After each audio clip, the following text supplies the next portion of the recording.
I too, much like you talked about, I too love watching my 600-pound life. I mean, that is my thing. The 1,000-pound sisters. Have you seen this show? I don't know. Unfucking believable. Unbelievable. When the quarantine started, I got down on this. 1,000-pound sisters, just unbelievably grotesque human beings. Jeremiah, I see you nodding along. They call each other fat, and then the other one looks at him and goes, "Bitch, you're not the prize." Right, exactly. I mean, these two women are just humongous white women. Jamar, your thoughts about this? You're a senior black horse. These are 2,000-pound white hoes. Yeah. And they just in the crib all day naked. Well, not naked. Oh. But very easy access. Oh. I mean, clothes-wise, getting the What they do for a living? Nothing. But they get money somehow? Yeah, for the government, yeah. One of them can't get out of bed until she's had, I believe, 3 cans of soda. She's so addicted to soda that she has to literally drink it to get out of bed. What's the soda? Do you know? They're I white? think it's just regular Pepsi or Coca-Cola. Are they thick or fat? They are both. Oh. They are. I'll fuck the thick part. Yes. Yes, Jamar. She's a 1,000-pound thick woman. And her big booty, 2 giant boobs that go on the hair. Perfect frame. How tall is she? 9 feet tall. Oh, yeah. Yeah. They don't necessarily get much working out in. The only working out that they do on 1,000-pound sisters or my 600-pound life is e-bikes. E-bikes? What is that? It's an electric bicycle. I'm just kidding. Oh, that's funny. It's a run. That joke's super lasting. For what? Super hilarious the first time and the last 5, 6, 7, 8 weeks. Yeah, no, it's great. It's going to be funny for eternity. The E in e-bike stands for eternally funny. E-bike is what? It is. Tom and Christina just talked about it last week. Yeah, because they like electronic bikes also. It's just a bicycle with a battery. How many pounds are these girls long? None. Their show is not about losing weight. Sometimes they'll try to lose weight, and it's very easy for them to lose weight. They basically have to do nothing except like stop eating pies. Just if they like take a break from eating pies, literally eating pies. If they take just a few days off of eating pies, they lose like 30 pounds because their body's so used to just pies and so much other shit. How old are these girls? I would guess probably like 30s, in their 30s. They're not dead?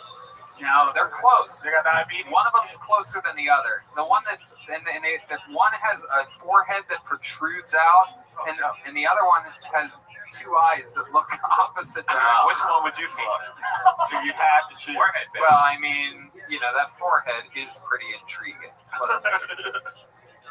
And the pie, you know what I mean? You get to roll over, eat some pie. I always wondered, like if you like how they clean themselves, but like if they ever like lifted a tit up, is there just mushrooms and shit growing under? Do they have kids? Oh, you just made Skeeter sick to his stomach, man. They got kids and shit? Yeah. Boyfriends? They do have a boyfriend. There's one creepy guy that sort of White guy? yeah. Belly button chain guy? Oh, actually, you know what? One does have a skinny black man boyfriend that comes in once in a while. I remember now. Really? Yeah. Oh. It's incredible. It's incredible. It's just mind-boggling. You ever watch 1,000-Pound Sister? No, I've never seen that one. Yeah. I love your thrift store joke. That's very accurate too. I didn't even think about that. Fortunately, 2 thrift stores in Burbank just closed down because you can't pay rent when you're already making thrift store money, I guess. But they get grants. What do you think? Some Goodwill does, I think. How long you been doing comedy, John? 5 years. Oh, okay. On and off, though. More off than on because I have kids. You started in Fresno? No, I started here. Tony. Yeah. Well, I did it a couple times before Kill Tony, but I bombed so fucking hard on that stage the first time I got pulled up. Oh. It was bad. What happened? Who was here? Frank Castillo and Mike Lawrence. Yeah, it was right when Frank had won. And I got up there. I don't know, because when you first do it, you don't bomb. Right. You know, like your first set, like I feel if you bombed your first set, you wouldn't do it again. So I did it, and I had all of this fucking confidence, like a fucking idiot, and I got up there, and nobody laughed. And then I made fun of Pat, and everybody laughed, and you were like, you can leave now. Fucking thank you. Okay. That's crazy. How you been spending the quarantine? You have kids? I have kids. So, Freckle Dick, right? yeah, Freckle Dick. Yeah, he wanted to come tonight. He was like, can you just sneak me in? He wants to get snuck in with Brad Williams. I wonder how come they don't do like one of them 1,000-pound big shows, like, but they also put the midgets and shit in the house and like all that shit. That'd be kind of tight. Absolutely. Fucking circus Yeah. world. Freak show. Circus real world. Yeah. Review Anyway, on. we should write that. Absolutely. That's what it's coming to. Just mash a bunch of freak shit. Get a guy in there with a hairy chest and a belly button ring. It just let me be in there too. Call it Fuck Shack. Fuck Shack. Alright. So everything's been good during the quarantine? Yeah, I didn't stop working.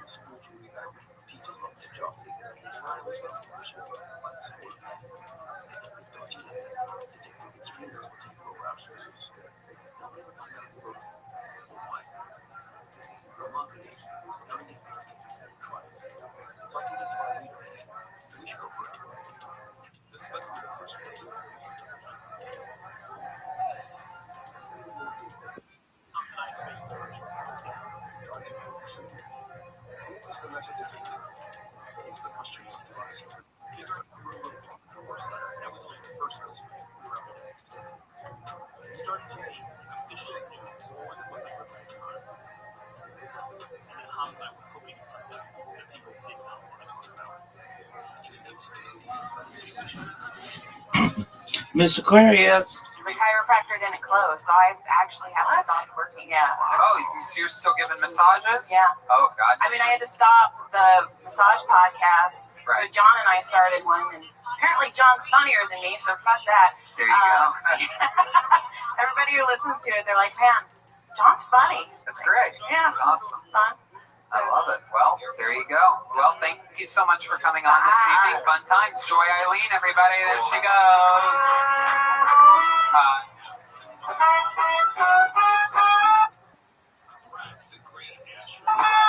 All right.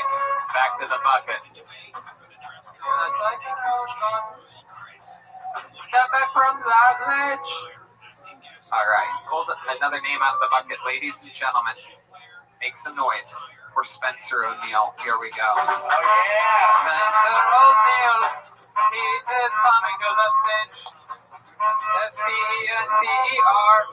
O'Neill is his name. Here he is. Spencer O'Neill. Hey, how's it going? Been in a bit of a dry spell lately. It's actually gotten so bad that now whenever I hear about a guy who looks like me is getting laid, I'm like, nice. That's us. We're doing that. We are fucking that girl. I recently learned that I can't tell Italian people and gay people apart because they both use their hands so much when they talk. Like the other day, I was talking to a guy and I went to kiss him and he was like, "Whoa, what are you doing? I'm Italian." And I was like, "Oh, my bad. That's awesome." Then I was talking to another guy and I went to hand him a cannoli. He's like, "Hey, what are you doing? I'm gay." And I was like, "I can't tell you people apart. This is ridiculous. The pinky rings and the sweat is too much." I actually just recently moved. I moved to West Hollywood, if you're not familiar. It's a very Italian neighborhood. There's a bunch of Italian guys going around kissing each other. They all look like me. I'm like, nice. We're doing that. We're kissing that guy. All right, that's all I got for this. Wow. Brilliant. Beautiful. A complete work of art. 58 seconds of absolute tying it all together and great jokes. That's fucking awesome, Spencer. Welcome to the show. We're happy to have you. How long have you been doing stand-up? Almost 7 years. Awesome. Where are you from? Alaska. Wow. How long have you been in LA? About a year. That is awesome, man. What part of Alaska? Anchorage to me. My goodness gracious. What's it like up there? It's cold. A lot of mountains.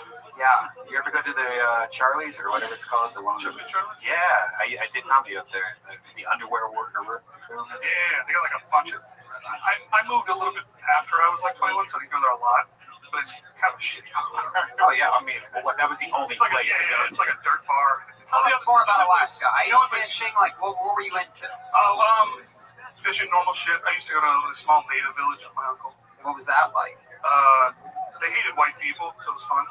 Did you guys drink together? Do ayahuasca? No, What are we talking we would about? go to like a camp on a river and just kill fish. And you would do it with the natives? No, Oh, you would hope to not run into natives? they just didn't really talk to us. Are they violent? Oh, are they? They were around and they would see you? Yeah. How do you My uncle lived there. He did like Oh, he was there full youth time. detention. Can these Native Americans get violent towards white people? Alaska. Yeah, It's different. What is that? They look different. just natives. Yeah. That was really. Do they have igloos? They got like shacks. Fuck shacks? Some fuck shacks. Yeah, a lot of fuck Wow, shacks. that's incredible. What else about Alaska? I really don't know that much about it. I know there's a lot of salmon there. Alaskan natives. What? What's that? They got big cheeks. Oh, it's like Eskimos? Yeah. They're thicker. Oh, they're and Eskimos. Yeah, there's. Oh, say that. The craziest thing about Alaska, I thought, was like we'd do comedy, 2 shows, whatever, and then it's like 2 in the morning would come out. It's just sunlight. It's just like, and you don't want to go back to your hotel. You don't want to do anything except like, hey, this is still daylight. It's really fucked up. You're like, it's daylight outside. I should be sleeping right now. Right. Yeah, I was born there, so I never really realized it until I moved here. Like I moved out of Alaska.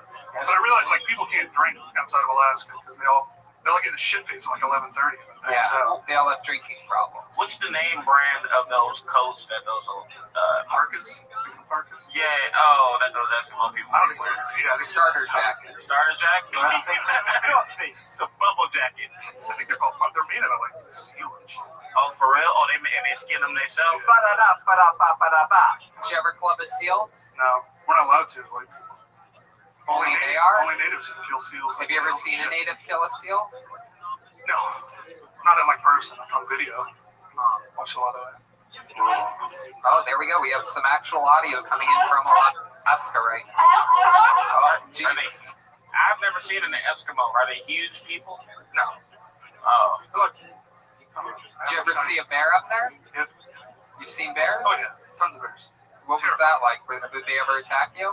I was camping one time and a bear came through the camp. How about a jungle bird? Have you ever seen a jungle bird? I just realized we haven't heard the bear for so long. Yeah, that's incredible. Have you ever seen a frog up there? You think so? Does that noise ring a bell? Sounds familiar. Okay. How about a body bag? You just asking me questions. Oh, what's velvet? What's that? What's that one? Have you ever seen a velvet? This is beautiful. What is that, velvet? There's things on this soundboard we've never This is what heard happens when you follow a guy with a belly button ring and you run out of shit to talk about. No, you're amazing, Spencer. No, this is super interesting. So tell us more about your life. What do you do for work? How you made money in the past? I was just doing comedy when that quarantine hit, so now I got unemployment. So for that, So how long ago? You were a year, but like when exactly did you move here? I moved here almost a year ago, in July. Right. Were things were going good? Yeah, I was doing all right. I was doing better before I moved here. Because I kind of started over here. Right. And this COVID hits, and I mean, it just must be a crushing blow, huh? I mean, money-wise, I make more money being unemployed. I mean, before I moved here, I was doing well. I was doing like theater and shit. And then I moved here, and you got to start over. Right. You're not really doing that much, so I wasn't making much. So you're making more on unemployment. I was. It's over. Oh, it's over? It ended July 31st for you. What they changed it, they made it like what, like a percentage now. Instead of 600, it's 200 now extra. Oh, I'm not getting that. I gotta talk to somebody. Yeah, you They got just switched me over like $100. It is pretty crazy though. My girlfriend hasn't had a job in a while, and she's making so much money now. Yeah, it's something that Americans never seem to complain about is the amount of unemployment money. It is our money, right? They tax us from our paychecks going into that. Right, but it's also super rich people's money. You know, a lot more taxes than people that barely make a lot of money. I can't get on the unemployment thing. Why? I don't know. They denied my claim. Because she used to work for Viacom, which is a decrepit company that barely General, pays its Jeff employees and scams kids that they get to write and perform for them, and then they eventually they spend more money on lawyers to not have to pay people than actually paying the people that deserve And it. Snapchat series. Remember they were doing that? Oh, yeah. Terrible. Yeah, it was a hard When one. we tried to get one, the niggas was like, you wasn't good enough. Yeah. It's crazy. We went into pitch a Snapchat show, and the night before we did an Armenian kid's birthday party and posted it on social media. And they saw the video before we went into the meeting, and we knew when they asked us what that was all about that we didn't get the show that we were about to pitch. We can't be on Snapchat. Your Snapchat series because whatever. Back to you, man. You guys got gangbangers out there? Yeah, Mullins. We got some Mullins. Oh, them motherfuckers are dangerous, dude. Yeah, A lot of people think Alaska's just white people. It's not. Do you have any hobbies or special skills or talents or anything like that? Fun facts about you? Entertaining shit. Other than that, Not really. I mean, nothing. Like, I used to collect baseball cards. I wrestled in high school. I'm currently a semi-pro golfer. I'm learning I'm getting my pilot's license. It's Italian. What's yours? Yes, I'm very Italian. And I'm gay. And I love that chip.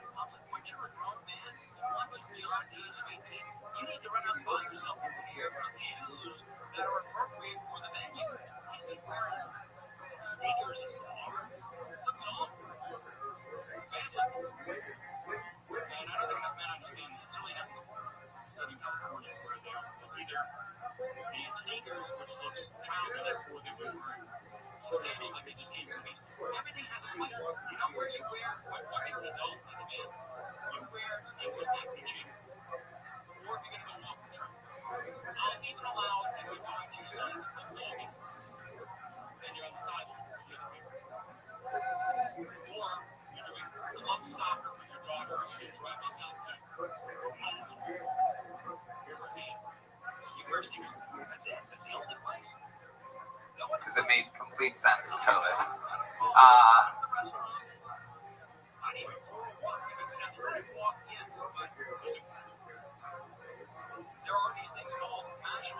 But like anything, any hobbies other than comedy or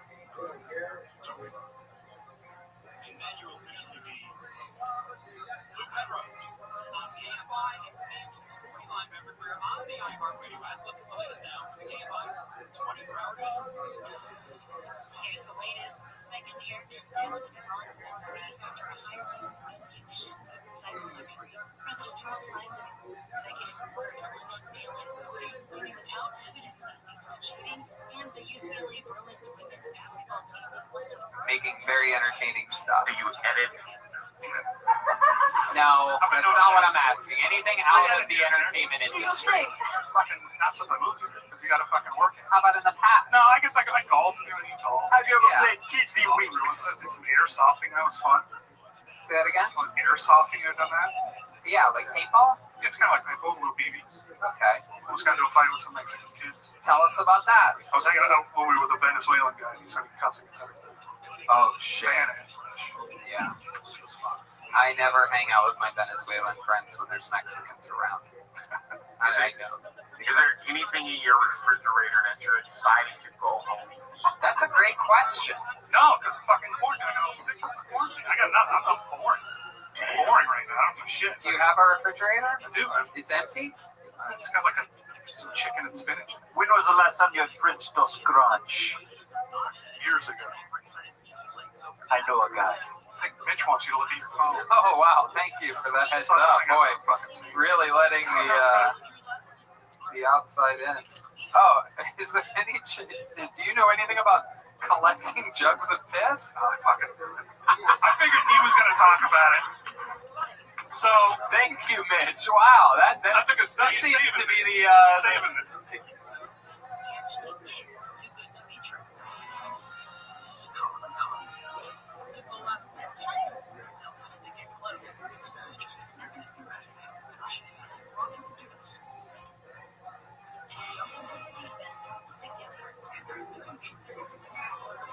When you're dating a con man, how do you know if it's true love? Just another job. Listen to the Sounds Coolest on America's #1 podcast network, iHeart. The free iHeart app and listen now. iHeart is America's #1 podcast network. Open the free iHeart app and explore podcasts. exactly the question I was asking about. I'm just happy Mitch didn't get crazy fucking lies about it. So I used to live with Mitch, big fat guy. Yeah, you had on a At Mitch Barrow on social media. Yeah. Yeah. Tell us about this. So I used to live with him, and then he had this terrible girlfriend he lived with, and then they had these lesbian chicks stay over, and they were in the living room. Yeah, it was fine, but they were fucking really loud in the living room. The lesbians were. Yeah. And I had to pee, and I didn't want to be rude and interrupt them, so there was no way to get to the bathroom without walking right past them, so I peed in the jug in my room. I peed in one jug. Now, see, this is a fucking lie. I peed in one jug one time. 3 jugs. How did you have all He these? came into my How room. did you have these 3 jugs just laying in your room? I had one jug, and it was a water jug that I drank all the water. How big of a jug? Like, what is a jug to you? You're from Alaska. I picture a It's jug. got 3 X's on it. You hold it over your shoulder. Like a Winnie the Pooh jug. Yeah, you drink it. You Like a honey pee jug. You pee right into it. We call that a honey Well, jug. why wouldn't you just be like, hey, this is my house. Hey, I'm going to piss. You think you care? Hey, man, coming through Lesbos. Yeah, I didn't want to be rude, kick them to the fucking side. Rude. They might be like, Were they hot lesbians? They weren't that bad. Oh, hell no. Most lesbians.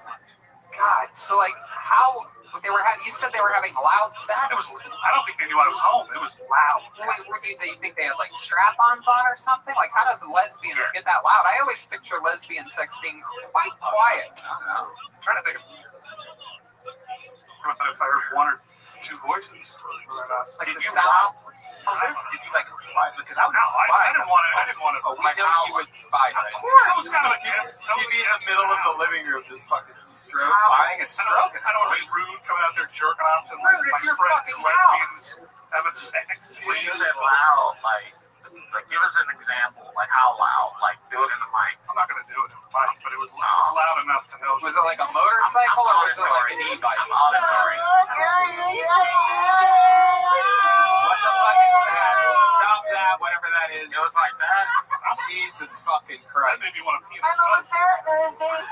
I know what's there. It was that loud. It was like that. Yeah. Save it for the mostly sorry part. Less Valley, but more like less Valley girl, more like. What were these girls? These were Alaskan girls? No, Seattle. Oh, Oh, Seattle lesbians. Oh, yes. Right, Okay, let's wind down a little bit. Let's all take a breath. So, you filled this jug of piss? I pissed in it one time. Pissed in it one time? Yeah. Was it a full jug? No, it was a gallon jug. I couldn't piss a gallon. What else? Did you shit in it? Shit next to it, but I cleaned that up. It's never. Oh my goodness, this is incredible. So how many jugs Actually, were we were there? allowed to shit in the house because of his crazy girlfriend. That was one of the. We had to go down. It was a nice apartment. We had to go to a different part of the building to shit. Because she said that you guys shit too much or No, something? she just didn't like the smell of shit. But she would allow 2 Seattle lesbians to fuck in her living room? Yeah. Oh, come on. What the fuck? Bullshit. And then I'm in trouble because I got to pee in a jug. Wow. I mean, Mitch clearly still wears the clothes that the lesbians left at his house. Isn't that the same place that Mitch lives in now, right? Like, No, Mitch doesn't live in Seattle. I thought they were Seattle girls. I thought you guys drove down here every Monday just to be team players. This is fucking awesome. Such compelling interviews on this episode of Kill Tony. Every single fucking person The first guy was a little bit worried about it. He's like, check this out. Shows us that belly button piercing covered in hair. Do you have any piercings or tattoos? Are you fucking kidding me? You think this guy could possibly have... I can see him having a little nipple ring or something like that. Yeah, right. Actually, I have a jewelry phobia. You Jew phobia? No, yeah, both. Jewelry, wow. You get a Jew with some piercings, I'm out of it.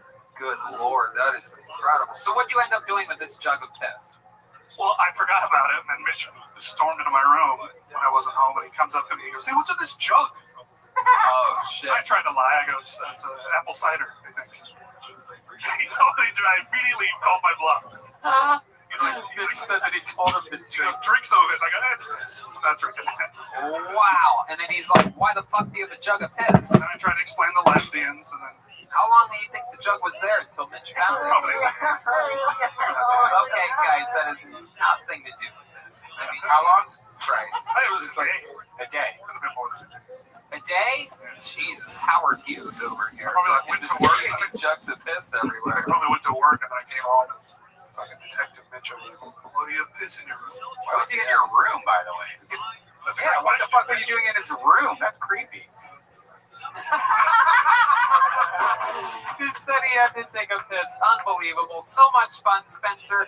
Unbelievable set. I mean, in 60 seconds, you had multiple jokes, multiple callbacks, tied it all together. Unfucking believable. Probably one of the best 60-second sets we've seen here in absolutely forever. Very impressive. Thank you so much for coming by. Spencer O'Neill, everybody. Wow. What an episode. Very, very, very compelling show this evening. Having fun here. Well, I don't know what you guys think, but I think there's only one way to put a little ribbon on this little puppy pie that we call an episode of Kill Tony, and we're about to do it right now. This next comedian, ladies and gentlemen, one of the true legends of the show, a guy who I believe he's awake, ladies and gentlemen. He is originally from Chicago, a former improv black belt over at Second City, and started stand-up very, very recently, and has been a regular on the show for quite a few months now. I absolutely love him with all of my heart. This is a guy that I truly care deeply about and absolutely love. One of my favorite comedians, one of the top young rising comedians in the world. Ladies and gentlemen. Oh, wait, you know what? Actually, here, let me put it to you this way. We've seen this guy on the show a couple times before. Here he is for his return. It's the one and only Injured Dice Clay, everyone. Here he is. It's Injured Dice Clay. Here he is.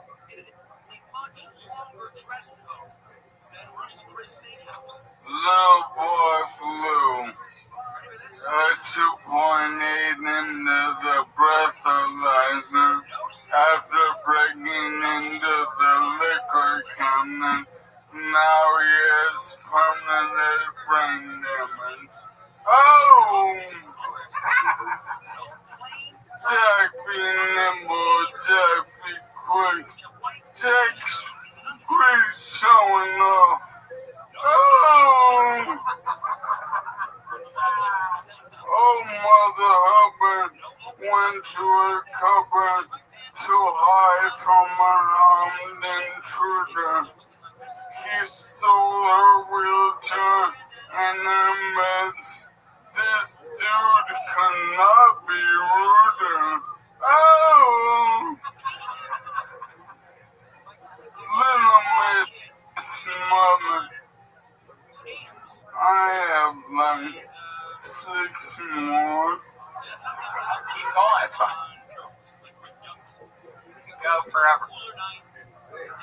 Little Miss Muffet blew in her trumpet in the Kill Tony band. She's super stuck up. It treats me like dirt because I cannot stand. I think you forgot something there at the end of the Okay, go ahead.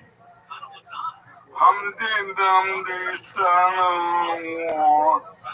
He was trying to cross the border to get his baby out of a cage. Oh! There was a disabled lady who lived in a shoe. After 4 years of Trump, she lives in a sandal. Oh! Second June went up a hill. Obviously, they can't use stairs. Insensitive. Oh! Mary, question. You misdiagnosed me. You made my life a nightmare. Global people lost her sheep. I know Obamacare. Now she deadpans in the webcams in her underwear. Sad.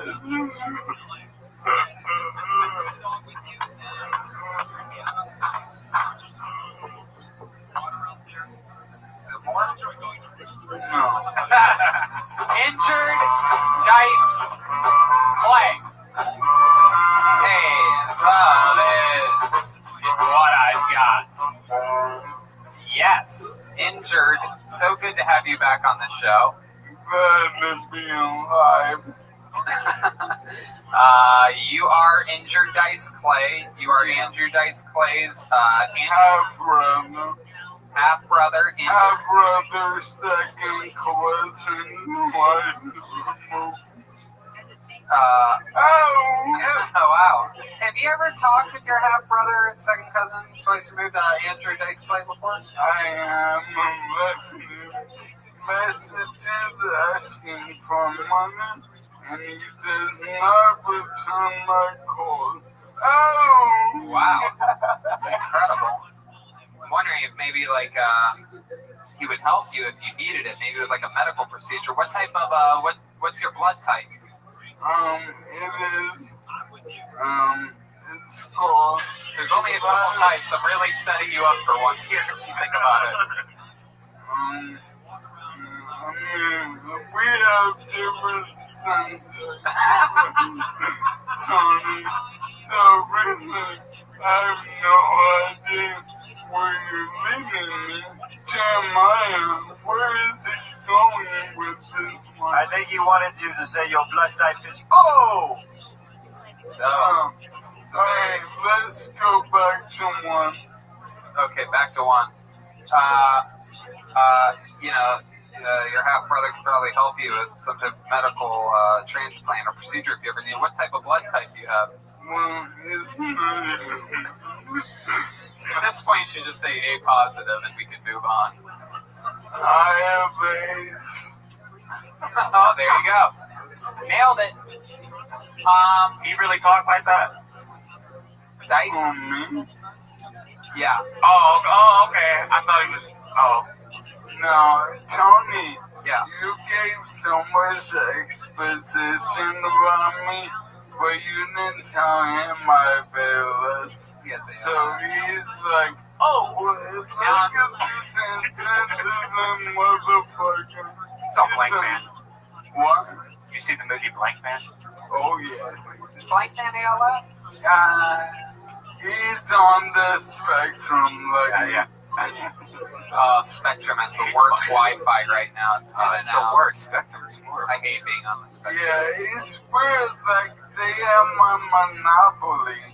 Why can't we choose between 6 cable and internet companies? That's true. You get one motherfucker to come to your house who doesn't know shit, and your shit's slow unless you're a rocket scientist for the internet. That's absolutely true. Yeah. I mean, I think we should have more options. I do.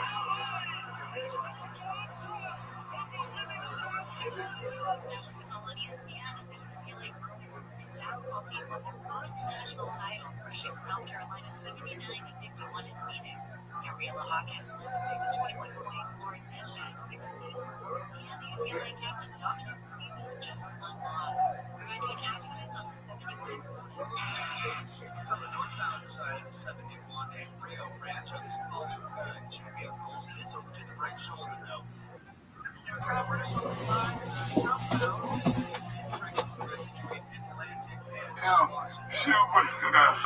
Jake the Snake.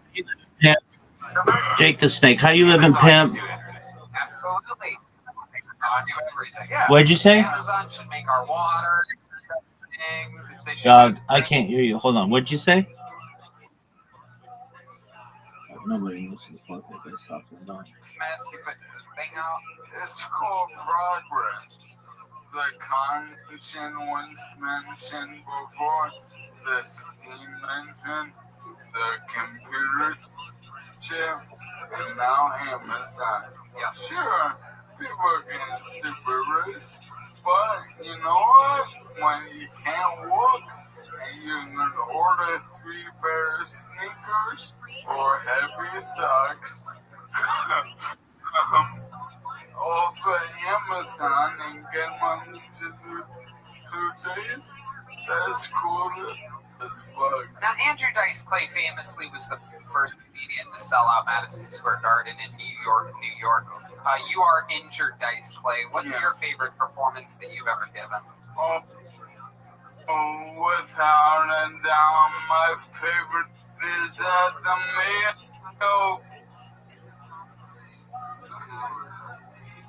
Clinic. Yo, remember me? Oh, you sick kids. Oh, shout out to all the 8-year-olds from leukemia. Yeah. That's beautiful. So the Mayo Clinic. Yeah, Mayo Clinic, Cedar Sinai, all of them. I play all the hottest hospitals. We can't talk about them. We got to stop saying Mayo Clinic. Red Band's getting hungry over here. Yeah, because I eat mayo. Do you have any updates on your Easter Seals video? Because I know a few years ago we were talking about the. Yeah, here was the update. I got smoking. Here's the update.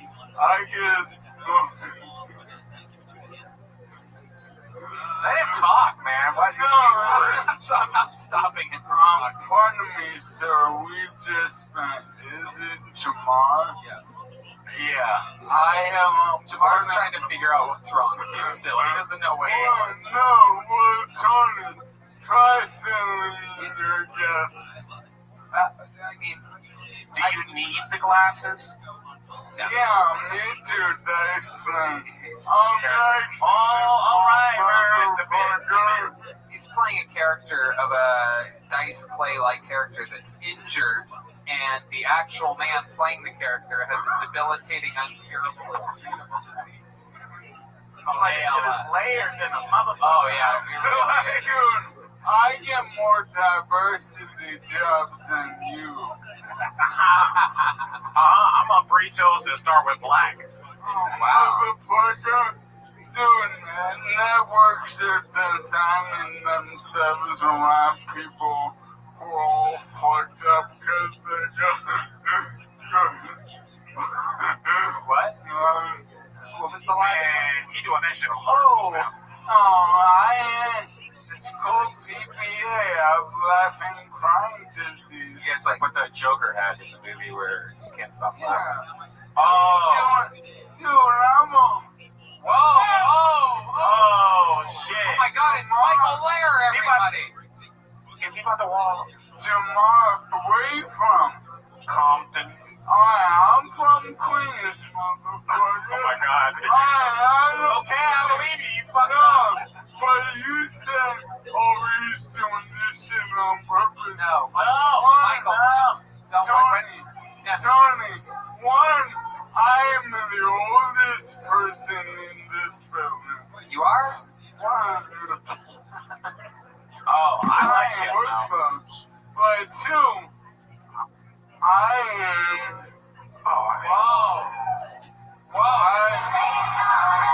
I don't no fucks to give.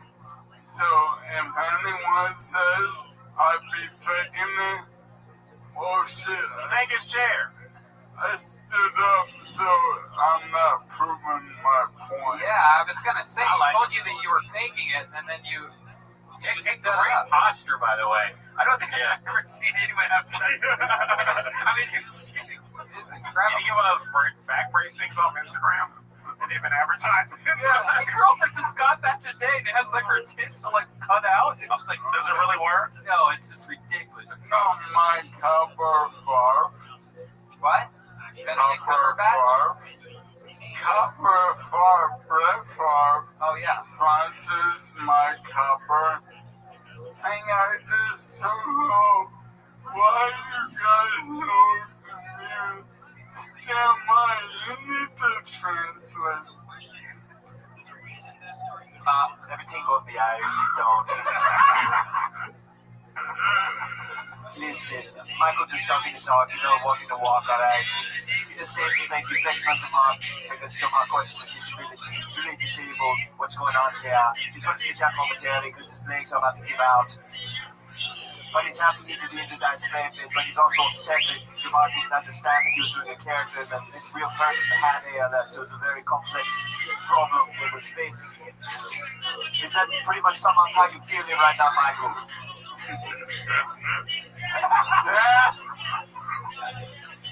Everything go, guys.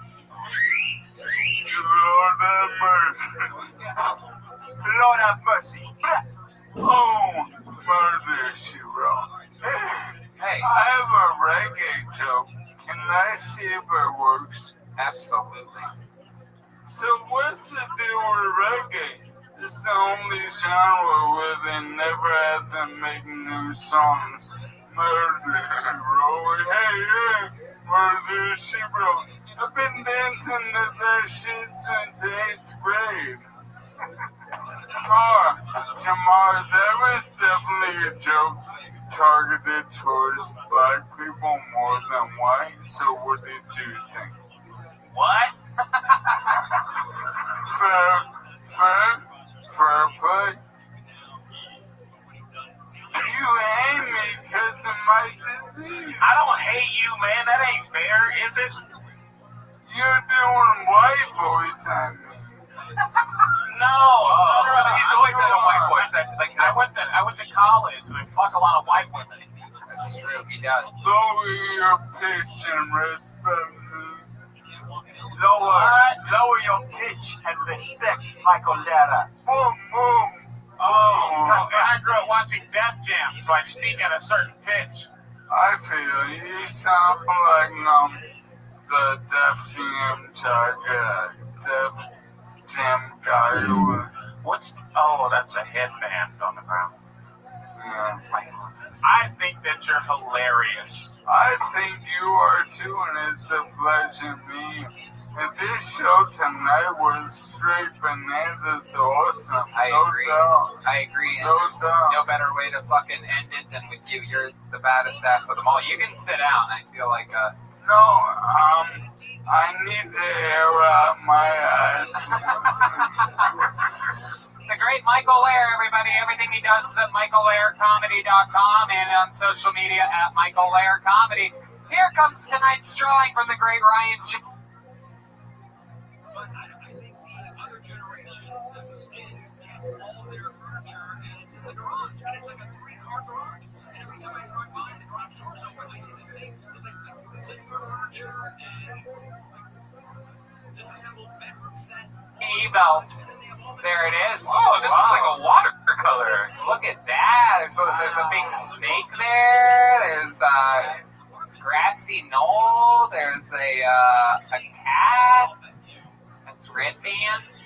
Oh, it's a snake on a rope. Oh, that's beautiful. Look at that. Incredible. The great Jamar Neighbors was with us this entire episode. He's got specials and albums everywhere. Tell the people where they can find him. Thank you, Tony. Hey, man, I'm doing a show out of my apartment September 6th. Y'all got to come and be on it and be a part of the audience. Tony's going to be on it. Yeah. Jeremiah's going to be on it. Red Band's going to be on it. Thank you, guys. Absolutely.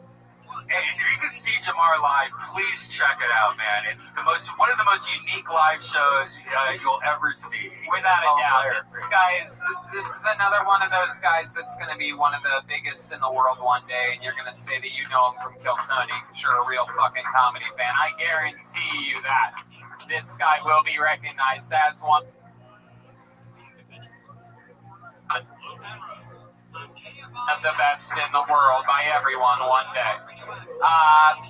Thank you to David Deary for helping us out so much.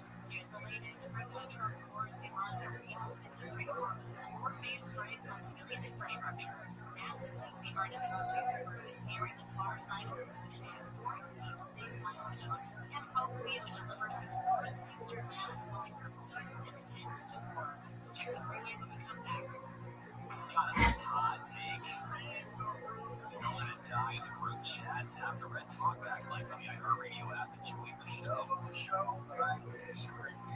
It's the fastest way to get your voice out here. Say it. She's at MF David Deary on social media.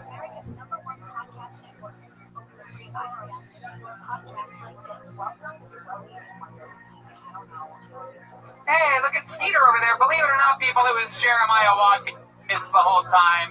There's his Venmo. You know what that is. Venmo at Jeremiah. Why don't you tell them about the art and stuff that you make, the creative endeavors that you do, Jeremiah, instead of holding up the Venmo thing? Why don't you tell them about that?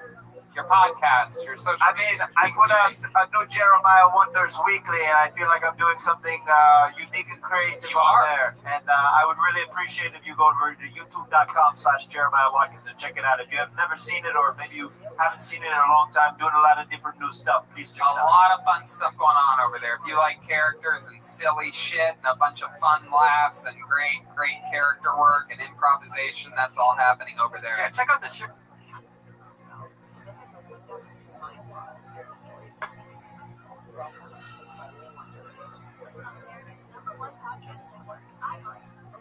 With Adam Ray that you did a couple decades ago, it was amazing.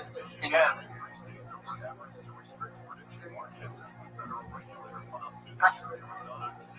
Incredible. Yeah, there's a bunch of Dr. Phil episodes with Adam Ray. There's a Trump episode that's out that I'd like you to check out. A lot of the characters that are there, famous on Kill Tony, are happening over at Jeremiah Wonders. Ladies and gentlemen, believe it or not, I know this is going to be hard to believe, but Kelsey all night, I just got word that was actually Jet Ski Jesse Johnson, everybody. I can't even believe it. I don't see the resemblance. Oh, there it is. I know that trumpet swing. Nothing but home runs from Jet Ski Johnson, as always. Oh, Jet Ski, tell us what else is going on in the world. Follow me on social media at Jet Ski Johnson.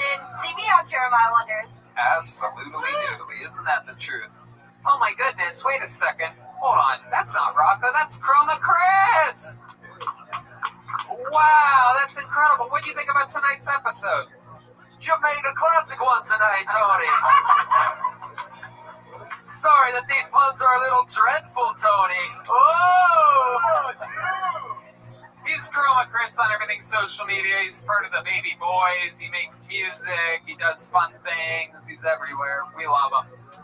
And this beautiful young lady back here, I know what you're thinking. Is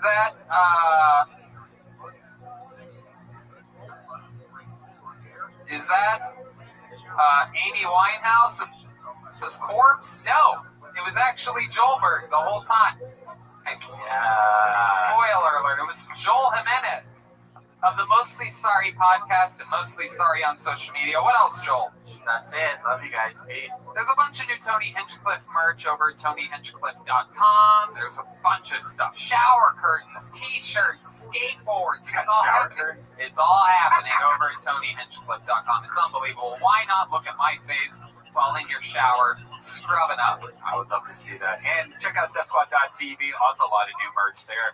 For Virtual Red Band and Loophole and all that stuff is at DeathSquad.tv. I have a Patreon project that covers everything about roasting, its entire history, how to do it, roast battles, roasters, everything over there. I interview members of the writing staff and famous roast performers of the past, and that's all at patreon.com/Hinchcliffe. This was another episode of Kill Tony. formerly known as the #1 live podcast in the world because we used to have a live audience. But now we do this. So, there you go. We'll see you next week. Bye, guys.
Coming live from the world famous Comedy Store main room for our brand new episode of Kill Tony. Give up for Tony Hinchcliffe.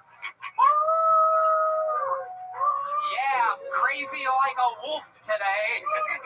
Brian Redband, how are you, Mike? Great, man. How you doing? It's another beautiful day. Can you believe this? 7 years and 3 months we've been doing this show, and here we are again, doing it again. This is very exciting. The great Ryan J. Ebelt is here drawing tonight's episode. Look at him live in the flesh. How exciting is this?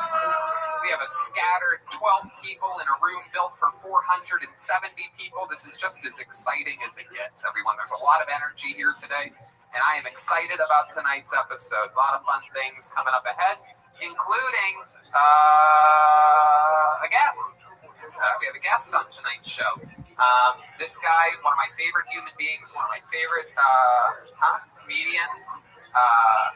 He opens for Doug Stanhope all around the world. Ladies and gentlemen, the great Brett Erickson, everybody. Here he is. He's got a hit podcast. He's actually got a couple podcasts. Welcome, Brett. Hi, Tony. Good to be here. You can take your mask off if you think you don't have COVID. Yeah, you passed your temperature check, right? Unless you've been feeling a little suspicious. No headaches, right? For those of you watching, there are 6 feet between us. I know it doesn't look like it, but the camera adds 4.5 feet. I have a 5.5 foot long arm. That's right. People know that about me. By the way, Tony, I would like to say thank you for having me here tonight. I know that normally you do have a packed house, and you thought to yourself, you know what? We're only going to have 12 people in a room fit for 400. Who would be comfortable in that room? That's right. What sort of comedian do we need that would be comfortable in a nearly empty room? That's right. No, it's true. I know just the guy. You were my first call for that mission. Thank you. I'm so glad that you're here. Tell us about the shows that you do and the fun things like that. I know you have the. You mentioned opening for Doug Stanhope. I did that for a long time. I'm now hosting a podcast called Issues with Andy. That's what it is. That I do with my friend Andy Andrist, who is a force of nature. He's our he's in the Stanhope world. He's our Joey Diaz. I love that. So he needed a podcast and he didn't have one, and I thought, fuck it, let's do a podcast. So I do a podcast with him, and it's me and him and a couple of the guys from Doug's podcast, Greg Shaley and Chad Shank, and the four of us just talk shit. Nothing better than doing podcasts. Nothing better than four straight old white guys having a podcast. That's what it's all about. And you know what's great about podcasts? Our sponsors. And here is a little bit more about our amazing sponsors that sponsored tonight's episode. Let me tell you about Mint Mobile. Wow. This is a new approach to wireless, and it is a thing of the future. I'm going to tell you, I got the product, easy activation, incredible network coverage, and the cost savings compared to my previous carrier is amazing. If you're still using one of the big wireless providers this year, have you asked yourself what you're paying for? Between expensive retail stores, inflated prices, and hidden fees, you're being taken advantage of because they know you'll pay. Enter Mint Mobile. Mint Mobile provides the same premium network coverage you're used to, but at a fraction of the cost, and because everything is online. Mint Mobile saves on retail locations and overhead, then passes those savings directly to you. Mint Mobile makes it easy to cut your wireless bill down to just $15 a month. Every plan comes with unlimited nationwide talk and text. With Mint Mobile, stop paying for unlimited data you'll never use. Choose between plans of 3, 8, or 12 gigabytes of 4G LTE data. Use your own phone with any Mint Mobile plan and keep your same phone number along with all your existing contacts. Ditch your old wireless bill and start saving with Mint Mobile. That's right, Brian. To get your new wireless plan for just $15 a month and get the plan shipped to your door for free, go to mintmobile.com/killtony. That's mintmobile.com/killtony. Cut your wireless bill to $15 a month at mintmobile.com/killtony. Hiring can be difficult. And if you're an employer, you probably experience hiring challenges from time to time, but right now you face even more challenges, from rethinking your workplace safety to hiring employees for specialized roles. Matson Resources could relate. They needed to hire a seasoned senior Citrix administrator to provide IT support, not an easy job to fill. So they turned to ZipRecruiter. ZipRecruiter's powerful matching technology finds people with the right skills and experience for your job. In fact, 4 out of 5 employers who post on ZipRecruiter get a quality candidate within the first day. That's how Matson Resources found Peter Alcantar Jr. Peter was laid off during COVID-19 and needed to find another IT job quickly to continue paying his mortgage and bills. He posted his resume on ZipRecruiter. ZipRecruiter identified him as a great match for the role at Madison Resources, and they interviewed and hired Peter in less than 3 weeks. ZipRecruiter helped Peter find the right job, and they helped Madison find the right person for a hard-to-fill role fast. And you can see how ZipRecruiter can help you hire. Try it now for free at ZipRecruiter.com/killtony. That's ZipRecruiter.com/killtony. ZipRecruiter, the smartest way to hire. And we're back. Another beautiful day here with the great Brett Erickson. Brett, I know it's been a while. Great job on that live read, by the way. Thank you so much. That was much. killer. That's exactly what that was. I can't wait to use ZipRecruiter. Oh, shit. Yes, you're exactly right. You mean Mint Mobile. Oh, I use it every day. Anyway, we do love ZipRecruiter, and you know what else we love is the band that is on this show. Every single episode, they commit to being different characters.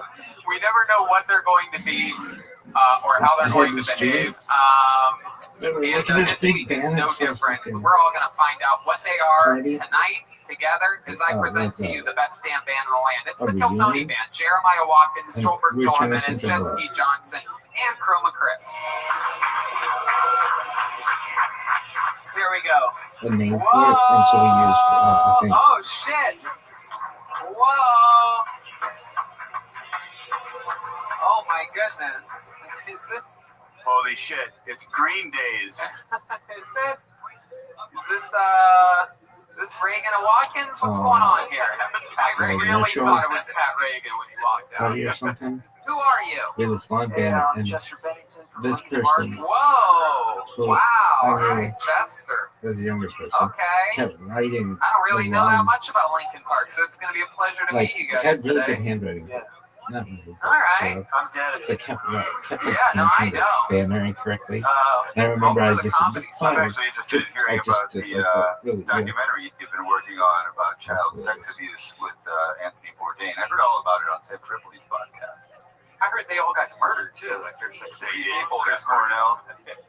wow. Could be the whole crew. Wow. Chester, you are the 7th most famous person to hang themselves that's been in the Comedy Store, so congratulations. You got it.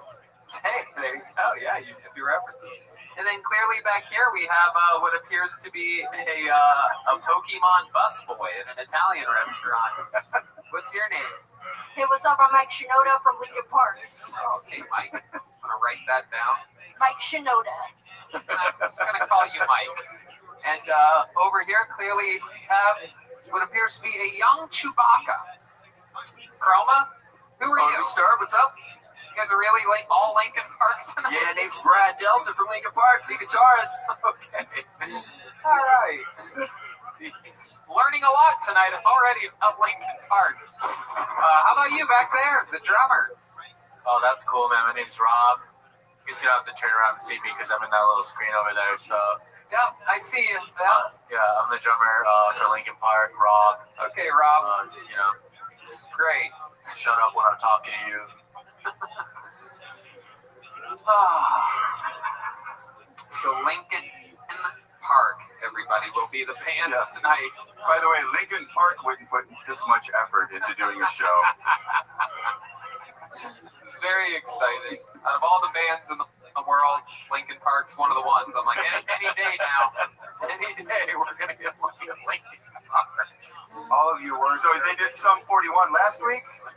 Without a lack of confidence, I'm convinced that there's just too much pressure to take. Yeah, that's Lincoln Park, all I don't right. know how I'm dead and I'm already on suicide watch. Chester, we're gonna have fun today, Chester. Some people signed up for the show. I have a bucket of destiny. This used to be a big deal that would have hundreds of people in it, and now there is a few. We're going to get through those, meet some strangers, maybe someone that we've met before, and let's get to it. You guys ready to start tonight's episode of Kill Tony? Here we go.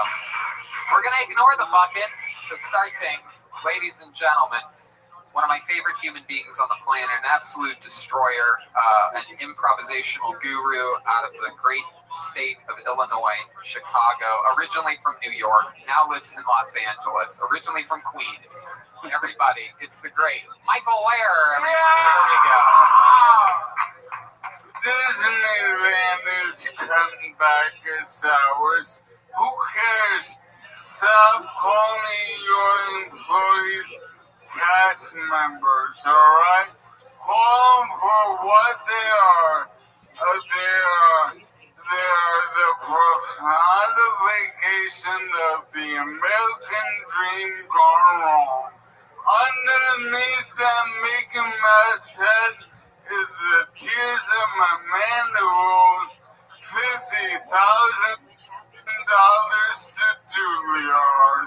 Every acting school should be called From Shakespeare to Shake Shack. But now, all you're doing is playing violin blindfolded for Zoom orgies. We're worried about the pederasties. We're worried about the musical's effect on children. No one talks about that. One good thing about Corona, no more Hamilton. Wow, powerful. It starts with One thing, I don't know why. It doesn't even matter how hard you try. Okay. Keep that in mind. I designed this rhyme to explain in due time. I know. Okay, there we go. go. I was wondering when that one was going to happen, right from the top, huh? I think you've already been too tough on Lincoln Park. Really? I think it's because you're from Chicago and there's a Lincoln Park in Chicago. Actual there's a Lincoln Park everywhere. Yeah, it's true. That Abraham Lincoln was quite a guy. Yeah. He also died in a chair. Yes. Yes. Oh! Hey. Yeah. We're gonna lose the levels. Oh man, what a crap.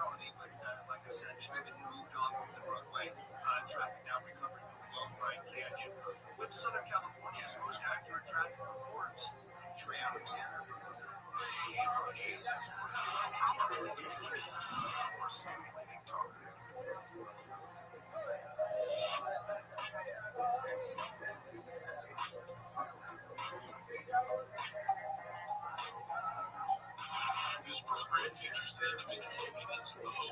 It's a fucking day, huh? Yeah, tell us about it.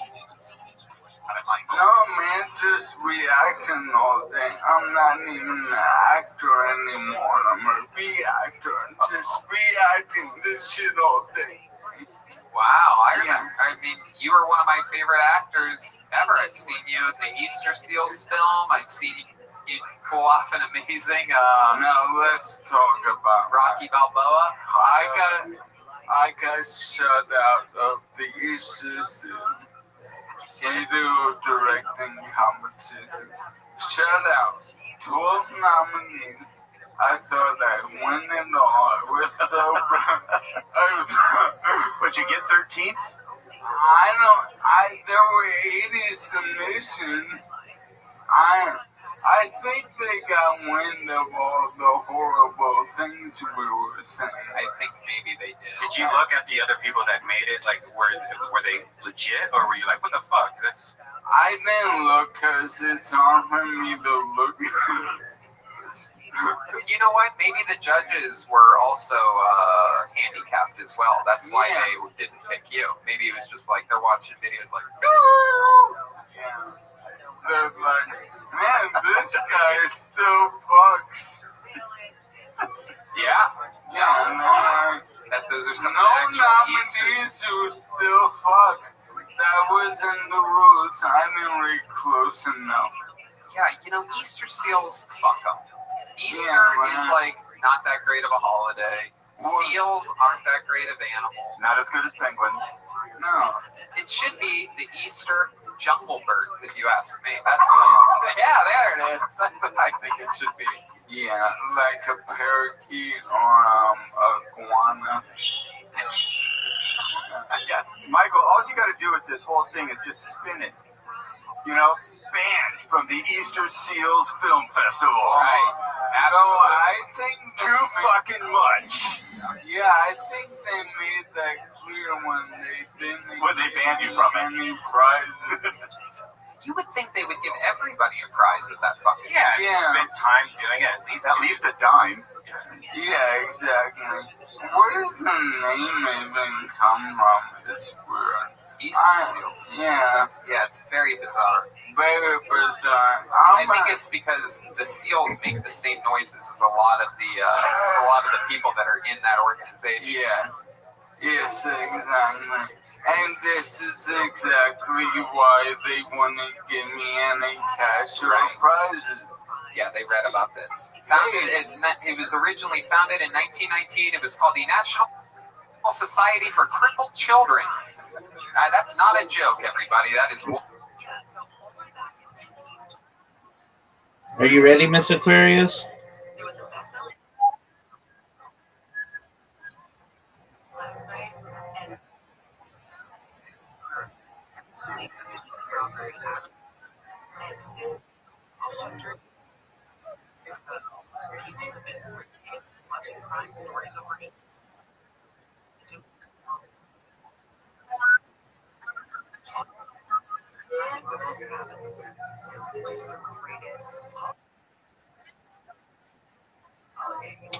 I don't celebrate Easter, Aquarius. I'm Jewish. The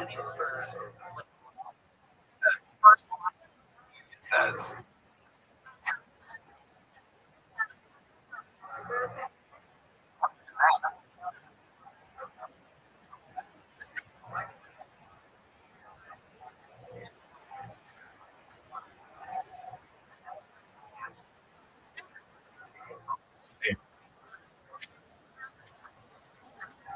Names.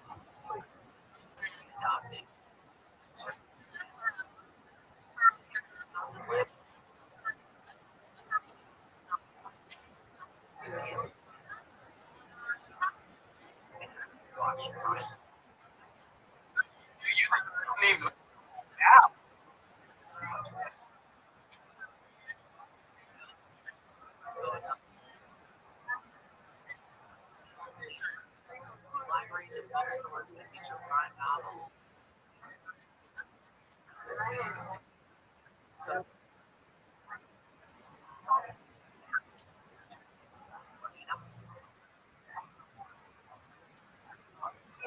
What do you make of that? What do you make between the fact that Christ plays in sort of part of these consternation? So he's with his mind.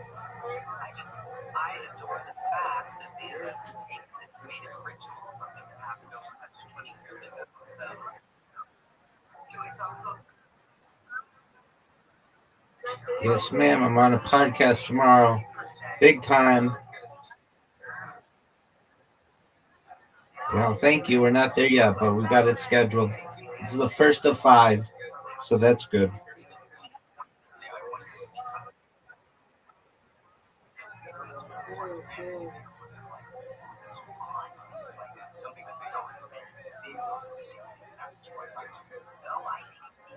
Nice spare. You're welcome.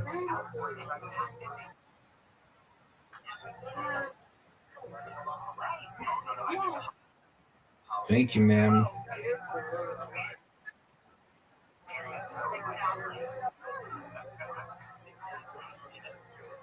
thing, and this really brought me back to, I don't know if you guys before phones and computers and all that. Get it. Oh.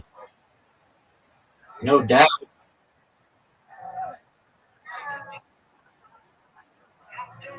Uh-oh. Yeah.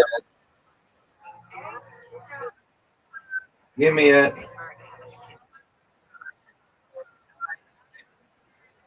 Giant.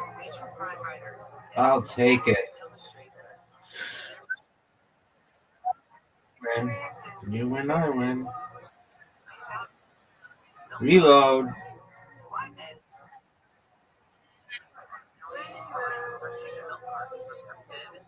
it's actually the nation's most read crime story every year. I wonder if that has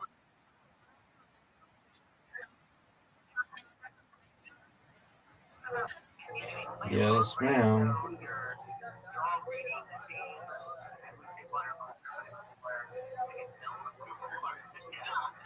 Get it. What a spare. That was terrible. One of the worst throws of all time.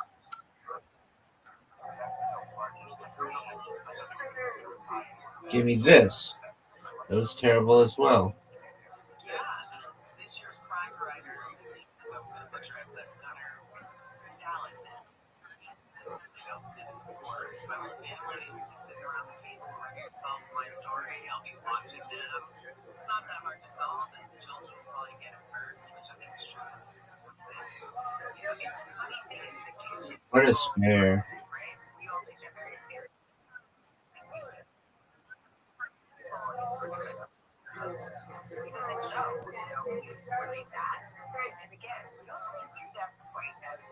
Give me it.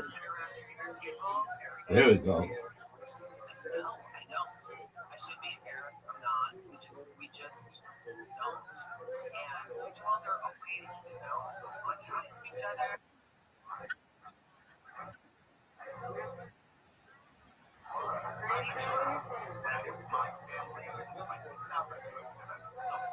What a spare. You're welcome. Big time. Oh, give it to me.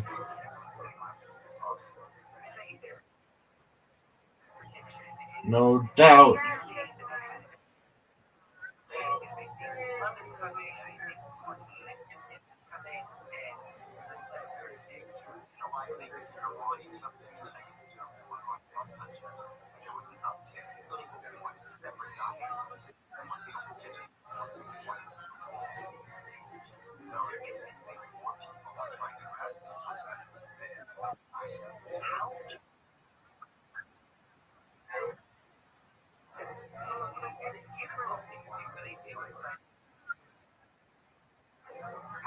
Give me it.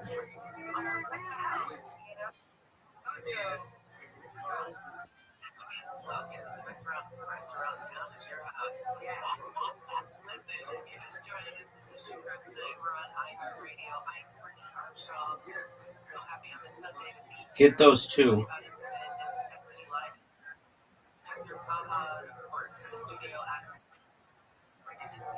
Easy peasy.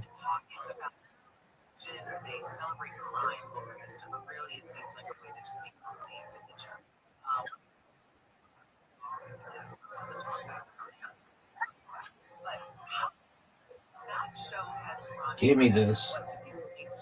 Come on.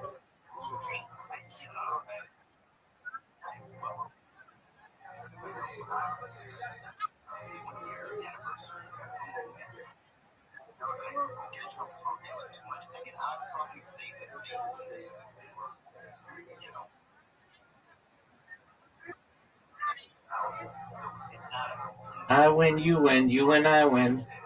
Undefeated in bowling, undefeated in friendship. Ye is right.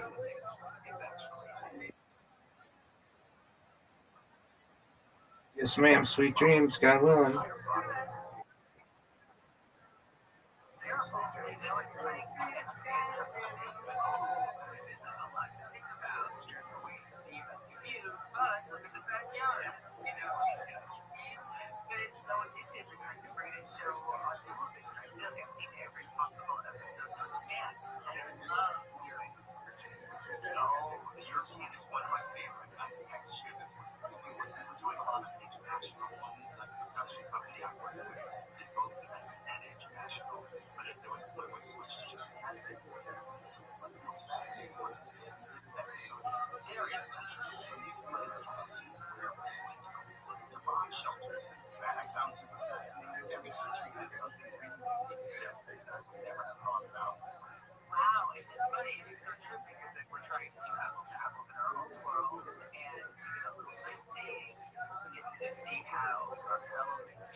Okay,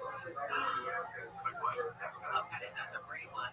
I am a little bit obsessed with the Lucy Let Me case, which she's doing a podcast about now. And we'll get into that because I'm feeling pretty strongly one way. And I'm curious to hear. I think we're going to hear a little bit more about the other perspective and more information is wiser decisions, So I'm curious. But speaking of coming up after the break, Amanda Knox joins us. We're going to talk about it's a pretty controversial conviction of a British nurse, Lucy Levy, and some experts are now saying the evidence in the case deserves another look. Later, we have one of the most followed voices in digital news, Truth Harness. He is smart, he is measured, and we're really thrilled that he'll be joining us with his thoughts on the Epstein files. We'll be right back. Here, True Crime Today.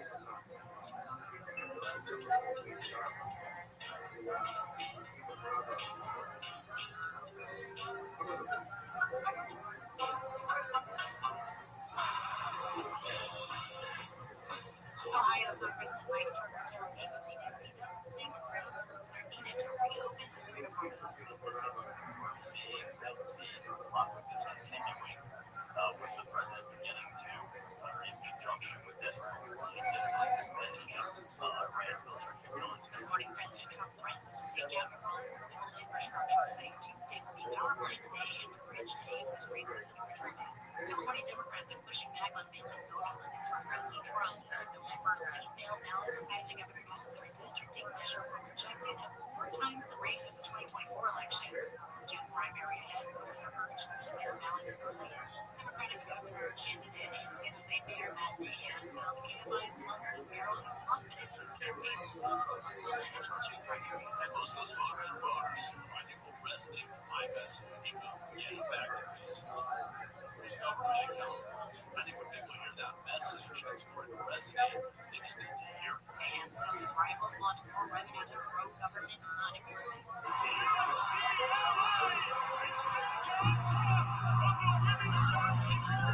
There's the call on ESPN.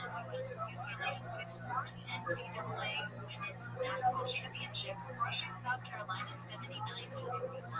Outlines Dr. KFI tonight, talk. 40s to 50s and 60 degrees overnight, 61 in Orange. We're going to be crash on the 405 and 100. Yeah, this is on the northbound side. Three vehicles, number 68 speed is in all lanes. Be able to clear those vehicles over to the right shoulder. Right now, they are blocking the right lane. In the red lanes on the 10 westbound North Stray, got a hit and run crash that's taking up the center divider. Traffic slow there from Redlands Boulevard. And on the 10 eastbound Wildwood Rest area, got a vehicle fire. They took it to the right shoulder, causing some spectators slowing from Live Oak Canyon. With Southern California's most accurate traffic reports, Transit.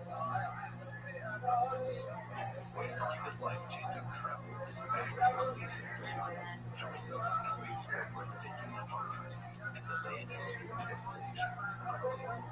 One of the things that really struck me about my time in Alaska, there's just a more dramatic starkness where the water and the land, it really is just a magical place. So come on, as season 2 takes off. Search Wayfinders. iHeartRadio Earth is here with little tips for a healthier planet. Less than 1% of water on Earth is drinkable, and humans are using it faster than nature can replenish it. Reduce the amount of water you use in the bathroom by taking shorter showers and turning the water off while you brush your teeth.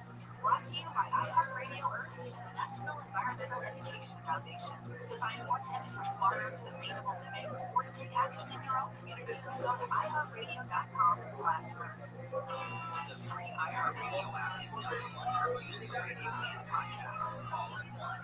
Discover a new podcast from our library of over 350,000 titles. Here's an iHeartRadio podcast preview.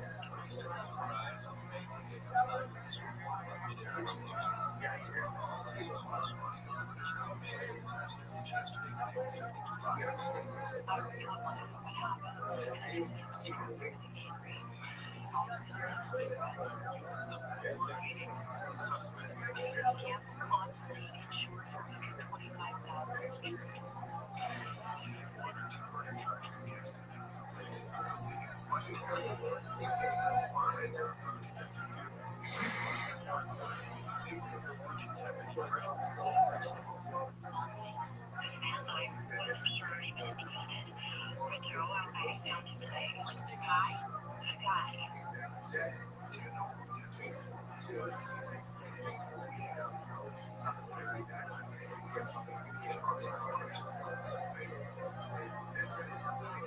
CBC Podcasts and CBC Specials, hosted by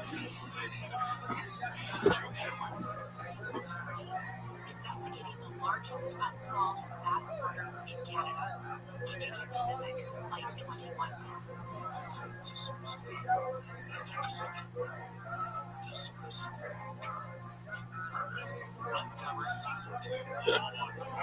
Listen and follow this podcast for free on the iHeartRadio app.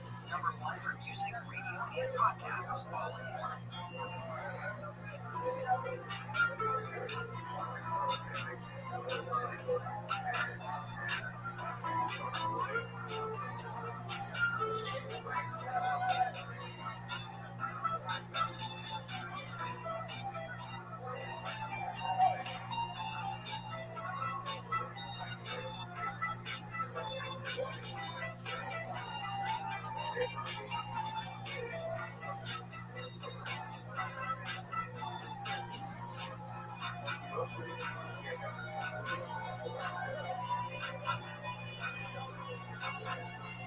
Welcome back to the Crowd tonight on iHeartRadio. We're talking with true crime all the time. On Sesame Live Amber, here with Courtney Armstrong and Bobby Boudin. And then by popular demand, we have Amanda Knox. We got so much amazing feedback about. We're so glad you're here. Number one, you're doing a lot right now. I know it's often more. Journalist, writer, podcaster, and also, looking into a miniature case. I mean, this Lucky case is no joke. So, where to begin? What are some of the see you first and foremost? Yeah, thanks so much. Yeah, this case is one that has been on my radar for a long time. It's actually a long time coming. It is a case that found me. I was not looking for Lucy Levy. Lucy Levy found me. And it was primarily from people who were in print as this case was unfolding, especially as it was unfolding in the tabloid headlines. And what caught my eye was when people said, oh my gosh, we have never seen this kind of vilification of a woman in the headlines since your case. And so I went, okay, tell me more. We have so many questions. First, I want to just catch up with people if they need it. So, Amanda Knox, she became one of the most recognizable figures in modern crime after being accused of murdering her brother, and that was Restream. This happened also abroad in Italy back in 2007, and Amanda was convicted and spent 4 years in prison before that conviction was ultimately overturned by Italy's highest court in 2015. And that ruling was she did not commit the crime, period, the end. But Amanda's case was a global media phenomenon that sparked ongoing debates about investigative methods and media narratives across convictions, which I think leads us exactly to what we were saying. Since that case, really keep looking for you. So yeah, how did that start?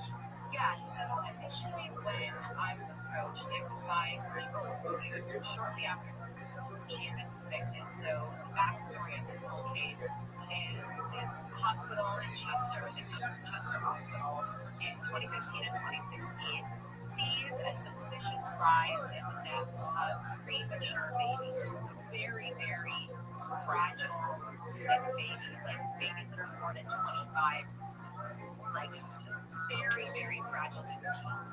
This neonatal unit that is taking care of these babies is noticing that instead of having 2 or 3 babies die a year, they're seeing 2 or 3 babies die a month. And they start freaking out, justifiably. They go, what's going on? And ultimately what happens is the doctors take a look at the nursing staff and they go, well, here is one nurse who's been on duty during all of these babies' deaths. It must be her, and she must be a serial killer.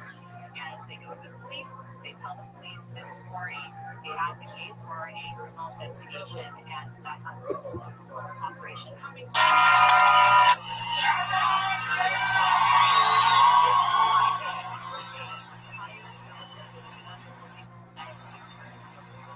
Comes to the table and says, I know all of these deaths have been, natural causes, but I can tell that they were murders, and here's how one. So he postulates a bunch of different ways that this nurse might have killed these babies, from injecting air into their stomachs, to injecting air into their veins, to injecting them with insulin. So a number of different pathologies that she has performed. The catch is, though, that no one has ever seen her do anything, and as it turns out, like all of this and it's very good.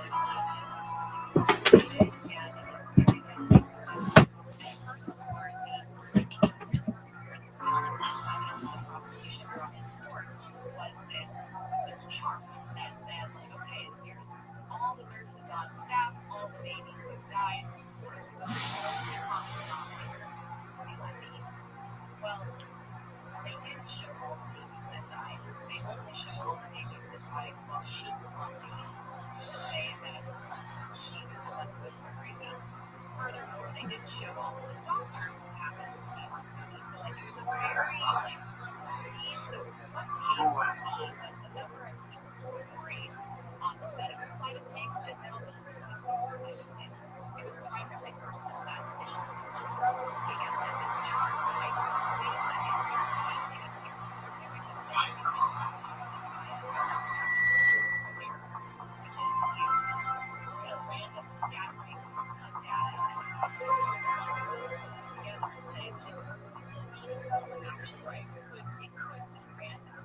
And what's fascinating about this case is it's not one of those cases where we have a definitive answer, because so much of this evidence is like really difficult, ambiguous medical evidence. You have to look at not just how sick the babies, but how sick were the mothers when they were pregnant with these babies. Like, there's so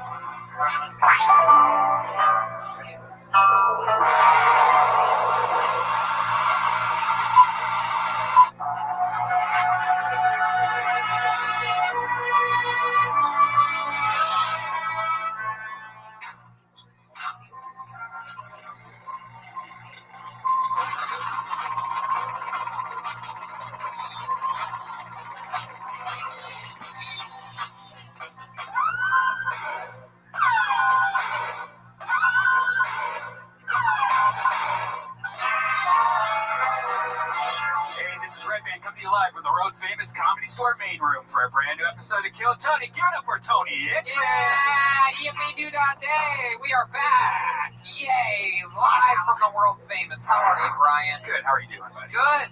Good. Exciting stuff. Happy to be here. Life is good. The great Ryan J. Ebelt is here drawing tonight's episode. He draws every episode, every print's available at RyanJEbelt.com.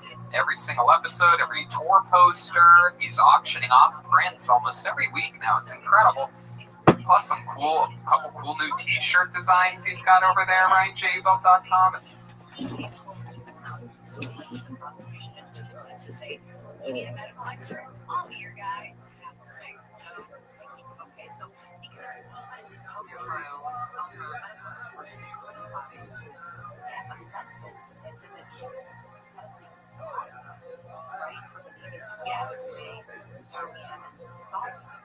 Yes, and in fact, Dowie Evans cited a medical paper as part of like a research paper in the medical field as part of this group to say, oh, this is how these babies were murdered. There was a patterns of like patchy blotches on the baby's skin, and that was supposed to be proof of like an air embolism.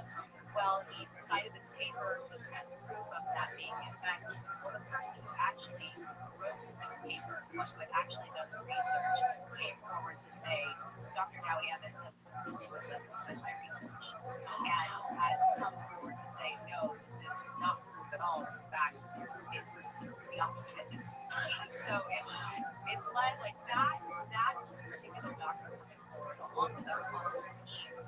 doctors, neonatologists, specialists in the field who have come forward to question the validity of the evidence and to argue that there's no evidence that anyone was killed at all.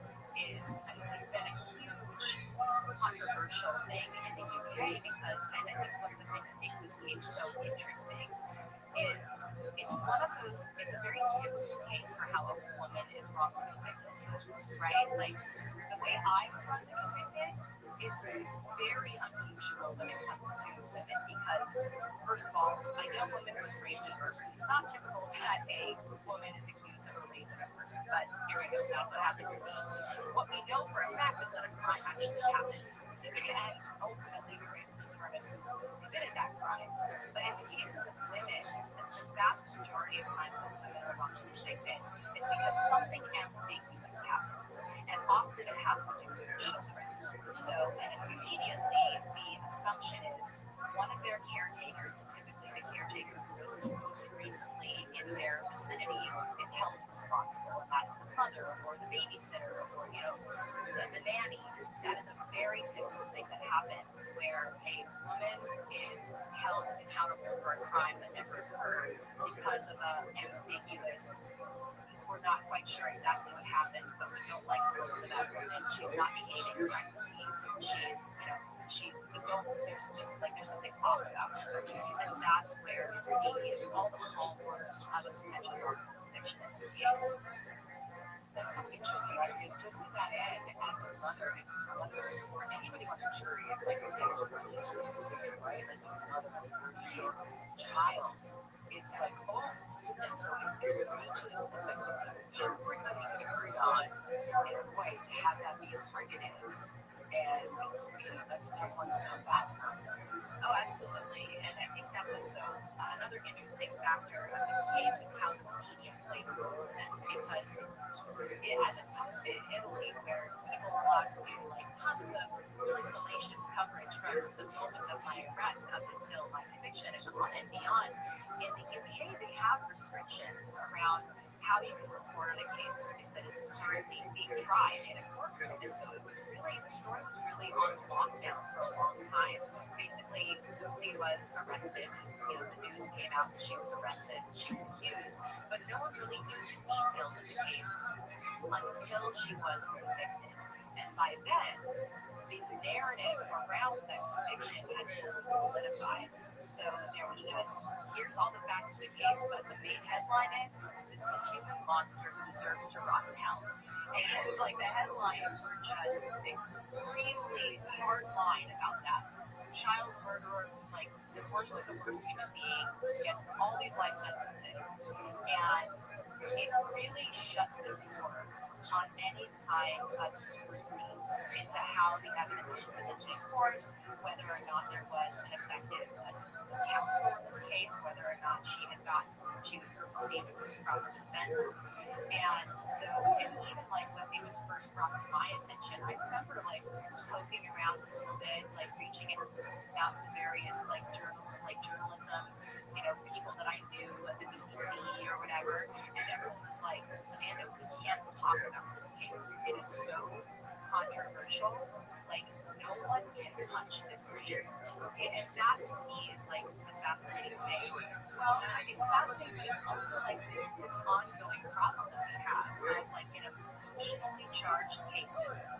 How do we as a society hold on to presumption of innocence, the right to scrutinize cases, while also acknowledging a tremendously emotionally charged case that has like potentially super traumatized families and victims? Like there's this tension between closure and certainty. And that is where I think we should be able to have compassion and hold all those things both at once, but they're often met in opposition to each other, and people feel like they can't speak out. Nurses who felt like as young nurses being railroaded felt like they could not speak out about it because they would lose their jobs, they would lose their not just their careers, but their social standing with their friends. It's actually true. Even we're talking about a case even earlier in the show about a mother in Oregon. By the way, even speaking for myself, you put it together and you're like, oh, this is how dare she? But it's we're not there. And that is the perspective piece of it that I think even just for we all have to check ourselves on. You know, that is we're unpacking stuff because it reminds us maybe in some ways of something in our own life that we can unpack, or we can organize the world, and somehow that's comforting. In reality, these are real lives, real problems, and context and perspective is everything. Yeah. I find it troubling when, for me, I think it's very extraordinary when a young woman with no history of violence, no history of mental illness, and absolutely no motive is suddenly cast as Britain's greatest serial killer. I have to pause and go, where did that come from? And do we actually feel some separation? How do you choose to miss it? He's considered to be a list of like 14 experts found that there was no evidence that she committed any wrong. Is that right? That is correct. Yes. Yep. Well, they came forward after that. This is something that we're going to get into after commercials. I want to know did things change after she was taken? The BBC, did I make the pediatrics or did the hospital make corrections?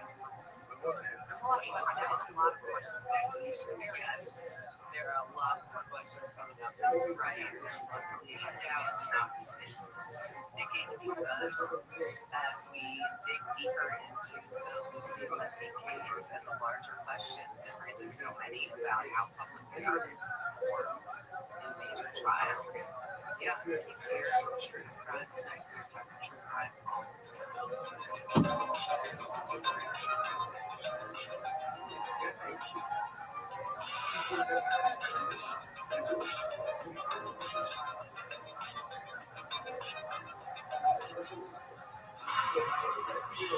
Trump is setting a deadline warning Iran of major consequences if it doesn't make a deal.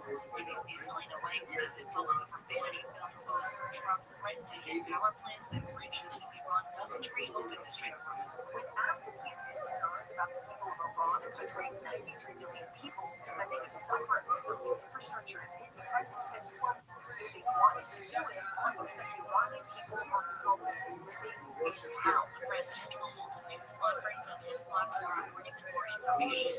President Trump says the U.S. secretly sent weapons to Iranian protesters. Kurdish forces, he says, kept most of the weapons. It's the first public acknowledgement of U.S. involvement in the anti-government protests that shook Iran before the war. And forget the Hamptons, the rich and famous in the West are headed to Nevada's side of Lake Tahoe. Venture capitalist Steve Jurvetson has purchased a property in Incline Village on what's known as Billionaires Row for $125 million. The price more than doubles the previous area record of $62 million. Jurvetson has some bougie neighbors in his new neighborhood, including Mark Zuckerberg and Larry Ellison. Lake Tahoe has recently been attracting tech royalty. Some insiders are now calling Tahoe the Hamptons of the West Coast. Jason Capadonia.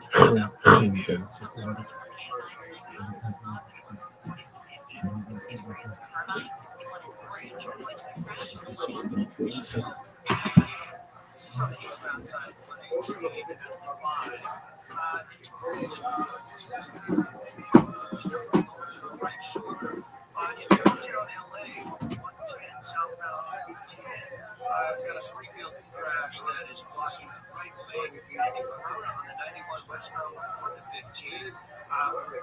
Slight fan has gone off the embankment. It is over to the right shoulder, but that is causing some spectators slowing quickly. With Southern California's most accurate traffic reports, I'm Trey Alexander. We find that life-changing travel is back for season 2. Join us as we explore breathtaking natural beauty and the land history of destinations. I love the books. I don't know if he still has the books. Yeah, he has the books. Grab one. He's got the Kill Tony books, volume 1, 2, and 3, available at RyanJEvelt.com. Very exciting stuff. You doing good this week, Ryan? Absolutely. Join this heat wave that we were having. I love it. I love it. Staying hydrated, staying outside, soaking in the sun. Life's good. There's nowhere I'd rather be than beautiful Southern California. And speaking of which, the beautiful place that makes this show happen, let's talk about some of the amazing sponsors that are responsible for this evening's show. Hiring can be super challenging for business owners, especially with everything else they have to think about these days. Social distancing, supplying masks for their employees, driving traffic to their business. Monica Starks could relate. She needed to hire for a pivotal role at her construction company, GS Group, but was having a tough time finding the right person, especially with so many candidates out there. So she switched to ZipRecruiter. ZipRecruiter doesn't depend on candidates finding you. It finds them for you. Its technology identifies people with the right experience for your job and actively invites them to apply, which is why you should try ZipRecruiter for free at ZipRecruiter.com/Keltoni. That's how Monica found Lamont Jenkins. She said that ZipRecruiter sent Lamont's profile to her around 5 minutes after she posted her job because he was a great match for the role. Through ZipRecruiter, Monica's company has hired everyone from accountants to project managers to field scientists, but Monica's not the only employer who loves ZipRecruiter. 4 out of 5 employers who post on ZipRecruiter get a quality candidate within the first day. See for yourself how ZipRecruiter makes hiring faster and easier. Try it now for free. That's right, free at ZipRecruiter.com/Killtony. That's ZipRecruiter.com/KILLTONY. ZipRecruiter.com/Killtony. Our newest sponsor, Lucy Nicotine, is a company founded by former smokers who are finally making tobacco alternatives that don't suck. The summer of 2020 is the time to get healthy. Get rid of your cigarettes, unplug your vape, throw out your tins of dip, and get Lucy lozenges that actually taste great, delivered directly to your door. I was a heavy cigarette smoker. It's made everything smell, and my car, and my clothes, and everything. And then I switched to vaping, and now I use Lucy Nicotine Gum. I can use it on an airplane, or if I'm in a car. Guys, this is a real deal. A subscription to Lucy comes directly to your door each month. It's simple. In a time when groceries are delivered to your door, Lucy got you scheduled and will be there every month. Use promo code KILLTONY and save 20% off the entire store. You can even do a trial order of gum for just $4. That's basically just shipping and handling. Go to lucy.co, use promo code KILLTONY at checkout, and get rid of your old cigs or vape. That's lucy.co, promo code KILLTONY at the checkout. And we are back. I'm excited to start this puppy pie tonight. Ladies and gentlemen, we do have a guest. He is a returning guest, a guy who's been on the show quite a few times. Former Comedy Store door guy, winner of the Comedy Central Roast Battle Season 2. Huge victory. One of the great roasters, one of the great comedians. He's a paid regular here at the Comedy Store. He's one of my great friends. He's going to be chilling with us. Ladies and gentlemen, I present the great Frank Castillo, everybody. Here we go. Viva la razza. Yeah. Hello, Frank. Welcome. Feels good to be here. I bet it does. When you hear that music, it reminds you of your father, your grandmother, your mijo, your mija, and your favorite podcast, Kill Tony, was what I was looking for. By the way, one of the coolest fathers I think I've ever met, your dad. I've drank with your dad. I've smoked with your dad. He's a legit dad. Yeah. He is a party animal. I've gone to a Dodgers game with your dad. Well, actually, I met him there. I met 1,000 of your dad at a Dodgers game. That's what every Dodgers fan. He is a true, true dad. Yeah. And a true Los Angeles, what do they call that? Angelino. Yes. That would be a word. A cholo, perhaps, could be another word. Would you call him a cholo? Yeah, he definitely has the Chicano lifestyle, for sure. Chicano, for sure. Well, I'm glad that you're here, Frank. We're going to have some fun this evening. I don't know if you remember this, Frank, but on this show, we have a band. Do you remember that? Love the band. They have the best damn band in the land. Every single episode, they commit to being different characters. We never know what they're going to be. Sometimes it's the return of famous characters we've seen before. Sometimes it's the debut of brand new characters, like Linkin Park or it could be anything. Let's find out what they are tonight when I bring up the best damn band in the land. It's the Kill Tony Band. Jeremiah Watkins, Stolberg, Joel Jimenez, Jetski Johnson, and Chroma Chris. Here we go. Here they come. Whoa! Oh my goodness, we've seen these guys before. Oh, and there's a girl. Oh my goodness. Wow, they're so nerdy. Oh, wow. Come on, get behind your microphone. That's the part right there. Hello. Remind me of your name. Hello, my name is Douglas, and it is good to see you once again. Douglas, I'm glad you're back. You are a nerd, right? I am a live-action role player, Tony. I do not take kindly to slurs. Okay. Very good. Live-action role player. Yes. And, this is also Draconio, if you forgot, my dragon. Draconio? Yes, sir. Okay, I'll have to write that down. I'll remember that. And then what do we got back here? We have a guy who appears to have 2 to-go boxes on his shoulders. And on his... Take that ass to go. You watch your mouth, sir. And on his crotch. Remind us of your name. My name is Kevin. I am a king, galactic space king. Oh, okay. All right. I'm going to write that all down. And then over here we have a random guy in a hoodie and a Corona mask. It appears. What's your deal? Tony, my name is Malachi, and I'm a silent assassin. Malachi, a silent assassin. You are indeed just that. And then I've seen. Go ahead. He puts the gay in Ninja Gaiden. Okay. That's very funny. There you go. You get that one. You go ahead. The ass and gay assassin.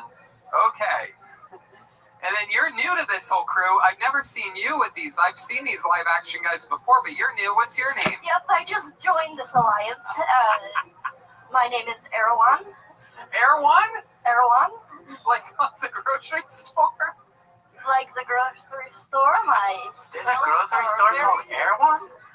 There is a Los Angeles store. You have one of the thickest lists I've ever heard. Too bad there's not a spell to get rid of that. Wow. My goodness. Well, welcome, Erwan. I'm glad you're joining the band tonight. We're going to have some fun. So we have some live action role players. We have Roast Battle, Champ, Frank Castillo, Red Band, Ryan J.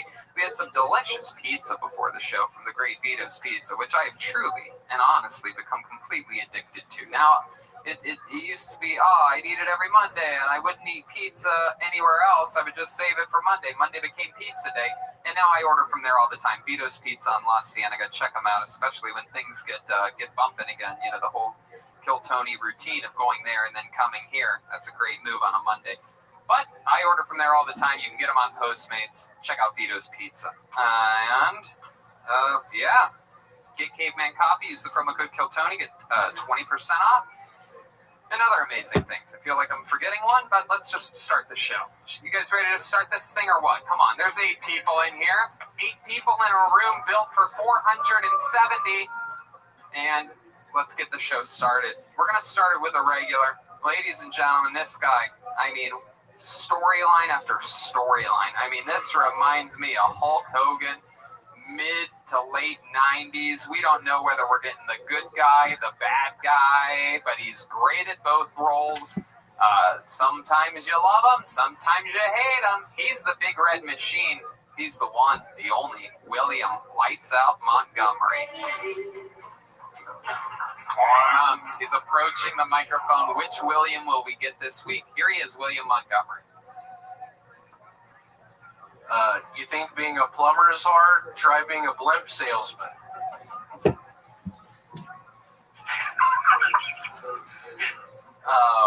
Was watching a WNBA game earlier, and it said aerial coverage provided by the Goodyear blimp, and I have to admit, the roof game was on point.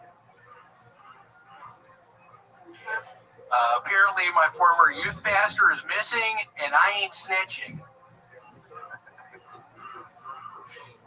Not to beat a dead horse, but I'm all out of glue. Sad for Biden that his VP running mate just died. Kamala, the Ugandan giant. All right, that's all I got. There you go. 49 seconds of meat and potatoes from William Montgomery. Montgomery. Yeah. Hi, William. Hey, That was how are so y'all much doing? fun. Welcome, welcome. I know. Are you sober again this week? Yeah, pretty much. I have had a little Coca-Cola and vodka, but just a tiny amount. Coca-Cola and vodka? How would you mix that too? I only had Coca-Cola in the fridge. It's not bad. Wow. Did you have it on ice? Nope, it's just in a water bottle over there. Just Coke, you put it in a water, you put a lid on it? Yes, William is what we call a level 17 alcoholic. That is a great point, Douglas. Yes, he is. It was better this week. I did get I got drunk last night, but other than that, that was it. What happened last night? What do you think made you want to drink last night? What do you think happened there? I don't know. I was grilling out. It's been fun to grill out. I got a grill, did some salmon last night. Oh, how long? It was really good. Okay. How long into the grilling did you start drinking? I was drinking some Stella Artois. Okay, let me rephrase the question. When did you start grilling? Take Probably a guess. 7. 7 p.m. Yes. What time did you start drinking yesterday? Probably at 6. Okay, so you cracked open a Stella at 6. Correct. Probably went through 2 of those before you started grilling at 7, right? Correct. And then what happened? What happened at 7 when you started grilling? Just straight Stellas all night? Did you get your groove And then back? I moved to the vodka Coke at probably 3 in the morning. Jesus, absolutely disgusting. And then I woke up at maybe 1 p.m. today. I mean, you drink like a freshman in high school that just found out about alcohol. That is a drink of desperation. Yeah, it's like I just mixed whatever my stepdad had in the cabinet. Right. I had a vodka and Coke. I bet that Coke was flat, wasn't it? Oh, It wasn't actually. Wait till you try peach schnapps and RC Cola. Whoa. Do you drink a lot of water when you wake up, or do you drink water in period? Yes, I was very thirsty when I woke up. Fuck yeah. How much water do you think you drank? 64 ounces. Oh, that's a good guess. Yeah, I have a 32-ounce water bottle today. Oh my goodness, and you filled it up twice. Yep. That's interesting. Is it true that your youth pastor is missing? Yes. Oh, tell us more about it. We don't know where he is. How did you find out he was missing? Who told you that? It was on the news today. Really? The news here? The local news here? Yes. And you were watching the local news and you found out your youth pastor, even though you're from Tennessee, you found out your youth pastor here on the local news, they covered that a Tennessee youth pastor was missing. Correct. Are you lying to me right now? No.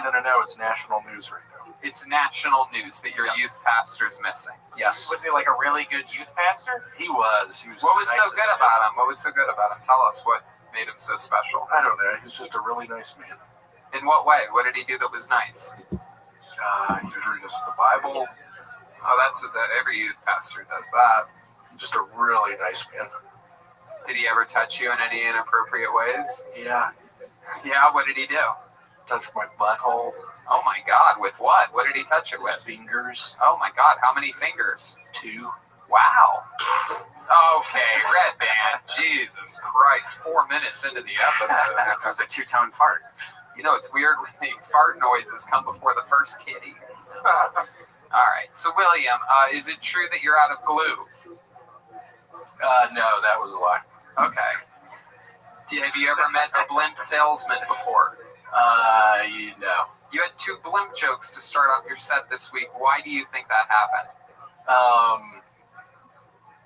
I don't know. I was frantically trying to write stuff earlier, and I thought about blimps, and then those 2 came to mind.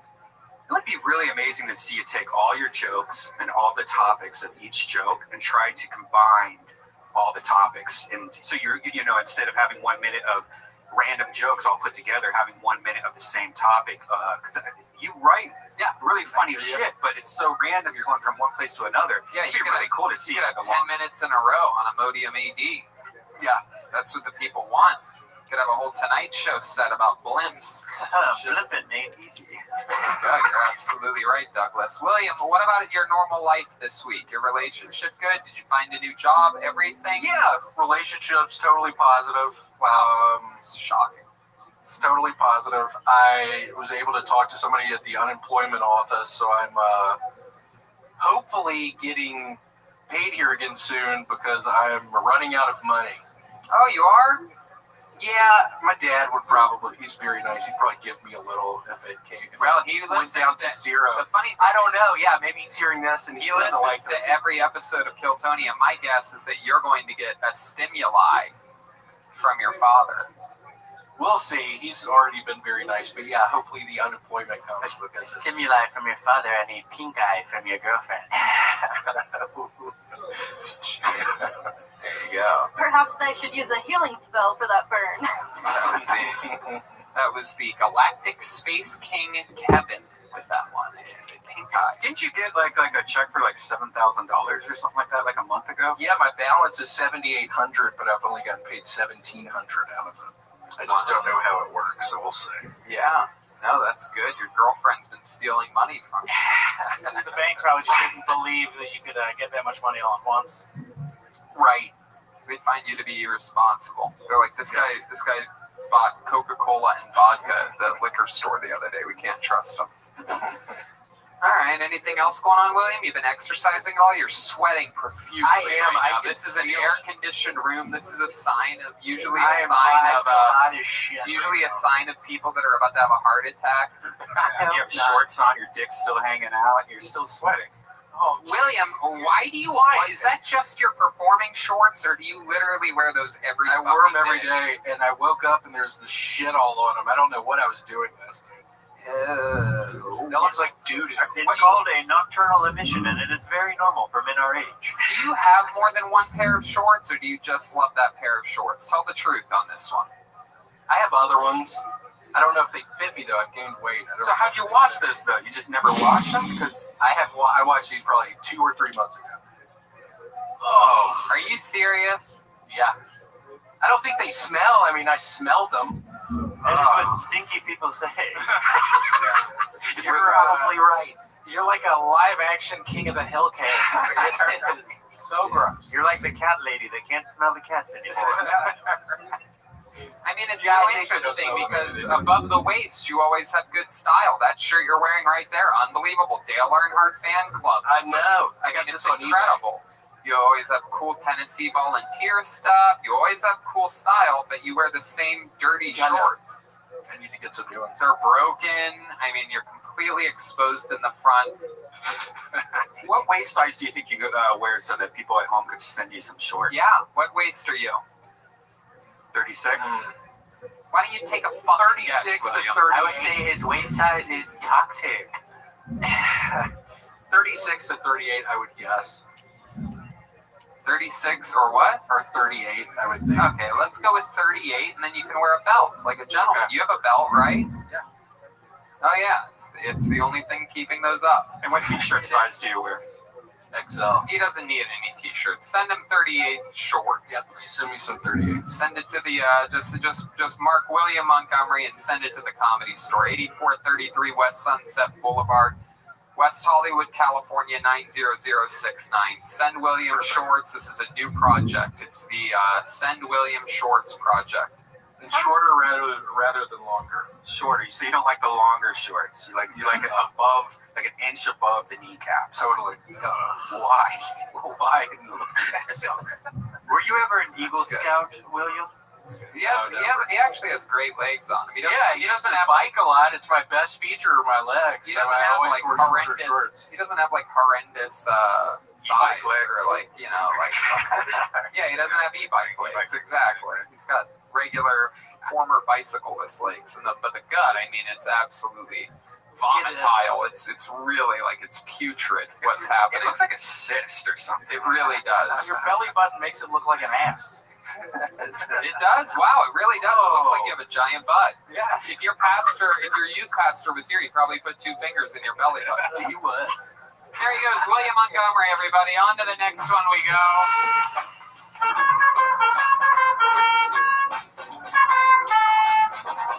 Really great seeing William's improvement the last 2 weeks. It's totally his best sets the last 2 weeks, probably.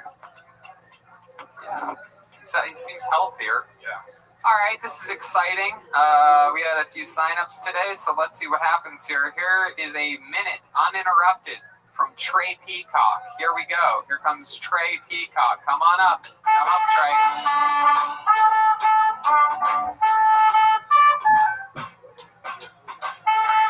How's it going? Here he is, Trey Peacock, everyone. Hi, how's it going? You can take off your mask if you want to, yeah. Here he is. One more time, Trey Peacock. What's up, guys? So I once went on a date with this one girl who, to put it lightly, was my cousin. But it's okay because our Nana hooked us up. Really, it was her high school prom and no one wanted to take her, so I got the pleasure of taking her. But it just sucks because she never really got the chance to have that prom sex everybody, dreams about in high school. Yeah, we waited till after we both graduated for that. Yeah, I don't know. I have a coworker who likes to fart on me all the time at work. I don't fucking know why. He's Ukrainian, so that might be a reason. But his name's Edward. Shout out Edward. Other than that, I got in a car crash on the way over here. Luckily, everyone survived. And I'm on the run. The cops showed up on the hotel I'm staying at. I got out of there in the Uber just in time. That's all I got. Wow. All right. Some jokes. Some truth. Let's get down to the nitty gritty. I have a lot of questions for you, young man. I'm excited about this interview. First of all, welcome to the show, Trey Peacock. This is your first time on, correct? Yes, sir, it is. And how old are you? 21. 21. Why'd you say it like that? They checked your ID at the front, right? Yeah, they did. Yeah. Okay. It's very bizarre. I mean, I don't know who let me in here. I mean, are you 21? Yes. Okay, well, there you go. Then just fucking be cool, dude. My God, Trey. Jesus, this fucking guy's suspicious ass motherfucker. Yeah. You drove down from Modesto. I actually had a bucket filled with people, and then someone told me before the show, there's this guy who drove all the way from Modesto, California, which for those of you listening is about, 5 hours north, we'll say. Something like that. And they go, he drove all the way from Modesto and he got into a car accident on his way here and he wants to sign up. And I'm like, well, let's get this motherfucker in here. That's exactly what I told the guy with no hesitation. What was the car accident? How'd it happen? So hey, that was my next question. That's so crazy you asked that because I was never going to get there. Yeah, I was on the freeway in the slow lane. Fat ass flatbed. I don't know why my dad had me drive it, but big old flatbed. And then this lady was merging on, and I got caught between her and a semi was to my left in the middle lane, so I got pinched. And everybody was good. The semi driver actually he took off. He didn't want to wait for the cops, so. But everybody pulled over for a second. Yeah. And then what about the lady? She was good. She was a little Mexican lady. She was all cool, and she had some Asian kid in her car with her. I don't know why. She wasn't her kid. I don't know. Was the kid tied up? No, he was doing schoolwork. I guess he was falling behind in school, so he was reading books. Wow, so you're saying the most stereotypical thing about an Asian kid who was just doing homework, and that's how you knew he wasn't Mexican? I mean, that sounds about well, right. I mean, he also, speaking of stereotypes, I mean, maybe the Asian kid was giving the Mexican lady instructions on how to drive and caused the accident in the first place. I think he actually ran into a coyote who was stealing an Asian kid. That's what I'm thinking. Yeah. She was the one to stick around. I don't know. Oh wow! Look at that. So she stuck around, and you left before the police came. Yeah. Well, we were waiting for like an hour and a half, and she was like, "I gotta get this kid gone." I don't know where she was taking him, but she had to get out. She's babysitting the kid. She's the nanny. Spoiler alert. That was an old kid to be having a nanny. How old do you think the kid was? He was probably like 16 or 17, if I had to guess. Oh, damn it! She's trying to sell that kid. No, that's exactly what it is. Yeah. Maybe she was tutoring him. Maybe the Mexican lady and the Asian boy were just going out to enjoy some rice. They both like rice, those kinds of people. Rice. You know, they do traffic intelligent kids. You know what I mean? People need accountants. That's absolutely true. Everybody wants an Asian accountant nowadays. So let's talk about you, Trey Peacock. A lot went on there. You said something about a hotel. You're staying at a hotel here? Yeah, well, like I said, because I'm here for work for my pops, but since I got in that accident, I didn't get to the place on time, so I had to go up in a hotel.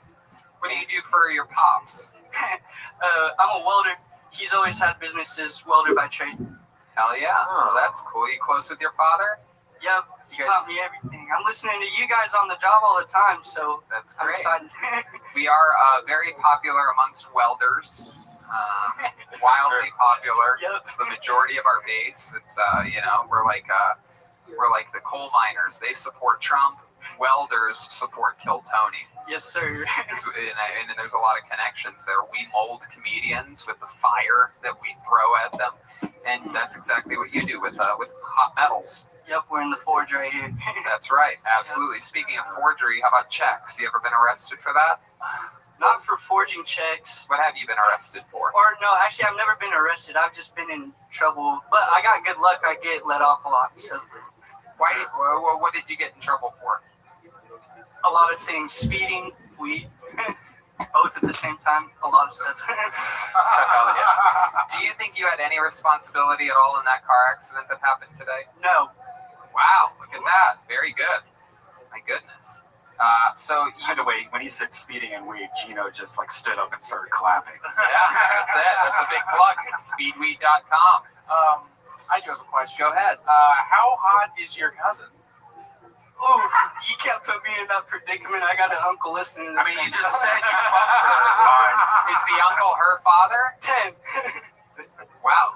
She's a 10, or that was her age? Okay, Trey, so did you really hook up with your cousin? No, I'm not. I didn't. I don't know. You're from Modesto. I am from Modesto. But did you want to? No. That laugh is very suspicious. You know, there were some feelings that arose during the prom, and that's why I had to cut it off. I had to get out The of there. feeling is called your wiener, and that's my boner. What if you two role played as not cousins? Some feelings arose. What would you have told her if you guys weren't cousins? What would you have said to her? Give us a line. I would have said, "Damn, you're beautiful." Oh wait, she's not my cousin. All right, well, there you go. So I was surprised that you actually went to prom with your cousin. So you knew it was your cousin. Yeah. And you were just like, hey. Wait. I'm noticing something. If your cousin's hot, why is she going to prom with you? Good question. That is a good question. I guess. Does she have a learning disability? You could say that. She has her toes stuck together. Her toes are stuck together? Not a learning disability. I know that sounds like I can't read. My toes are stuck together. The place, was she wearing like open shoes at prom? Do you remember? Was she wearing like heels with like open soles? No, she wrapped those shits up. She wrapped those shits up. I can't figure out this math problem. My toes are stuck together. A beautiful woman, but this bitch has hooves. Do you think she wanted to hook up with you at all after that? Let's pretend like your uncle isn't listening. That's going to be what's best for the show. Your uncle's not listening. Okay. Do you think your cousin wanted to hook up with you at all a little bit, maybe? Probably not. I think it was more forced by our grandma. Oh, your grandma, it was an organized prom date. Exactly. Well, maybe that's why your grandma's always hooking up the family members, and that's why she had, webbed feet. Exactly. Yeah, exactly. Good call. Did your grandma have a cool hillbilly grandma name like Bertha or Edna or something like that? Nah, she's Mexican, but she's Deborah. Deborah? Debbie, my aunt's Deborah. Oh Sorry. yeah, Grandma Debbie is a hillbilly name. You just don't know that because you're surrounded by people in Modesto all the time. I guess. Grandma Debbie. It's like L Hills have Little eyes. Debbie? Yeah, little Debbie. So let's talk about your coworker Edward that farts on you. This is in the welding industry. Yes, sir. You guys ever fart and put the welding gun up to it and let the flames explode out? Good call. No, the shield gas is actually the opposite of flammable, so it might just spread the smell around. Sometimes I say to Draconio, incendio, and he lights my farts on fire. Okay, there you go. You got that out. your friend Edward, does he fart like in your direction, or does he put his butt cheeks right up against you and fart? What types of farts are we talking about? It depends on the mood he's in, you know? Like, if I do something to piss him off, he'll, like, I don't know how he's got a power to conjure up, like, the worst smells, like, depending on how angry he is. But he'll usually do a drive-by, just walk by and leave the cloud by where I'm working. Well, you said, what is his ethnicity? He's Ukrainian. Well, that's how he does the smelliest farts. Yeah, yep, there you go. You're saying that Ukrainians It's the food, you know. We had somebody growing up from India, and that's different. But here's a good example. The teacher had to take the whole class aside and go, "Hey guys, stop making fun of him when he farts because it's his Indian food." And third grade. Dr. Rabbi! What the same person that's sending shorts for William? Can we get a map for Brian? Everyone knows India's in Eastern Europe, right between fucking Germany. Well, I think you guys are missing the point. I'm talking about food. He probably eats Ukrainian food. It's probably a different diet than normal people, so that's why he has stinker farts. Okay, did you just say stinker farts? Stinkier. like you fart a hamburger, it ain't bad. Wait, what? Can we get that on a t-shirt? You fart a hamburger, it ain't bad. All right. And a Chinese fart makes you want more fart after 10 minutes. Do you have any? Jesus. Do you have any special skills or talents that would surprise us about you? You seem like the kind of guy that knows how to fucking, pop your thumb out of the joint or something like that. Oh, I could roll my belly. I could swallow. You can what? I could roll my. Let's see that. That's called epilepsy. Very good. What else can you do? I can play the drums. Whoa! Before he said that, can I also say he said he could swallow his tongue? That is epilepsy. There you go. You have an extra pair of drumsticks? Yeah. Well, you know what? It's been a long time since we've done this, but I don't know if you know this, Trey Peacock.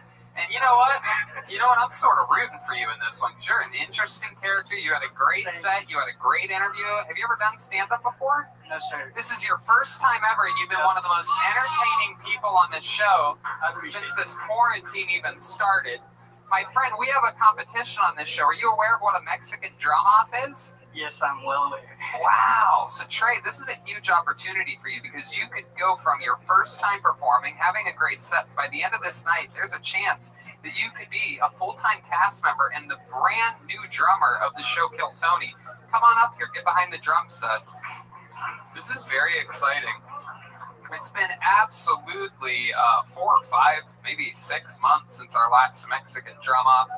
And we're about to have one right here. So, Trey, you know how it works. You get to do a little drum solo, make it your own thing. If you want to do anything funny or silly or anything during it or after it or whatever, you can do that. Anything you want to do, ladies and gentlemen, before you start, let me just say, this is a Mexican drum off.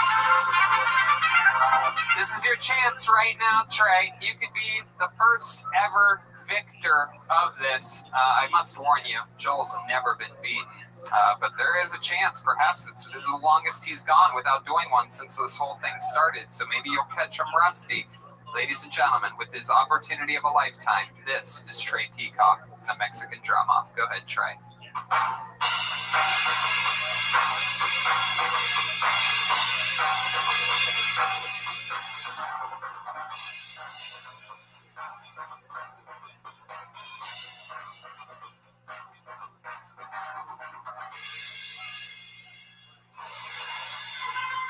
All right.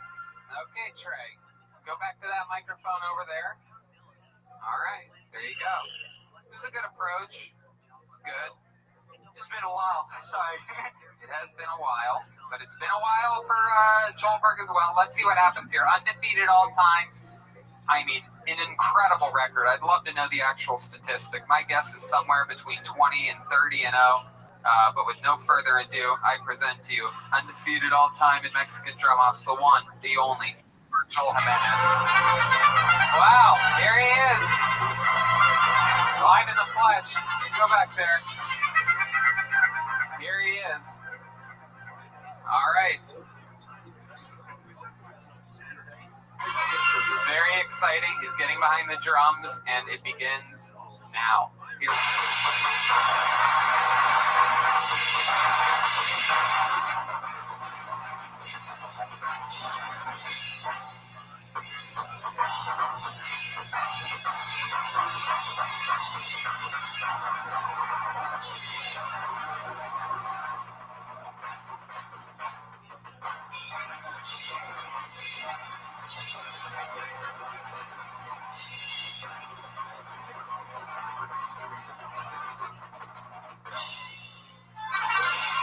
Yeah, that's it. That is it. My goodness. Wow. Not the first time you've gotten smashed by a semi-truck tonight. Did somebody order takeout? All right. How many of you have Trey Peacock? How many of you in the audience, by round of applause, how many of you have Trey Peacock winning this entire thing here? Just me. Oh, someone cleared their throat doing that. How many of you, by round of applause, have Joelberg retaining his championship? Well, there you go. And still undefeated. My goodness, what a landslide on this one. Peacock versus Peacock. That's right. Well, Trey, I mean, an incredible performance, I must say. I mean, very, very interesting person. I feel like there's tons more stuff we can talk about and get out of you. Please come back anytime. Let me know when you're coming. I will try. Tell a staff member when you get here to tell Tony that Trey Peacock is here from Modesto. Yes, sir. There he goes, his Kill Tony debut. A fan of the show, coming in and having a blast for 15 minutes. Trey Peacock. Every month. There you go. Trey Peacock. That made me remember how nice it was to have a drum off. It's been so long. It's been a long time. God, I miss the audience. There you go. All right, we have another regular on the show, ladies and gentlemen. A great comedian, a great roaster, so much fun. One of my good pals, real cool guy, great comedian. Here he is, David Lucas, everybody.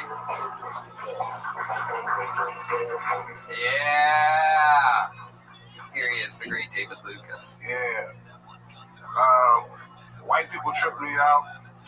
They put their dogs in strollers and put leashes on their kids. You wonder why this motherfucker act like an animal? And why he only wants to eat his food on all fours? White people weird. I dated this girl who had an Instagram for her dog. That was the weirdest shit. And she was black. This bitch used to actually post like she was the dog. That was the weirdest shit. The dog had a story. And she would update posts like chilling with mommy at the park. Bitch, you should be a white girl. I feel like it's time for me. I think I'm successful enough to date a white girl, but I want to date like a real white girl. Like, I don't want to date a white girl with an ankle tattoo that works at TSA. You know what I'm saying? I want like a Taylor Swift white girl. Like, I want a girl so white that she gotta hide our relationship until she's 10 months pregnant. That's how white I want.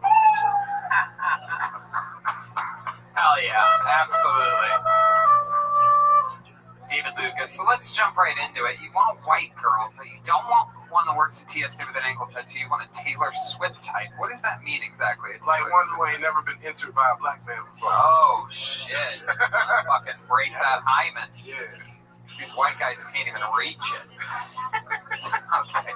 So, like, what do you think this girl would do for a living? You just say you don't want a TSA agent. So, like, when you say Taylor Swift type, like, what do you think? Like a lawyer's assistant or something? Yeah, bitch that work at doggy daycare. A donkey daycare? Doggy daycare. Oh, okay. Like college educated?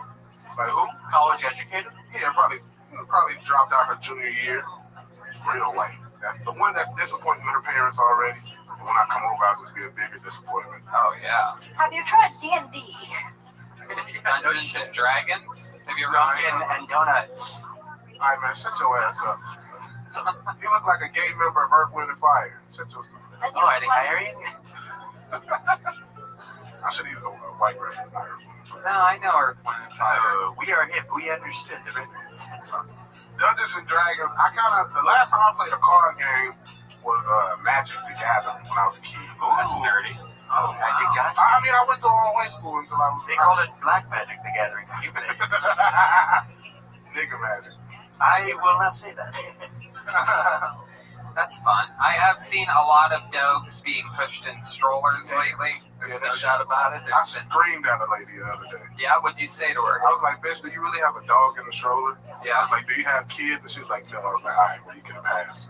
It makes sense. I saw something worse. I know a guy that I'm friends with that had a book bag with the cat window in the back, and he just goes around with the cat in his backpack. He came here in the comedy store. You still friends with him? Not really. Oh, okay. I got your beat. I saw a white lady breastfeeding her dog the other day. Get out of here, man. No, bro. That's not. No, you don't. You stop it. Somebody got. Are you serious? Yeah, she was just squeezing her nipple so the milk would come out. Are you serious? Now, was the dog biting or laughing? No, dog was laughing. I'm gonna add that to my set. Thanks, Frank. You're welcome. It's tech. There you go. Absolutely. I wonder, did she have a baby or did this bitch start lactating from the dog? Did the fucking hormones kick in? If you suck on anything long enough, it will lactate. That's a lie. Wow. Douglas, have you ever been with a woman before? No, but maybe a goat. Wow, you've been with a goat? Yes, sir. What'd you do to the goat? I went down on it. You did? Yes, I did. You was it a boy or a girl? It was. I thought a girl at first, and then I had a dick in my mouth, and then I said, "Hello, sir. I do not appreciate you being coy with me." And then he sodomized me. How long did you spend going down on the goat before you We were realized? in a relationship for 6 years before I realized that it was a male. What was its name? Elliot. And you didn't realize Elliot was a boy? No, for 6 years he was tucking his dick between his legs like a sheep pussy mangina. Oh my goodness gracious, Douglas! I'm so glad I asked these questions. Me as well. That is very interesting to find out that you were in a long-term relationship 6 years it was. with a goat. Yes. 6 years. 6 years I was in love with a sheep that I thought was a man, but it was actually a woman that wasn't actually a man. How long into the 6 years did you find out that it was a man? Year 3, but I kept plowing through because I need to get to that next level. Oh my God! Bruh, my Did you end redneck up beating the game? Well, in D&D, there is no limit to levels, so I am very, very high. Oh my goodness! My redneck homies told me that I think a sheep have the closest vagina to women. That is the second closest. What's the first closest? Dolphin. Oh, that's right. Fucking redneck. That's right. I think I've heard you mention that once or How does it feel right It's now? on Netflix right now. My redneck homies told me that sheep got a close vagina to a woman. It's actually pretty cool looking. If you look at it, like it looks legit. Yeah. If you've never seen a human vagina, yeah. You know what's the second closest thing to a vagina? A penis. Well, I guess so. Yeah, everybody's born with a clit, right? Yes, sir. Absolutely. Yours just fell out. Everyone's born with a booty hole. That's what I. No Redneck doubt told me about no more booty hole jokes. it. No doubt about it. No, you're allowed to do both booty hole jokes if you want. Oh shit! He just opened up a scroll. Those of you only listening, he You just just pulled out. spread the cheeks on the booty hole joke. There you go. When Tony puts a dildo on his ass, it got an echo. Oh my goodness! Why would when I put a what on my A ass? dildo. It's got an echo. Atreyu! Because there's so much space in my ass. Hell yeah. Oh Jesus Christ! I actually would bet. I would bet money, and maybe we should do this test one day where we do a blind taste test and have each cast member put a finger in our butts. Oh, hell no. I'll bet you have the loosest butt. Nah. I would bet that. Yeah, because he has a much bigger ass than me. Bigger poops. I have no ass, Oh, bro. yeah. I got no ass. Dr. Rabbit! There's only been one finger in my ass ever. A doctor had to check for perhaps a dropped appendix at one point. They think that sometimes, I thought I may have had appendicitis at one point, real bad lower pains, and so they checked to see if it dropped or something like that, and I did not like it at all. What was it? Just like a cell phone or something? It ended up working out. I don't know. I farted or something. And the crazy thing is, bro, because prostate cancer run in my family, I gotta get that test early. That's the only thing that runs in your family. Go ahead. None of you guys have ever had a chick with a finger in your ass? Yeah, and it sucked because it was like where they had like nurses from college like watching. And I was like, no, you can't have like 3 nurses. No, I meant watching. like in sex. I mean, they try. They want to. No, none of you guys? They want to, I don't play that but I shit, stopped them. I got not into that. Frank, you with that shit? I had it once when I was like 20. There was like some 29-year-old woman that was older than me that blew me and then was just put a finger in my butt while blowing you. Yeah, it was a lot. It was. Girls are slick, bro. They'll try It was to like doing mushrooms but sex. It was just like I don't know if I'm here yet. I can't now. Douglas, you ever have a finger in your butt? No, but I have had a. Goodness gracious. Oh my goodness. Let's check in with the Galactic Space King Kevin on this one. What's your sex life like, Galactic Space King Kevin? Oh, it's Rabbi. Yeah, tell us What's more. up with this? I thought she was smart, but then I saw her toes were stuck together, so she didn't really know too much. But she put those stuck together toes in my ass. Oh my god, alright, there you go. That's how I became a space lord. That was the Galactic Space King Kevin. They're some crazy ass characters, bro. I can't get They are indeed. I like this look tonight. I love this. You're dressed like a pumpkin spice latte. It's very exciting. You look like a jack-o'-lantern in December, which is great. You look like a gender lawyer. A gender lawyer? Like you help motherfuckers legally change their gender. I mean, it just so happens that I do that part-time now in the quarantine as a side gig. I'm a gender lawyer. What about the insurance company? You have the booty hole insurance. That's it. Yep, That's it. B&D. Booty holes and dildos insurance. For anybody who got what's some things called hemorrhoids. That's right. That's Do you right. get hemorrhoids? Nah, nigga, I don't eat like you. What are you talking about? You get hemorrhoids if you're 2 years old. I thought you got them from. Wait, what? Yeah, it's just forcing poop out. No, you can get hemorrhoids if you're 10 years old, Rabbi. Rabbi had a hemorrhoid at 6 months. Maybe hemorrhoids is a thing. Google it. Look at it. Dr. Rabbit! You must have had. Red-Man didn't have an imaginary friend. He just named his hemorrhoids. Right. Rabbi had blended up mashed potatoes and pork chop in his bottle. Okay. Somebody said pork chop on lamb. Oh my god. This show's out of control. Yeah. Well, David, fun times. Yeah, bro. It's incredible that we only roasted like you know, it's not easy to write for stand-up while not doing shows. That is for sure. And that you are God doing your fucking absolute best. I can tell. It's very impressive, and it's very cool that you're doing it. It's very hard to do your style. You know, Michael Lair is an improv guru trained for decades in Chicago at the hardest levels of having to be in different tough situations. This and that. William's style, very one-liner, very short, silly, goofy jokes, and your style is more true to, you know. Depends on my style depends on pauses and laughter. Right. And silence. Real stand-up comedy. Not to say that their stand-up isn't real stand-up comedy, but very dependent on an audience, and you're still plowing through it. Yeah, man, got to. You gotta, you just gotta keep going, dog. Goddamn right, and you are going indeed, ladies and gentlemen. Yeah. There he is. Oh, baby girl, what up, son? Yeah, I am, because I'm a true fan.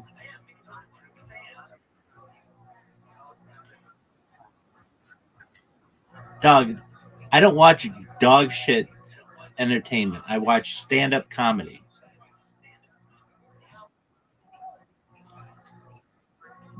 Even he said, watching stand-up, that his podcast has gone straight downhill without a co-host.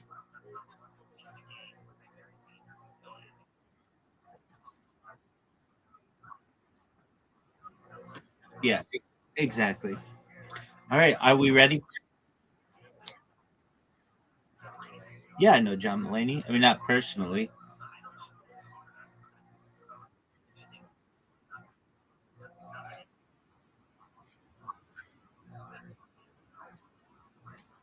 That's boss.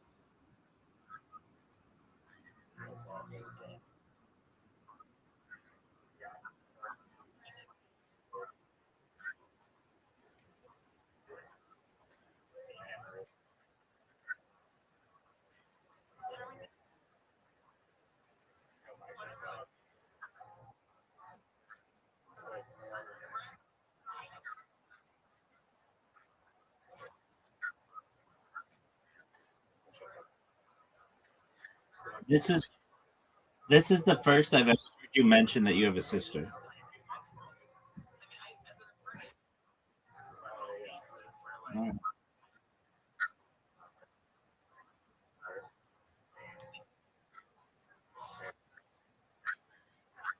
Shout out to Sister Isaac. That people buy. Are we gonna watch a documentary?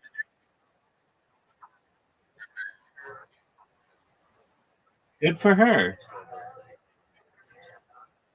Is it somebody's birthday? Well, then she's entitled to it. Come on. Happy birthday to Mama Riser. Doug, quit giving her shit over that. That's fine. That's totally normal.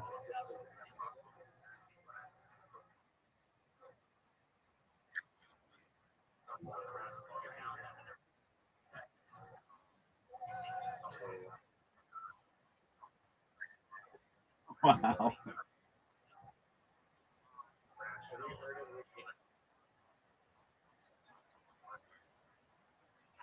Yeah, it's a mockumentary, and somebody was just what's his name? He loves it. What's the other guy's name? Oz. Oz loves it.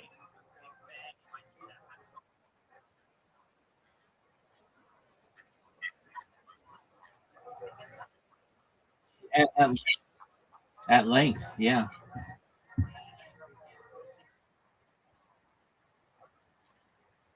I can give it to you. It was uh, Thursday night at like 11 p.m. Pacific Standard Time.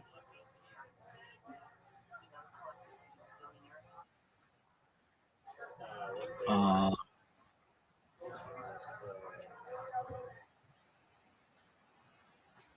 it was the night we watched the one on the Pet Cemetery.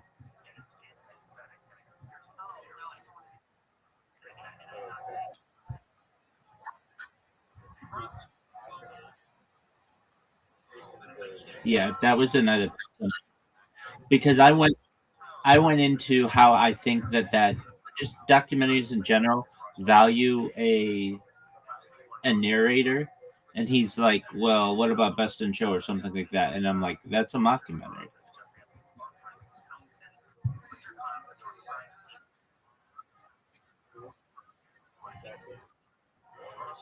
Okay.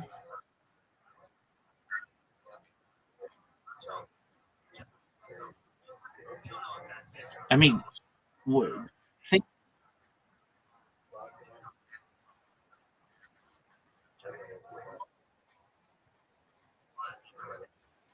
I'm ready for it, big man.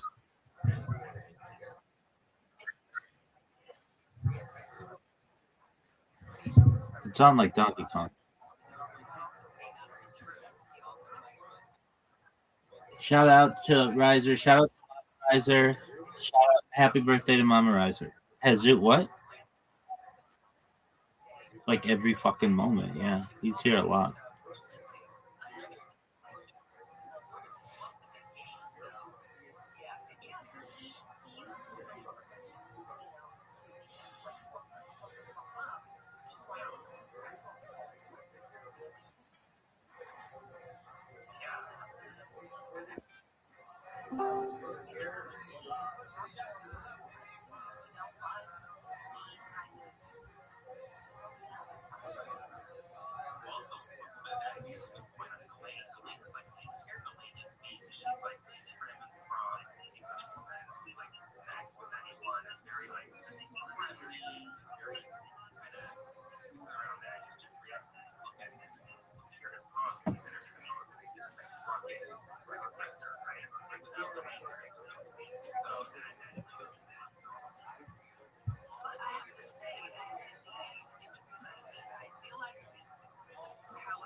Is it possible to turn it up?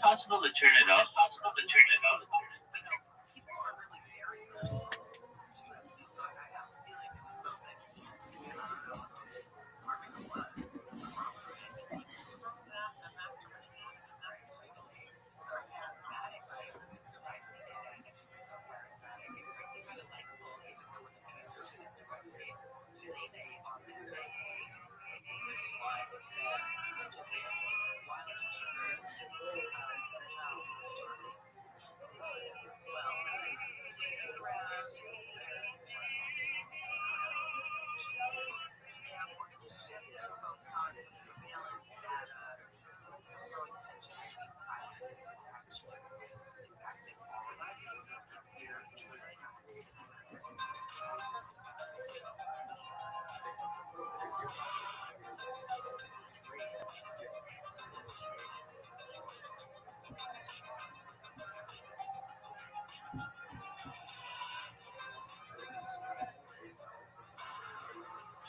The war on Iran is now stretching into 6 weeks. All let up its missiles and drone strikes. ABC's Chris Lennon says there are dozens of daily strikes on both nations as well. Wait, all right. Most reporting attacks on chemical and energy sites, but also in Lebanon. It's saying 7 and 40-year-old girl being killed in an Israeli strike in southern Lebanon. Lebanon, over 1,400 people have been killed and over 4,400 injured due to Israeli air strikes and ground operations. The economic fallout is Iran's rising up the cost of buying a home. Mortgage rates, which have been trending lower heading into this year, have been rising as economists start stabilization fears. That brings putting damper on the housing industry, what's traditionally the busiest time of the year for the housing market. On the right side, you can see first-time home shoppers are likely to benefit from more properties on the market at lower prices than a year ago in many metro areas. Eddie Gonzalez is here. The biggest wildfire in Southern California is now 95%. Names of Cal Fire since this year expired in 2000. Areas have scorched over 4,100 acres. There are no reports of injuries or property damage in California on this earnings. The lit weather from KFI tonight, about 45 and lows 40 to 50. It's 58 degrees in Carmine, 59 in Orange. Going to a disabled vehicle on the 710. Northbound side of the 710, you see a shot is working on the carpool lane. It's a style traffic issue here. In Santa Marina Harbor Fire southbound at 14. This crash, as you see, still got the right lane blocked. Traffic backed up all the way to 126. If you're cruising through that, it's going to take an extra 13 minutes to get through it. And also on the 15 southbound at 115, look out for a pickup truck. Still next to 2 pickup trucks got a little tangled up there. They're over to the right shoulder, but that's causing some traffic to slow down right there around the Midland. With Southern California, it's most active traffic cars. Trailers.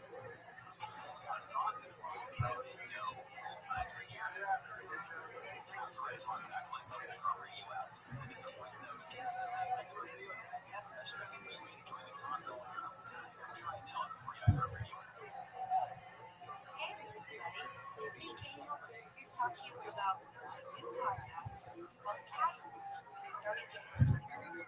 It's a sports podcast for people who don't necessarily consider themselves as listeners of sports podcasts. So bring it laughing about sports, not screaming. I mean, we might scream, but it's going to be about something that is very silly, not something serious. We're just not going to take it seriously. Is this making sense? That's kind of get the box. Tuesdays, Thursdays, it's fun. You can always find out like if you find out some bad decision. It's like I get it. But like now, you'll never miss an episode. That's like, this is good. Oh, it's good.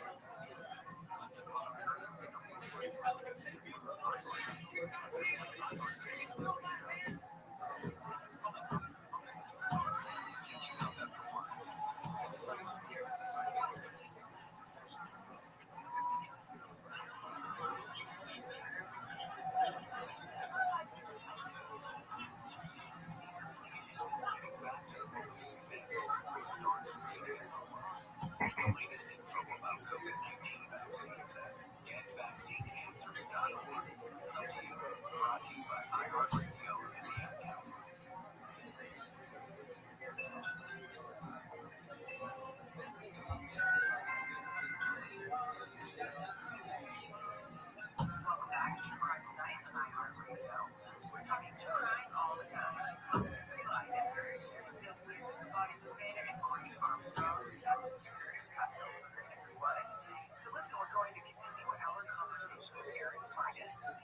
extraordinary lawyer, independent journalist. Please check him out on all of his socials. I watch him on Instagram, He's on TikTok. He does great work all day. Enjoy his 5 million plus listeners and viewers and all the things. So this is a thing that I just love his content because it's like such a complicated topics. Bite-sized. It's very digestible. I don't sit and watch hours long because on TV to get so much information. Yeah, it's real tough. Some call him their multiple type. His generation. I saw one of his compliments. That is an awesome compliment, but I always think about it. You're well on your way. So for you, what would you like to experience? Oh my goodness. Tell us what your legal journey to somewhere. Technology and invisibility is just ahead. From a legal standpoint, do you feel like our laws, protections, and regulations are keeping pace with technology advancement?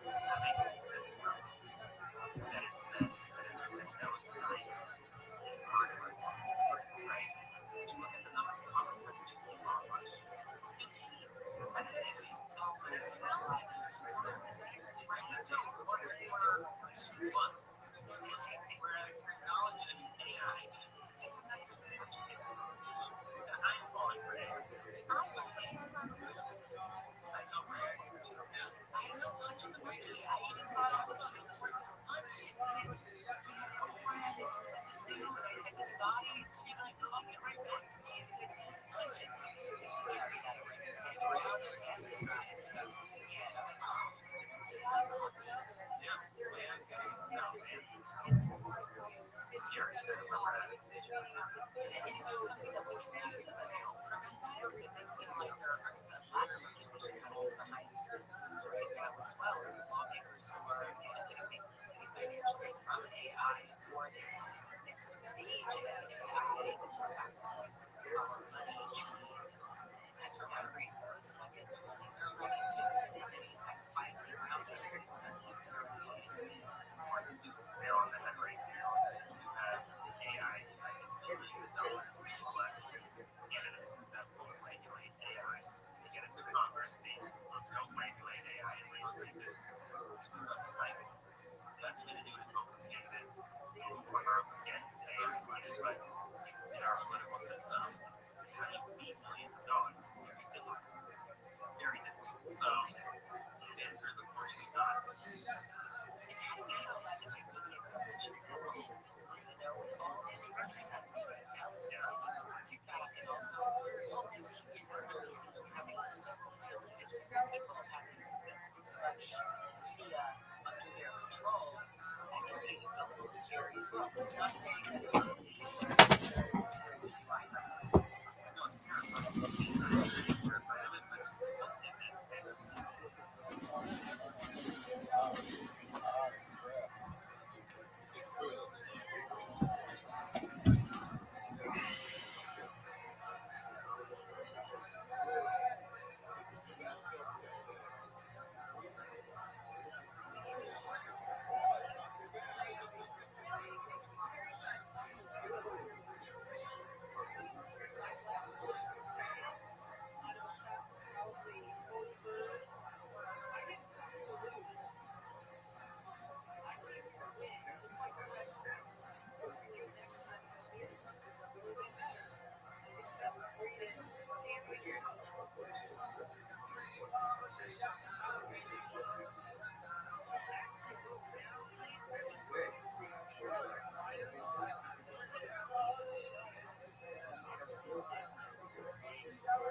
Well,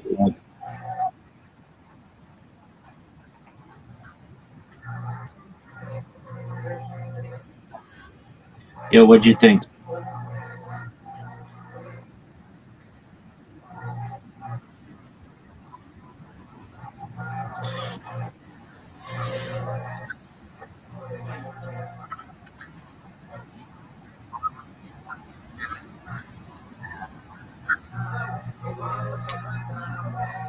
Excellent.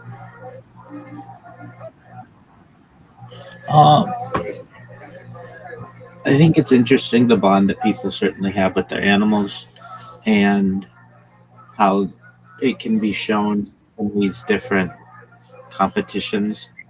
And I found it interesting, like the people who are like, we would never eat our animals. Like, that was just seen as foreign to them, and some of the other people would.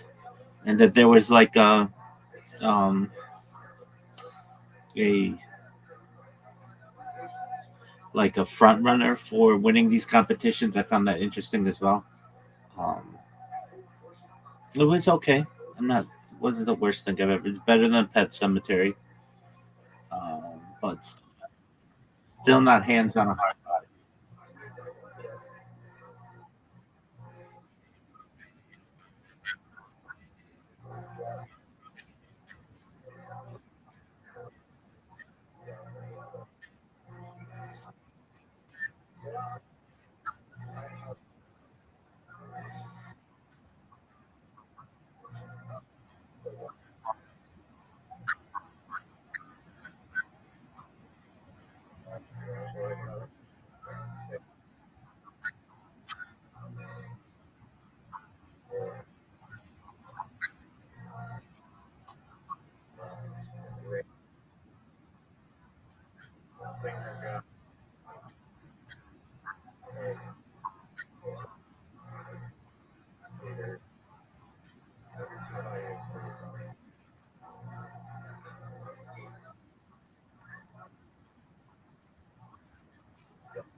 Exactly. There's some issues that I have with those dog shows. Not that I don't love dogs or think dogs are cool, but the over obsession with pure breeds, and then what occurs is like um, the damage to the animal, where they can't breathe well, or to the breed more so. They can't breathe well. They don't reproduce. You can over perfect some stuff. It didn't seem like that was being done too much in the chicken world yet, but if that blew up, it would be. And I I also respect. There's a thing. There was like a movement that happened, like maybe I don't know, the last 20 years of um, I think they're called urban coops. Basically, you can have chickens in a um, urban area, and you can't in Irvine, but in some areas of Los Angeles County, you can.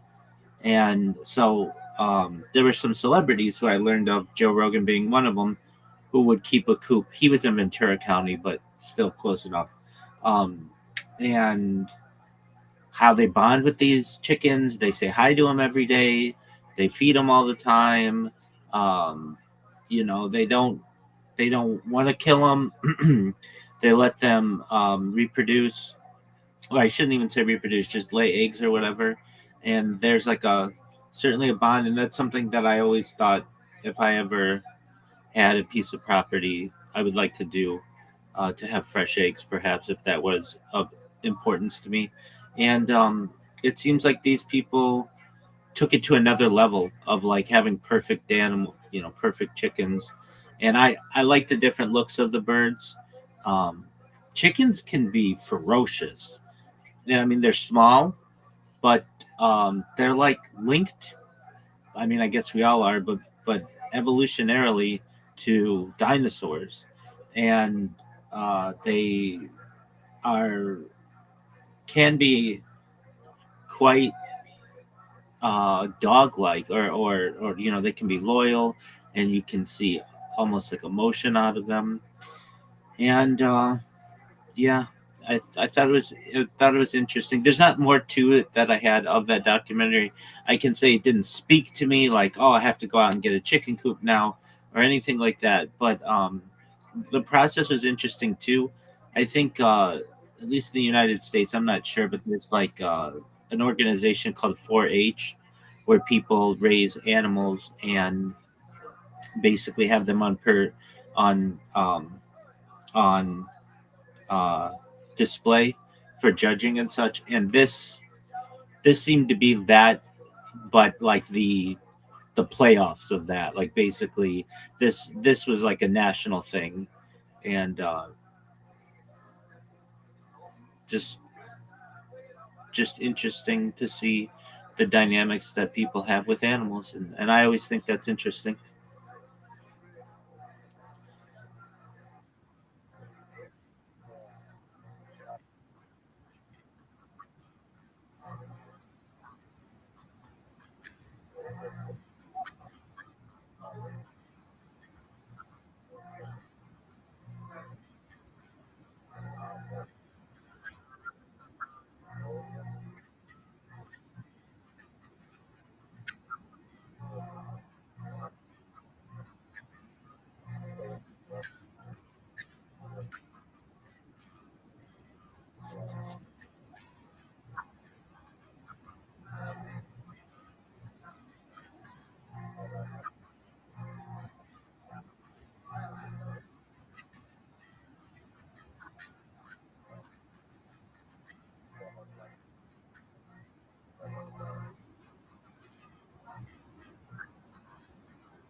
I agree.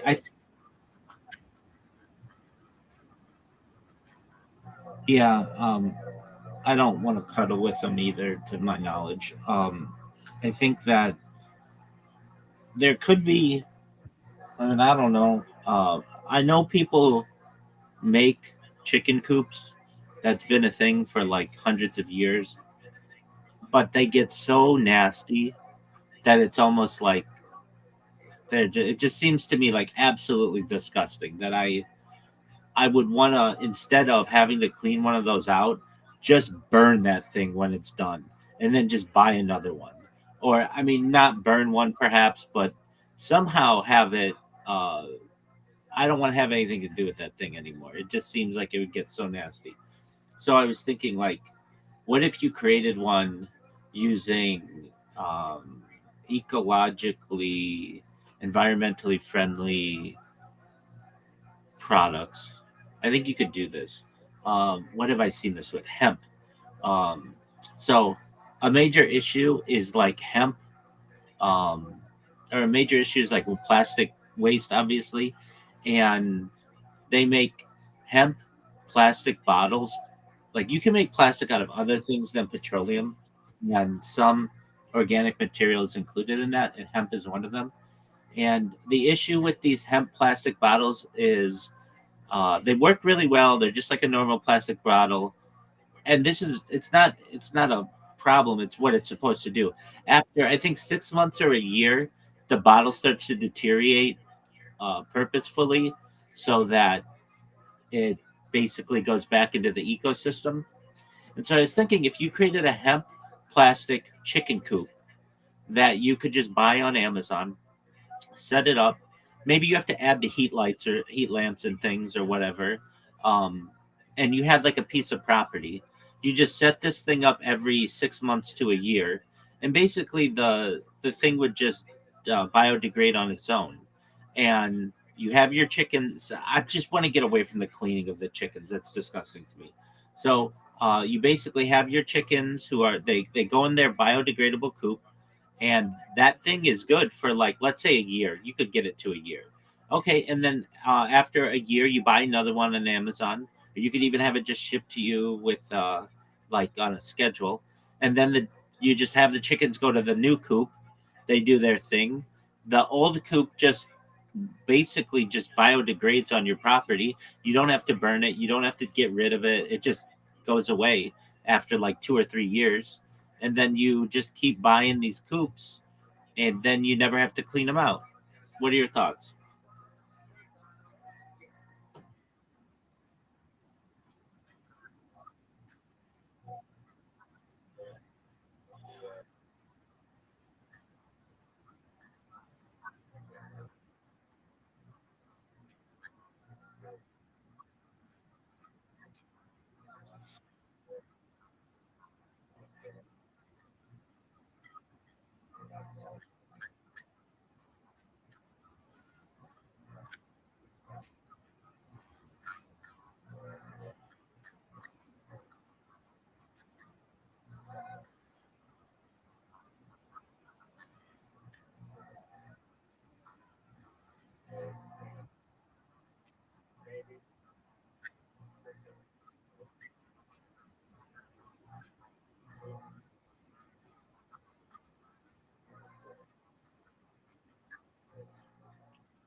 Yeah, it still sounds disgusting, and yeah, it's like the seagull thing. It's going to be everywhere. So there are perhaps different ways to do this. You could maybe somehow train chickens to not use the restroom in their own coop, but that seems like somebody would have tried that already and figured it out. Perhaps there's some kind of pharmaceutical that could be used where they, for whatever reason, don't want to use the restroom within a closed environment. There's just something within the pharmaceutical that makes them want to go in an open area. Um, that's certainly an option. There's the I've seen these things. Okay, so like you're talking about with a hamster or something that usually has like a metal grate with like bedding, and then you clean the bedding, but you'd still have to spray the grate down and such. And that doesn't seem like that big of a work. But if they're going to the bathroom in the coop, that whole thing inside is just going to be filled over the course of time with poop. Um, you could always pay someone to do it, but then it's like, okay, these are the most expensive eggs that you've ever had because you basically literally have to have like a farm to do it. I was thinking along the same lines like a robot that could do it. Um, okay, so imagine exactly. Imagine just a pure stainless steel box that you could just when the um, chickens are in the yard or whatever, you could just spray it down, or it could just spray itself down. That it just has like a almost like a car wash system inside, like a it just sprays itself, and then just a self cleaning chicken coop, and then the chickens go in there and uh, they enjoy. And that to me probably is more of a sustainable option than something that biodegrades every so often or whatever. You're going to run into issues with that though, that it would have to be temperature controlled. Like you can't just have these chickens baking in this box. Um, but, you know, if it's shaded or whatever and there's proper ventilation, I think that you could make that kind of system happen. Like, okay, imagine like a how you could do this out of a container, like a shipping container. That's a little big. You wouldn't need something that big, but maybe you cut a shipping container in half and then just close off the other half. And then it's just got like a power washing system inside, and it's climate controlled, and the chickens get to enjoy it. And it's just this little. I still think that's probably too big. I'm trying to probably be too environmentally cautious there. You just have a box. I think probably is the best way, depending on how many chickens you want. Usually people have like 12 or perhaps as many as 24 or whatever. Um, and then the box just like you could even get this thing to be fully, I think, fully automated, where every day the door of the box just opens up and the chickens know when that happens. They go outside, they eat bugs and stuff in the yard or whatever, and then when they want, they can go back in at night. It makes sure that all the chickens come back in or whatever. There could be a sensor on it, or I don't know. You could really get this thing to be pretty advanced. Now, how expensive is it going to be? I think you probably could make this box with some systems on it. Nothing too uh, advanced, for probably between like $5,000 and $10,000. Is it going to be worth it for the price of eggs? No, but there's something to having farm fresh eggs delivered whenever you want, and the bond that you're going to build with these animals. So I don't know. What do you think of the box system?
as I understand, you don't want to have like a rooster when you have that kind of setup because you want the hens laying eggs.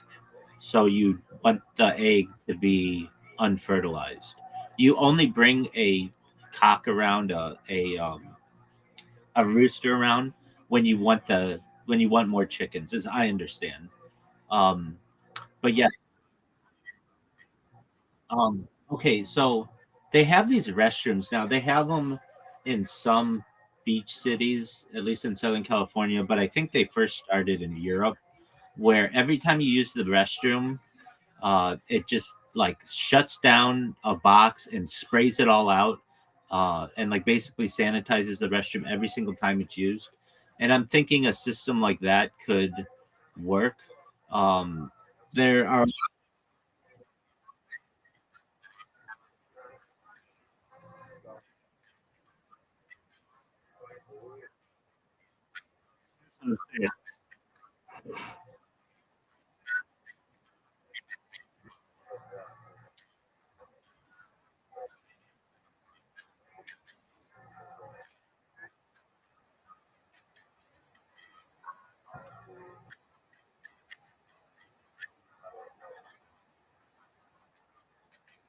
well, they've installed them in some beach cities in Southern California. I know that. The issue that we encounter are people living in them, or like they're supposed to have alarms on them and have people eventually have to leave or whatever. They play music and then there's an alarm. Um, but what we're talking about is just basically the making this type of system hygienic. And, um, I don't understand why you couldn't connect a hose to a box and a metal box and have that box have a little motor on it that has like heat lamp and like perhaps some type of ventilation, and then just have it once a day. It can't turn on if the bird is inside, and it's almost like and like I'm sure you could make it so that it's got cameras in there, so that you can see what's going on inside. I know adding all this technology increases the price, but I'm thinking you could get this at $10,000, and that seems reasonable to me.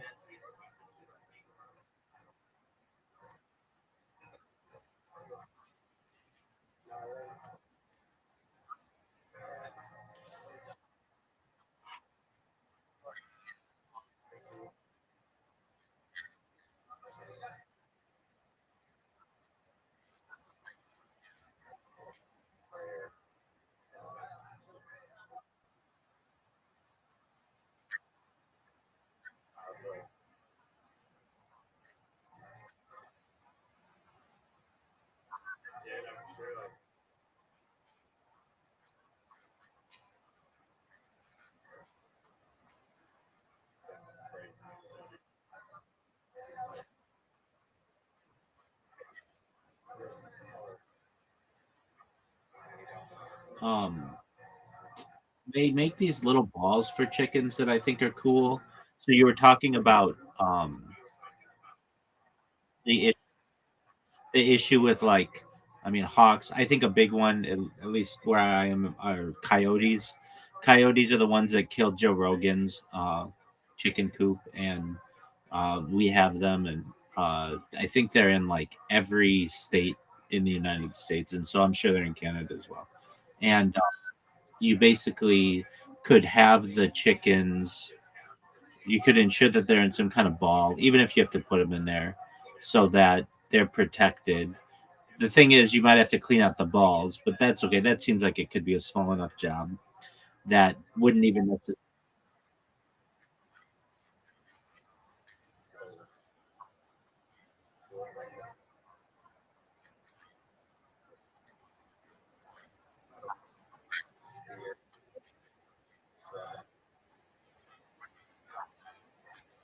Yeah, I think so. I'm in agreement there. But that would protect them when they're in the yard, and the issue would arise though that you got to get them out of there. I mean, this is all like, hey, how do you want it? We've spent like 200 years with the Industrial Revolution, so people don't have to be farmers. But then, like, how do you go back to being a farmer? That's a lot of time. Like, I, I'm not sure that many people want to do this, but I could see that it might be something that somebody wants to do, and so you have a box and you have the birds in there, and it cleans itself, and then perhaps you have like a little greenhouse that it has chicken wire so that stuff can't get in from the outside, and it's self-sustaining. I could see that happening.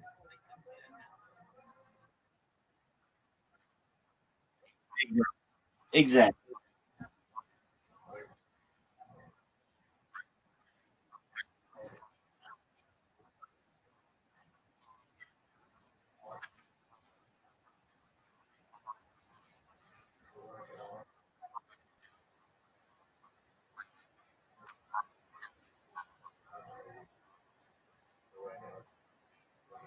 Okay. I could see it like for a community. Um, like we have community gardens. I'm sure you guys have stuff like that. Where not every single person necessarily needs their own, but perhaps like a small neighborhood could have the chicken coop. Now I understand you're gonna run into issues with, hey, he took my egg or she took my egg or whatever. I get that. But yeah, um, yeah. Now there's the issue with the getting the eggs. As I understand, you have to, I mean, as I've always seen it, you go in and then you stick your hand in under the chicken because they incubate. And so maybe, oh, I've seen that system automated though. Now that's in an industrial setting. Basically, when the egg is laid, it goes down like a little ramp that keeps it protected, and then so I bet you could do that. Like, I bet you could do that for a little box. Just have little sitting quarters for each of the animals. They're all perhaps stainless steel or maybe really hard plastic that could uh, a really intense cleaning. And when the chicken lays the egg, it comes down some type of ramp, and then each person or each household gets like has their like section of egg.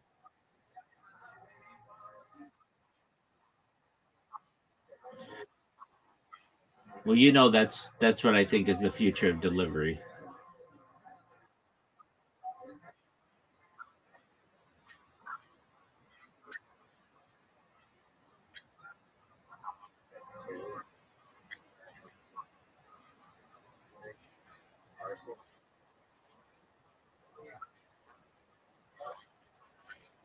I mean, I used it in a bank, and people we would send things that weren't just paper. We would send a pen, IDs. So long as it's not that heavy, yeah. And the bigger the machine, the bigger the tube, and more force, you could send anything theoretically. Like every bank in the United States has had one for 40 years.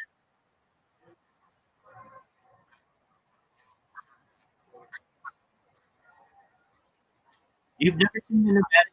They don't have pneumatic tubes in banks in Canada.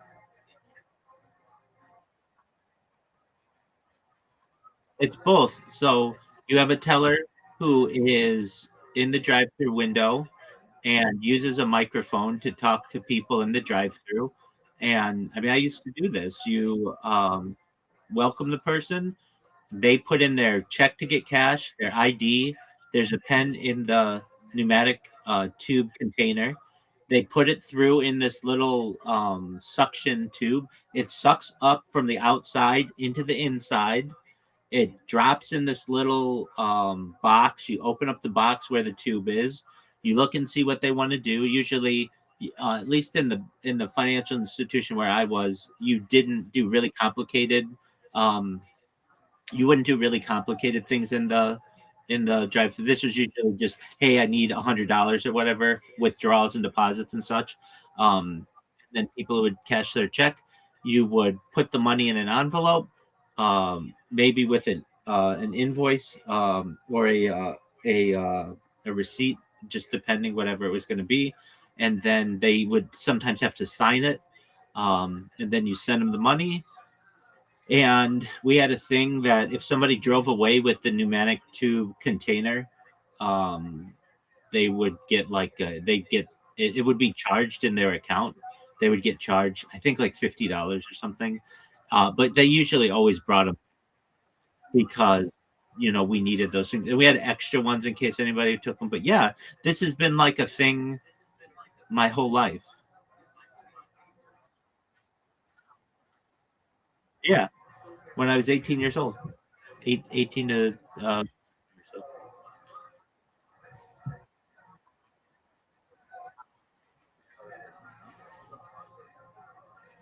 Well,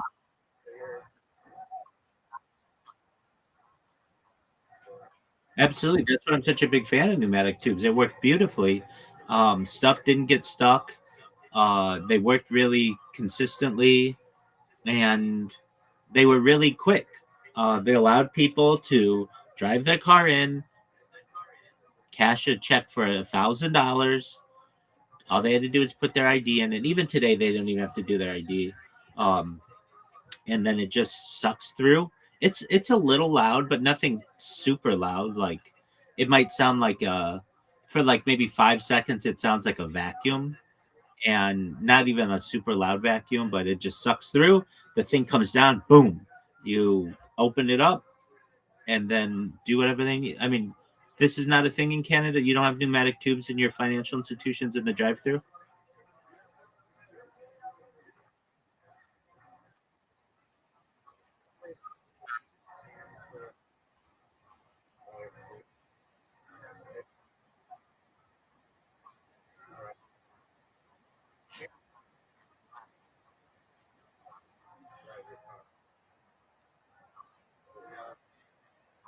Yeah,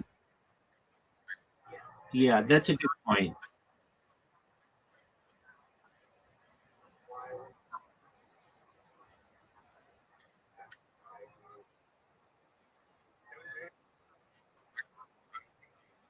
Yep, yep. There's a microphone, and there's a camera, and it's just about speed. Hey, I don't want to have to go and wait in line inside the bank. I might have to wait a little while. The drive-through is open. I don't have to get out of my car. Um, the United States is very car centric, and Southern California in particular. You don't see these as much anymore because they have invented that ATM that will cash checks for you. So this is basically, in many ways, made this type of necessity obsolete.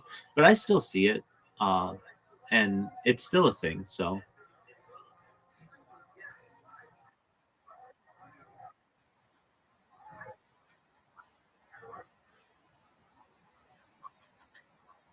I agree with you. It was really fun. So at least the drive-throughs that I would run, I didn't so much like to do the drive-through. There were some tellers who absolutely loved it. I didn't. I like to be with the people. But those type of transactions were a lot of times much more complicated, but that's okay. The the the drive-through was always seen as a place where fraud could happen easier because people were in their car. They could kind of try to keep their face covered and things. But we didn't really run into it all that much. Anyway, there were like 3 or 4 lanes, depending on the branch. Uh, the one closest to the glass window, uh, many times did not even have a pneumatic tube. It was just literally like a drawer that you could pass things in between the building and the outside. Then there was a second lane that had the pneumatic tube, a third lane that had the pneumatic tube, and then a fourth lane that usually was an ATM or something. And yeah, that was extremely common. And people would be, it was hilarious to me sometimes. People were liked the drive through so much, even though nobody or there'd be very few people in the inside, they just would want to be like the line for the drive-through would get really, really deep.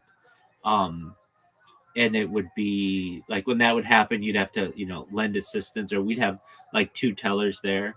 Um, it was relaxing though, kind of like you were just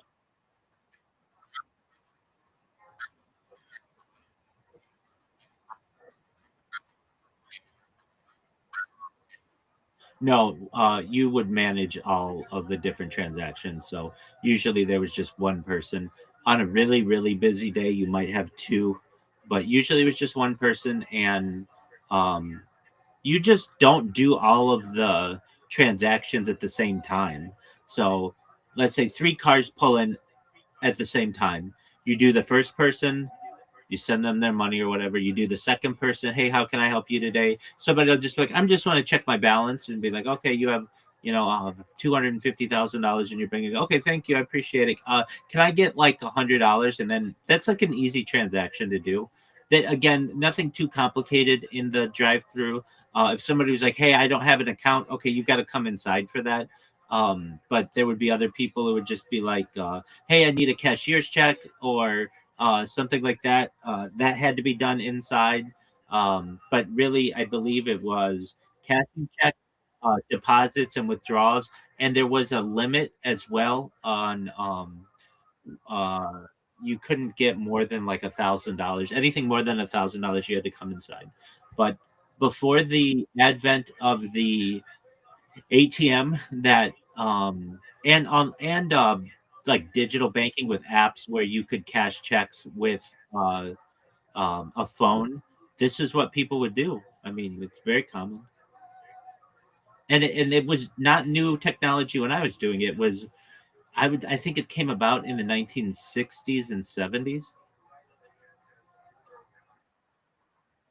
No, that came about then, but the pneumatic system for a drive-through of a financial institution, and mail rooms as well.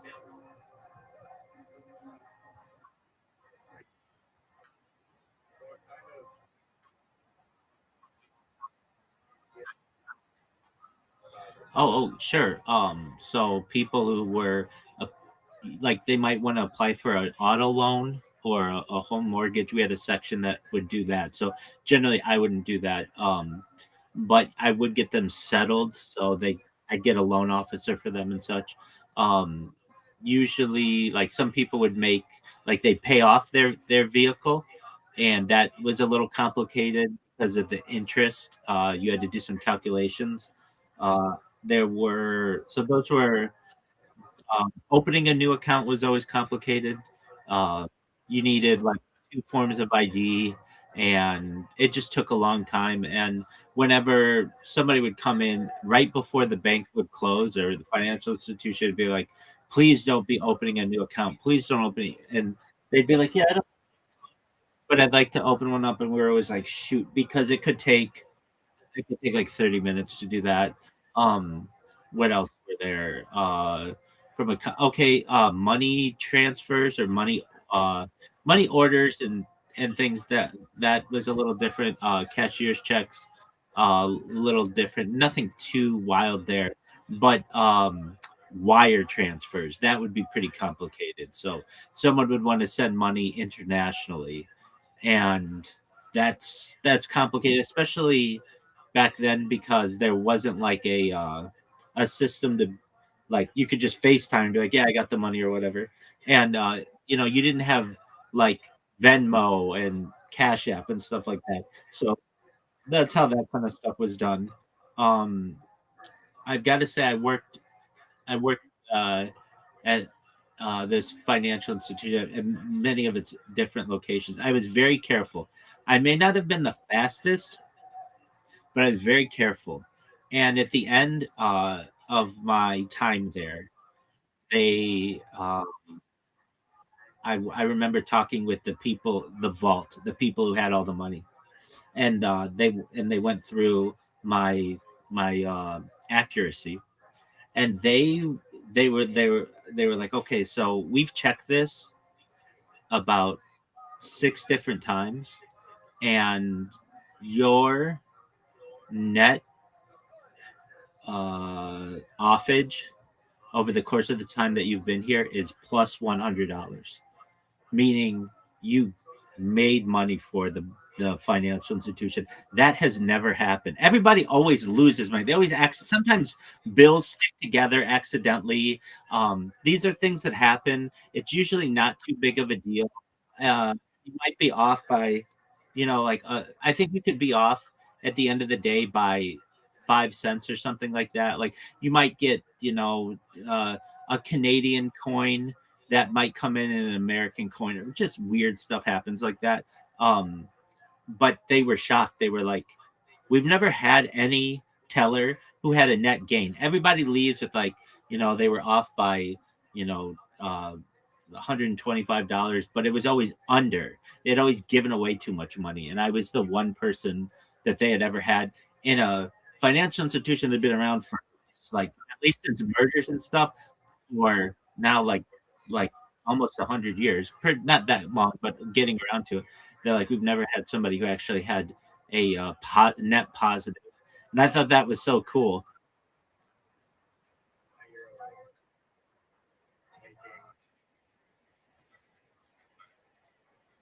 Most likely, yeah. And the way that could have happened, somebody, let's say, went there at Bank A, they wanted $1,000 to transfer to our financial institution, and Bank A accidentally had 2 bills that stuck together in the envelope. And then when I accepted it, I didn't take those 2 bills apart, or perhaps I whatever may have occurred, they came apart later. And that doesn't normally happen with money, but new money it can. That's why with new money you've got to be like careful about it, and really, like, we had like little wax, like, so that our hands could stay a little sticky.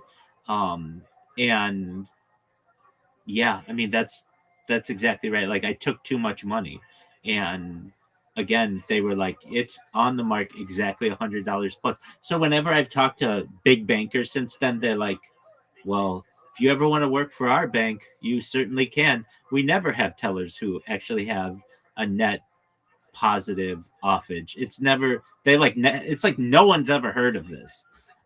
Everybody's always up. Everybody always gives away just accidentally, but they checked it. They're like, yeah. Now, again, I wasn't the fastest, but I was accurate. Now, we'd always have people who were like, it's different today because of everything's digital and how far easier it is to make transactions.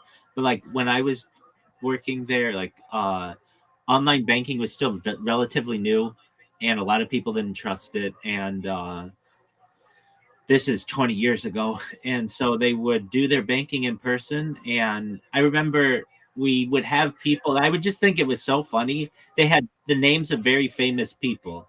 Michael Jackson would come up to the window. Michael Jordan would come up to the window. People with common names. Tina Turner would come up to the window, or whatever. People with common names. And there would be a note in their system that would say, yes, this person's name is Michael Jackson. They're one of 7 Michael Jacksons that we have at this financial institution. Don't smile. Don't make any comments. They know that their name is Michael Jackson, and then so you just kind of move on with that. And there would just be interesting things that would be written in the notes. So like, you may not know it from the other side, but like, there are notes that are written about people, about whatever a transaction that occurred, or whatever. And I always thought it was interesting where Michael Jordan was at my window, or whatever. And like Barry White, you'd have somebody with like the name Barry White, like that's like a famous name. And some people would be really cool about it, other people not. I recall a major thing we'd run into is just people with like expired IDs. That was a big one. Like, hey, your ID's expired. You got to get a new ID. And they'd be like, I've been banking here for 20 years. Come on, just do it this one time, or whatever. And if somebody else knew them, like we could get like a manager approval, but if you were new, a lot of times you couldn't. And I worked with about all women. There were a couple other guys who worked there, um, but I worked with like all women, and that was an interesting thing too, to just learn more about women in the workplace. And um, it was amazing to me how often tellers, I used to get asked out by women, like really pretty women would come up to my window. They'd want to come to my window, and I mean I was a younger man then, but they would give me their number in the window, and I wouldn't. I didn't know. Am I allowed to ask this girl? Or she asked me out. What do you want me to do about it? Like, women would get asked out all the time as a teller. It's like part of the industry that you like. There'd be just there's this relationship that people have with their teller that they think like, oh, they're giving me money, and like they're happy when they're there, and there's all kinds of serotonin. And yeah, I just I don't miss it though. From there, no, cause I was no, because I was a good looking dude, and yeah, I did not. Uh, it was stressful though, especially for an 18-year-old or 19-year-old or 20-year-old. That was a very stressful job, um, and it was from there I would go and get internships and things like that. But yeah, that was my first. Um, well, I worked at a country club before then, but as a very young person. But that was my first like adult job, and it made me. I value that job perhaps more than I valued some of my other positions, because it taught me how banking works. It taught me how transactions work. We had buttons that we could press if anyone was going to rob us. That was always a that was always a thing that could happen. And the banks where I had worked, and if you work in a bank long enough, it's eventually going to get robbed. And I would talk to people who had been robbed before at gunpoint and such. But eventually banking in a lot of ways, we had like glass that would be put up that basically avoided any kind of robbery situation for the most part. And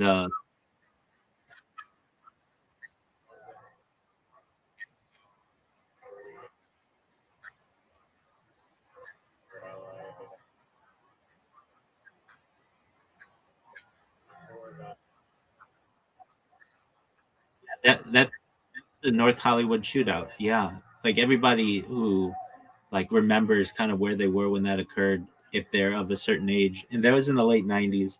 But yeah, that militarized the police departments of the United States. Yeah, and changed banking as well, where um, it became less friendly and more corporate, and that was a major part of it. I was fortunate; I was never robbed. You know, I but I did. I You never knew what could happen, and some little lady could come up to you and pull something on you. We had die packs as well. I mean, we had a lot of different tools to be able to combat robbery. So basically, you had your drawer, and there was your tell is what it's called, and there's a certain amount of money that you have in it, and you're not allowed or you're not supposed to have too much money in it. If it was a really really busy day, you might have something like, I don't know, six, seven, eight, $9,000 in it, but you're never supposed to have that much more because you can always go back to the vault and get more money. So usually, I think you were supposed to have like $4,000 or something of cash. Now, a lot of people would come up and be like, "I want $10,000 in $20 bills." That's fine. That's an extra step, though. At least in the United States, if you take more than uh, $9,999.99. There's an IRS form that you have to fill out. So there would be people who would say, "I want $9,999," and they would, so they didn't have to fill out that tax form. Um, and they would have, there'd be issues where um, we would just randomly have the police show up, and we would know what was going on, and then the bank manager or even the president of our region or whatever might come in and examine like a button that might have accidentally been pushed. That could happen. The button was just right underneath the ledge of the desk, and you do have to hit it perfectly, but sometimes they would just have faulty, then nothing's perfect. We'd have these die packs, which I always thought was really cool, where if somebody came up and robbed you, you're supposed to do everything that they say, and you give them all the money, and then you put this stack of 20s. It looks like a stack of 20s. It has a real 20 on the top and a real 20 on the bottom, or a couple of them, but then inside is a die pack. And then once they pass the doors, there's a trigger on it that will shoot die everywhere and basically destroy all the money that they have, and then it also marks them as the person who stole the money, or robbed the bank.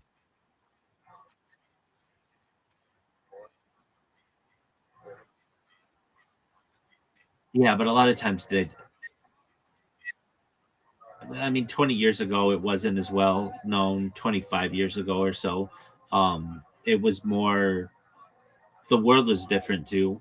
And what are they going to do to you? You're behind bulletproof glass. Like what, it, how are they going to stop you?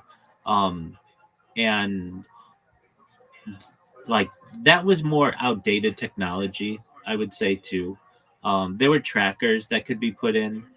Um, we would get like from like uh, the armored truck when we get the money for the bank or the financial institution. There'd be like this big. It's amazing, like $1 million in like a cube, and you'd sign for it, and they like one you would sign for it, and the armored truck driver would sign for it, and then you would take it to the vault, and it was just like anything else. But it's like, and I anyone who works in a bank, if you're ever watching this on any of my other streams, you know that you've always been tempted to be like, wow, what would happen if I just walked away with this right now? For those of you who aren't multimillionaires, but you just do what's right and just take it to the vault, of course, and then they count it. It's in like a sealed, um, it's like a sealed block, depending on how much money they need, and yeah. One thing that I learned there that I'd never seen before, which isn't a real big deal, but the time, like we had uh so they used a different kind of time that I think might be valuable in the future. I've never, it's not used anywhere else, but hold on, let me look it up. Yo, dog, what's that type of time that works on 100 system, not on the 60-minute system?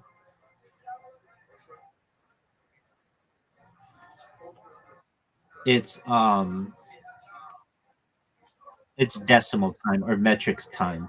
It was developed during the French Revolution in 1793 to 1795. The system divides the day into 10 hours, hours into 100 minutes, and each minute into 100 seconds. Now, we didn't do the hour part of it, but we did the minute part of it. So let's say you were going to go to lunch at 12:30. Instead of when you punching out, it would say 12:30, it would say 12:50, and then when you punch back in at 1 o'clock, it would say like 1 o'clock. Not well, I guess that one would be different. Okay, so like a quarter after the hour would be 25, which is like 1/4 of 100. Half 30 minutes uh past the hour would be 50. 45 minutes past the hour would be 75. And I thought it was a really interesting way to keep time. That I had never really seen anywhere else, and still haven't used that type of system. But I've got to say the software that we used was, to me, extremely old, but extremely extremely well built. It was like it was really efficient software. It it would have it wouldn't go down really. They would do updates and stuff, but occasionally we would have like a massive power outage somewhere, and we would still do business, which I always thought was interesting. You would think that like, oh, the bank doesn't have power, they don't have to do business anymore. Now, what we would do, we would only cash checks. You couldn't, and we would take deposits.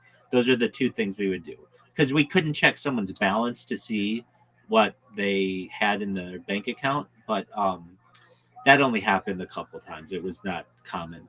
And yeah, if you've ever not had that,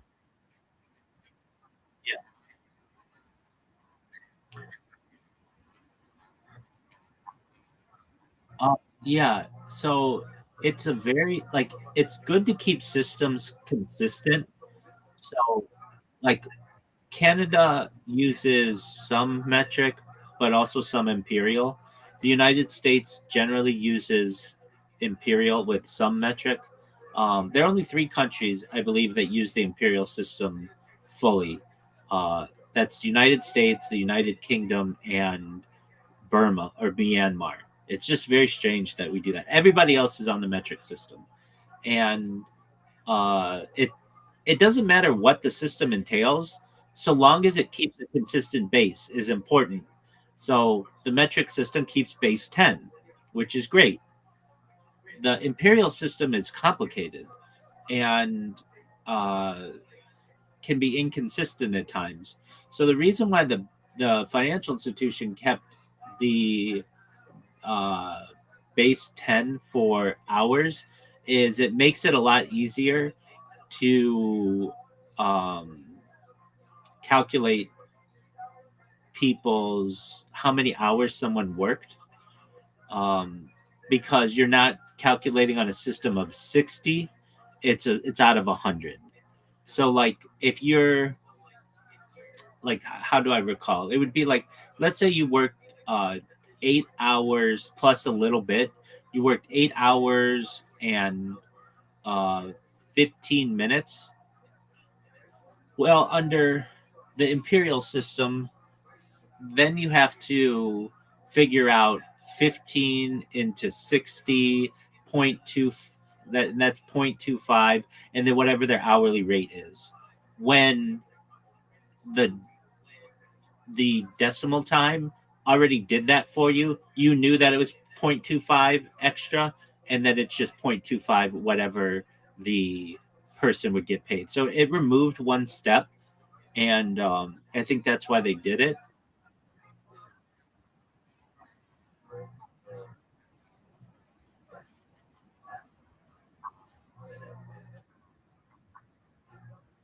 No, no, the time clock already did that. The time clock already did that.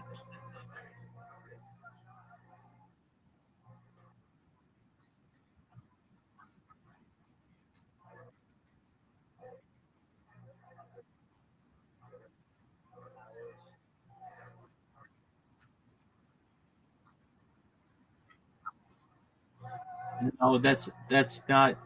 Uh, it's not 100 minutes. It's 1/100th of an hour.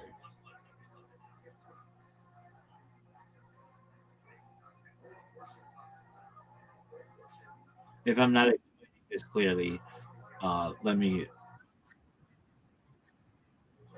like zero point 0.6 minutes.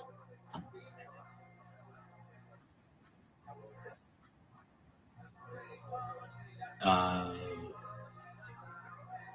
one. I mean, it's just usually, I believe, considered a decimal minute, but I'll look it up.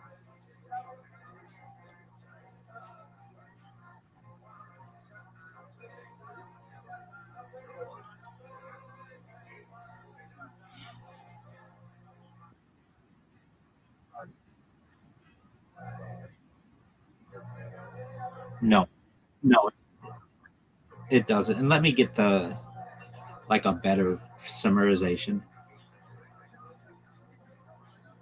Why would a bank or financial institution use decimal time for people's pay stubs or their pay rate? What's the advantage of it? And also, what do you call a decimal minute or whatever? Like, what is that called? All right, here we go. Decimal time is used on pay stubs and in payroll systems primarily to simplify calculations and ensure accuracy. Because there are 60 minutes in an hour, but payroll systems operate on a base 10 decimal system, converting minutes into a fraction of an hour, decimal hours, okay, so they're called decimal hours, uh, makes it possible to directly multiply the time worked by the hourly pay rate. What is a decimal minute called? A decimal minute is typically referred to as a decimal hour or decimal time. In payroll, it represents a fraction of an hour, usually rounded to the nearest hundredth. For instance, 15 minutes is 0.25 hours, not 0.15. Advantages of using decimal time. Simplified math. It is much easier to multiply an hourly rate by a decimal than by a traditional time format. For example, 8 hours and 30 minutes, 8.5 hours, times 20 hours is a simple 8.5 times 20, which equals 170. Increased accuracy. Using decimals reduces rounding errors and that can occur when manually converting minutes, which can add up to significant overpayment or underpayment over a full pay period. Seamless payroll processing. Payroll software, Excel, and time tracking systems like QuickBooks are designed to calculate numbers in decimal format, making it easier to calculate overtime, billable hours, and tax deductions. Reduced human error. Converting minutes to decimals, for instance, 30 minutes equals zero point 0.5, eliminates the mistake of treating 7 hours and 45 minutes as 7.45, which would actually be underpayment. So later on in my career, I worked as a controller of an organization, which is the head accountant, and I would oversee payroll. And that, believe it or not, when you're running payroll all the time, can like that simple mistake can occur. It never occurred while I was running payroll, but I could definitely see how that's advantageous to use decimal hours, and that's why they did it.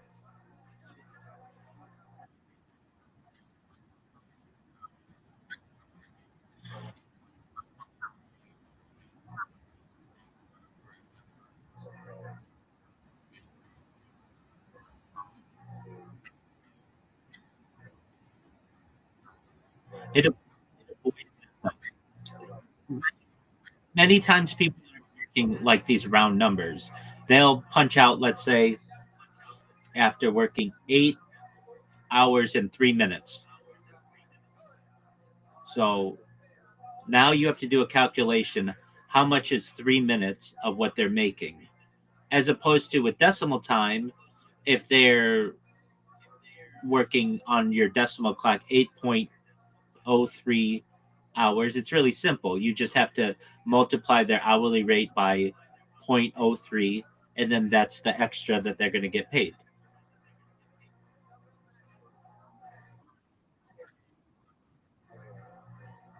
Anyway, the metric system, I feel, uh, I so while we were watching this documentary, I was uh, I'm going to submit some articles to scholarly journals about my project and its effect on with data and the world and such. And it's pretty. I don't want to say it's pretty easy to do, but it's a lot easier to do with AI now than it's ever been.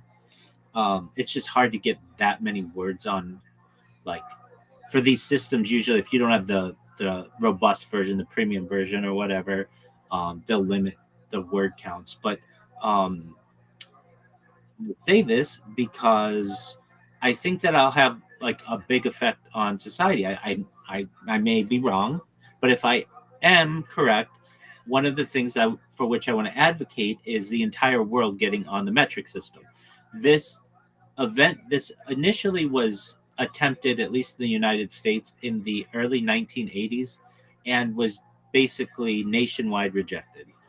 And I think that there's a saying: the only place where the metric system has thrived is in the drug world, because that's where you get into kilos and such. But at least the United States, I think I could make an argument to say a valid argument, because a lot of times Americans are going to say we don't want to change if we're the only ones having to change. But I have a valid argument why the whole world will have to change, even the metric system. Riser, do you use the metric system?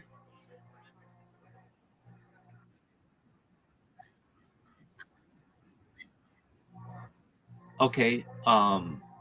Is it like, do you measure distances by kilometer?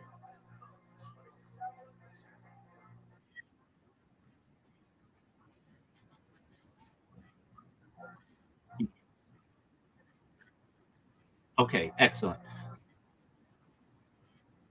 Oh, excellent. But the metric system is actually off. So when it was developed during the French Revolution between 1793 and 1795, the measurement of a kilometer was slightly incorrect, and it's still incorrect to this day. Let me explain. What a meter was supposed to be is 1,000 kilometers, which is great. And 1,000 kilometers was uh, supposed to be. Let me see if I get this correct. Uh, a kilometer is 1,000 meters. Apologies, I misspoke. Thank you for the clarification. Excellent.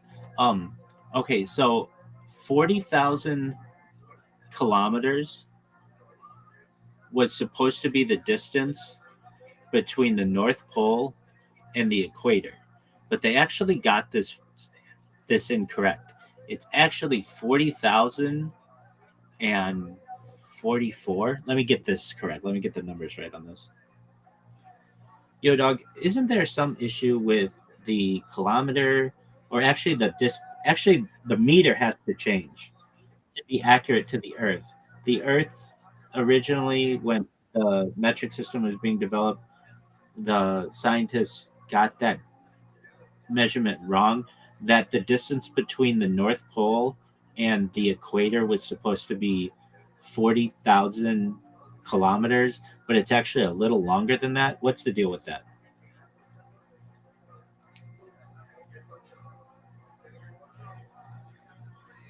You're spot on. The original measurement was definitely off. The French scientists who dreamed up the metric system in the 1790s intended the meter to be exactly 1/10 millionth of the distance from the North Pole to the equator.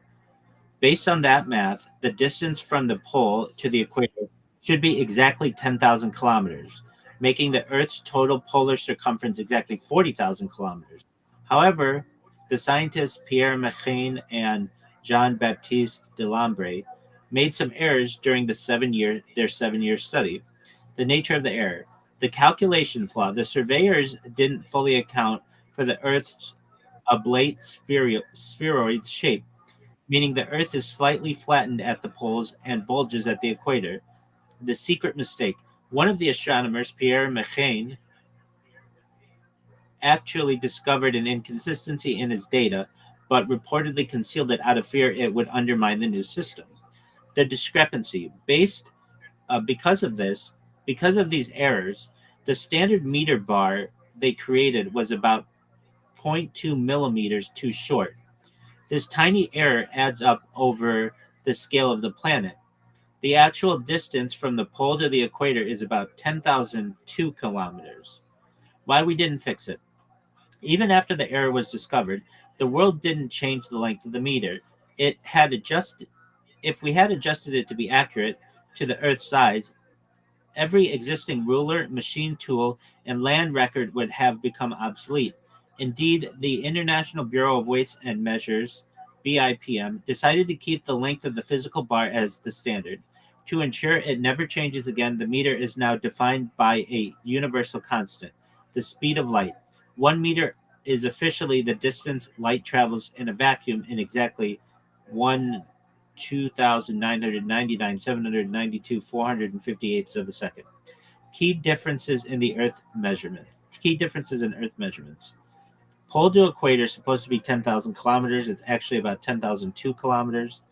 pole circumference is supposed to be 40,000 kilometers, is actually 40,008 kilometers, and the equatorial circumference is didn't have an original metric goal, but is the modern scientific reality is it's about 40,075 kilometers. Okay, so with that being said, this has a huge effect, not so much for Earth, but when you travel really far distances, and you know I'm a futurist and into all of that, that this the the measurement of a kilometer has to be exact. And I know that we do it with the speed of light now, but even still, we want to make sure that we double check that figure because we could have been off like with the previous meter. And here on Earth, um, there's no reason to say that we shouldn't use the correct meter for anything created after whenever people find out about this or it becomes common logic. Why use the old system? That's technically wrong. So Americans will be inspired by that because they'll be like, okay, so everybody's wrong. Yeah. So let's all move to a new system. And this new system will be whatever you want to consider what the current international version is, which is used primarily still today. And then the way that I would get Americans to get on board with the metric system, which hadn't really been discussed that much, and it's the big issue, is the roadway system. Instead of saying it's 100 miles to Vancouver, it will say it is 100 miles to Vancouver or 160 kilometers. Right below it, it just needs to be on stickers for a generation of people so that older people see that it's 100 miles away, younger people see that it's 160 kilometers away, and then eventually the old people will die off or learn the new system, and then everybody will get in line within a generation. And then also, especially in major cities, to have a celebration of the kilometer where you have, like, I've always imagined it to be on one of our beaches in Southern California where people could go and see the difference between a mile and a kilometer in real time and walk it and recognize that, okay, this is the system that we're going to be adopting. These types of movements have happened in the past. The recycling movement at one time was rejected by people in the Western world has now been embraced. And it's just about education. So, and then perhaps someday we may actually move toward a decimal time system. I'm not saying that I would advocate doing it all at the same time, no pun intended, but eventually I'd like to see decimal time being used globally. It's a simpler system, and things would have to change, but I have a lot of big plans. I want to eradicate the time zone system. I want to eradicate uh, daylight savings time. Like there are some aspects of the world.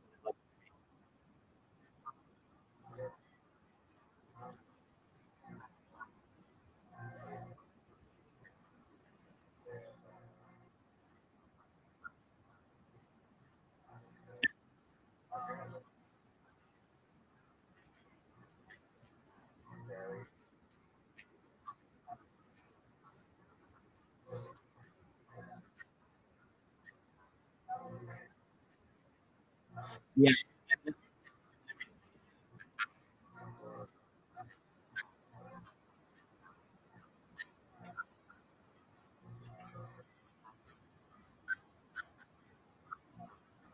they'll become they'll become extremely prized possessions, and then it will be illegal to own them unless you have some type of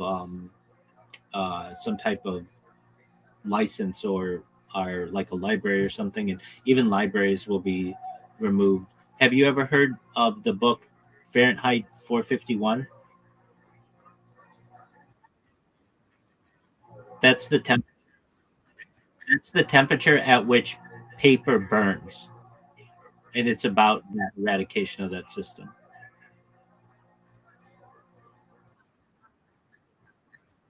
To some extent. Just let me find out more about it. Hold on. Yo, what's the deal with Fahrenheit 451? Isn't that the temperature at which paper burns? And like, what's that book about? Give me a summary, please.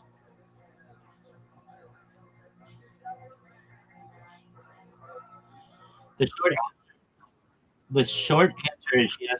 Yeah, and that's another one. The Celsius Fahrenheit issue. Yeah, I'd like to see the United States on Celsius someday. The short answer is yes. That is exactly where the title comes from. Ray Bradbury was told by a fire chief that 451 is the auto ignition temperature of paper, meaning it's the point where paper spontaneously catches fire without actual flame touching it. Scientifically, it's a bit of a range, usually between 424 degrees Fahrenheit and 475 degrees Fahrenheit, depending on the paper type. But 451 has become the iconic number associated with the book. Summary of Fahrenheit 451. The book is a dystopian novel set in the future, American society where books are outlawed and firemen are hired to start fires rather than put them out. The protagonist, the story follows Guy Montag, a fireman who initially loves his job of burning books and the houses that hide them. The awakening Montag's worldview is shaken after he meets an eccentric teenage neighbor named Clarice, who asks him if he's actually happy.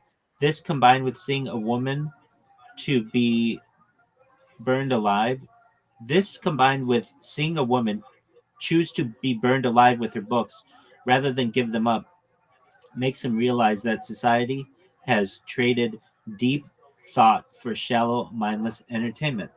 The conflict. Montag begins stealing and hiding books, eventually seeking help from an old professor named Faber. He is hunted by a terrifying eight-legged mechanical hound and his boss, Captain Beatty, who actually knows a lot about literature but uses the knowledge to justify why it should be destroyed. The ending: after being forced to burn his own house, Montag kills Betty and escapes the city. He joins a group of book people, exiles have been who have each memorized a specific book to keep its contents alive for a future generation. Why it matters. Bradbury wasn't just writing about government censorship. He was warning about a world where people choose to stop reading because they are distracted by giant TV walls, which he called parlor walls, and tiny earbuds, which he called seashells. So, not specifically because of this, but for other reasons, it caused me years ago to start preserving books. So I would go and buy. People would give them away too, but so I have like the Encyclopedia Britannica, I have the Encyclopedia Americana, I have this Encyclopedia Judaica, which normally I wouldn't want like physical copies of, but I knew that there was evidence of historical revision, and I felt the first thing people would go after are encyclopedias. So I've actually, in my small collection, have huge amounts of books.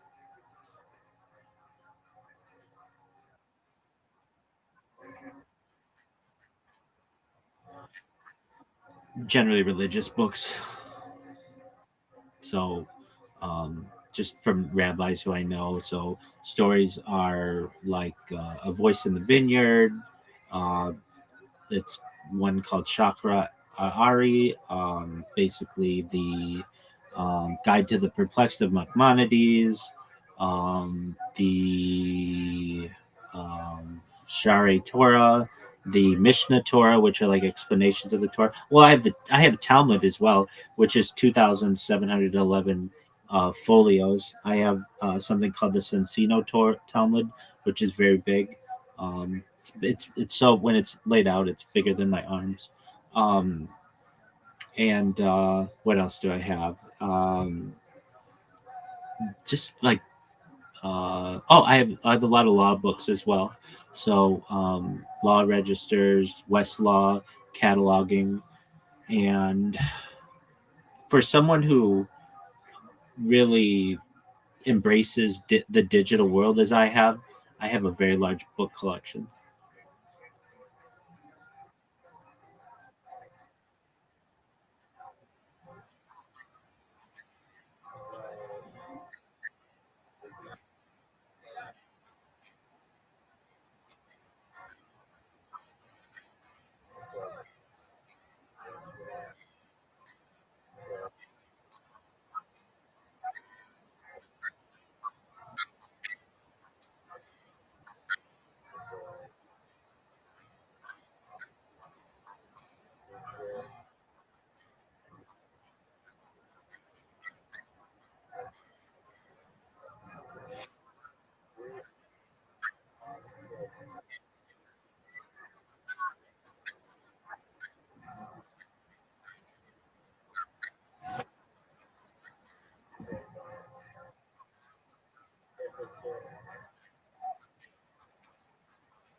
Okay, I heard you. Can you repeat that, Bill?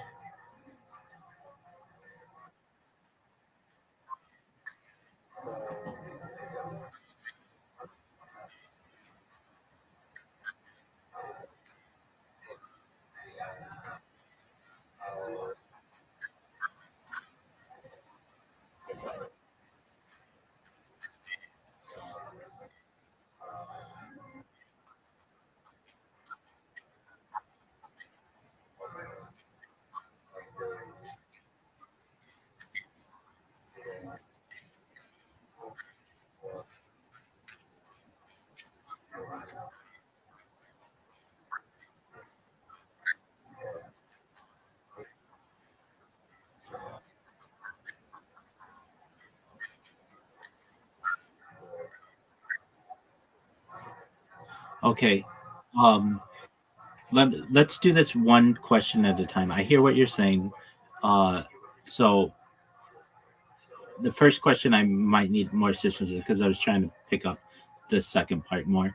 Okay, so are you asking? Do you think we perceive more information from physical books than ebooks?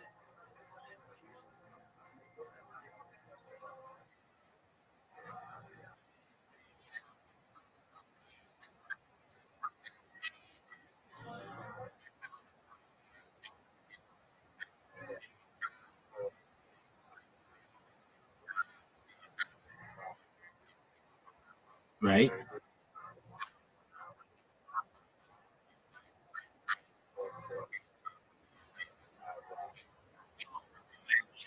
It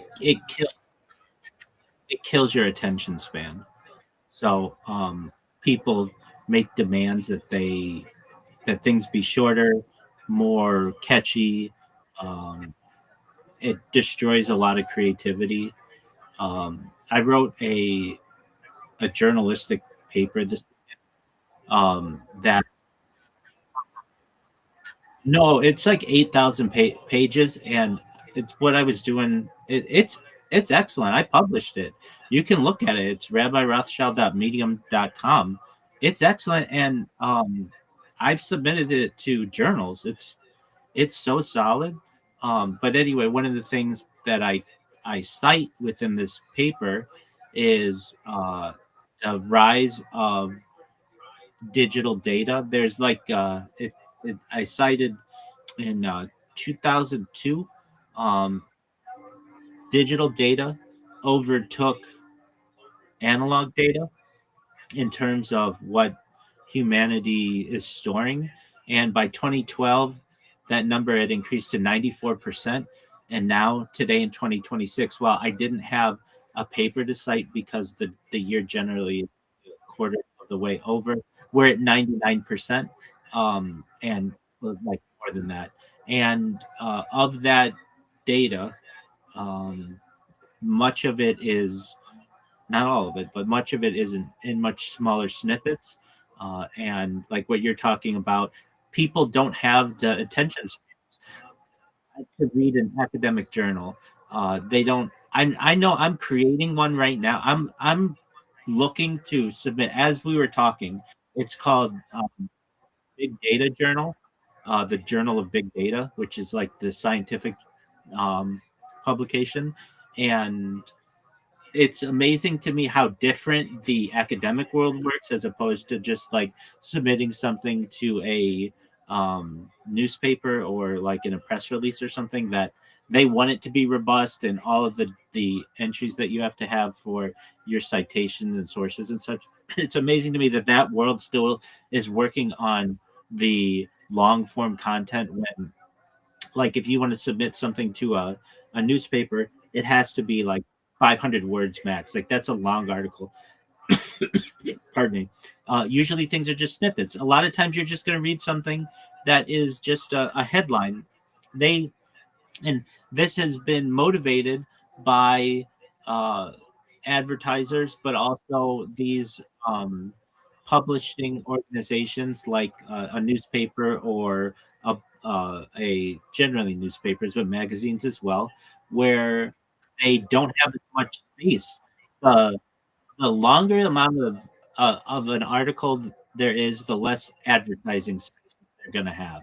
So they want to sell as much advertising space on the page as possible. So keep it short, keep it simple, keep it easily digestible. You don't have to tell everybody everything that you need, that they're going to need to know to be successful in life. Just get to the point. And that system, I would say, has majorly affected the length of things. Like when before, you would have the freedom to be able to publish a novel or a book or whatever, and it could be as long as you want it to be, and so long as it was well written and edited well and had a story that you could sell to a publisher, you would get it sold. Today, many times a publisher is going to say, "We're not going to publish this because it's just too long. People don't have the attention spans for it." So, to get back to your second question, the move to the digital world has, in my opinion, destroyed a lot of attention spans. I know, um, and I've had discussions with rabbinical colleagues on this, that uh, I have had to memorize. I One time I was at a Shabbat with some rabbinical colleagues, and I was explaining to them one of the things that I had to do to become a Freemason. There were like two routes that you could go. There was the older traditional route where you memorize a lot of text, and very few people do that anymore. It's really kind of unheard of. And then there's the more modern route where you still have to memorize a lot of text, but it's not nearly as much. I'm talking about the difference being like dozens of pages of text word for word versus like maybe 1 or 2 pages. And very few people have the attention span to do um, the the long version.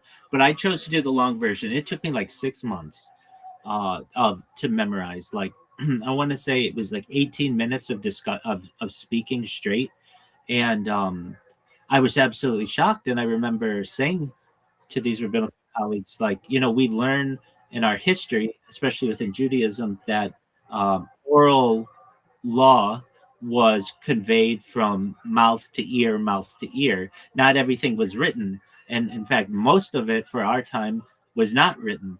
A lot of it was oral. You would learn from your local Rebbe. But especially within Judaism, we couldn't continue to do this after the fall of our temple and it essentially to the process of becoming a rabbi, known as smicha, was made illegal during the Roman era, about the the second century into the third century of the Common Era. So we had to write this stuff down, which basically became the compendium of the Talmud. The Talmud itself, the 2,711 folios, was initially was something that you would memorize and then pass down. While no one memorizes it today, it makes me recognize that even people of the past had much longer attention spans. And in the discussions that I've had with people, both Jews and non-Jews, the idea is that we are capable of memorization of huge amounts if we don't have anything else to do. If we don't have to take children to t-ball or soccer practice or do your standard 9 to 5 job, when you have nothing else to do, a human can memorize an amazing amount of information. And I know I've been able to impress myself by when I really focus on something, I can memorize an incredible amount of of material exactly correctly, like like exactly no errors. Um, it is. It absolutely is. And I know the way that I was able to do it. I've always struggled with memorization, but the way that I found it was like uh, a the best way that I think you can do it is I would type the words to myself, and like the action of me actually seeing the word and using my brain to type was extremely beneficial and allowed me to memorize. We're not allowed to, at least the thing I was memorizing, you're not allowed to handwrite it. Yeah, they're just specific. there's a specific punishment in there that if you handwrite it, yeah. But this was well. So here's the thing. Here's the thing. This uh, we'll just say this documented series. It's really a book. Was written before the invention of the typewriter and the word processor, and certainly the modern computer. So it's not written in there, and it's how I was able to. That's what I'm gonna do. So, one other thing though, and you had a first question though, but this is an important thing I feel like I haven't contributed that I feel is important. There's a faster way to read, which isn't currently utilized, but um, it is. I think people will learn about it. Let me get the exact name of it. Uh, just for a moment. Yo, Doug, what's the faster way to read where your eyes don't have to move and the letters are they just show up and you can actually change the speed? What is that type of reading called? Like I would hear people talk about speed reading and things like that, but that's where you're like moving your hand and you don't. So this is called rapid serial visual presentation, RSVP. Instead of your eyes moving across the page, those little jumps are called saccades. The words are anchored in a single focal point and flashed one after another. This eliminates the time your brain spends moving your eyes and finding the next line. How RSVP works. The focal point. The most RSVP apps use a reticule or a specific colored letter in the middle of each word to tell your eye exactly where to look so you can process the word instantly. Variable speed. You can adjust the speed from a slow 200 words per minute to over 1,000 words per minute. The goal is designed to stop subvocalization, that little voice in your head that says the words out loud, which is usually what limits your reading speed. So I've done this before. It's amazing. If you need to read very long, I would say if you have to read something that's very long, use a text to speech app. I use text to speech, especially because I have vision issues. But if you don't have the ability to use text to speech, this RSVP reading is incredibly beneficial. You can read like 3 or 4 times faster. Sometimes I would say maybe 4 to 5 times faster using these types of systems than you can just under normal conditions. So if you've never looked up or utilized RSVP learning, that's great. Another really great way is to utilize RSVP while simultaneously listening. So there are some apps that will show you the rapid movement of the words, but also say them at the same speed. And that's an incredibly beneficial way to learn. So I'm a huge advocate of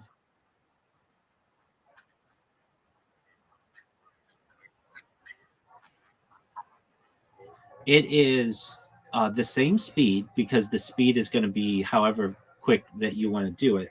However, um, it's much more beneficial to see the words and know how they're spelled and like how they're being used. When you only have the audible version of being able to of communication, small issues arise where um like homonyms can like you can have issues with like homonyms, words that sound the same. Well, I guess that sound the same but mean differently. Like um just one moment, let me see the actual wording I'm looking for which I'm looking. Yo, when if you only hear like through text to speech but you don't actually see the text, what issues can occur? There are maybe like homonym issues or certain issues like that where you will think a word is spelled a certain way, but it won't be, or you can confuse multiple words.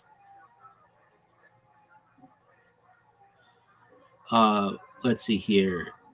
So when you rely entirely on text to speech without seeing the words, the biggest hurdle is definitely homophones. Words that sound exactly the same but have different meanings and spellings. Since your brain isn't seeing the visual anchor of the letters, several issues can pop up. The homonym trap.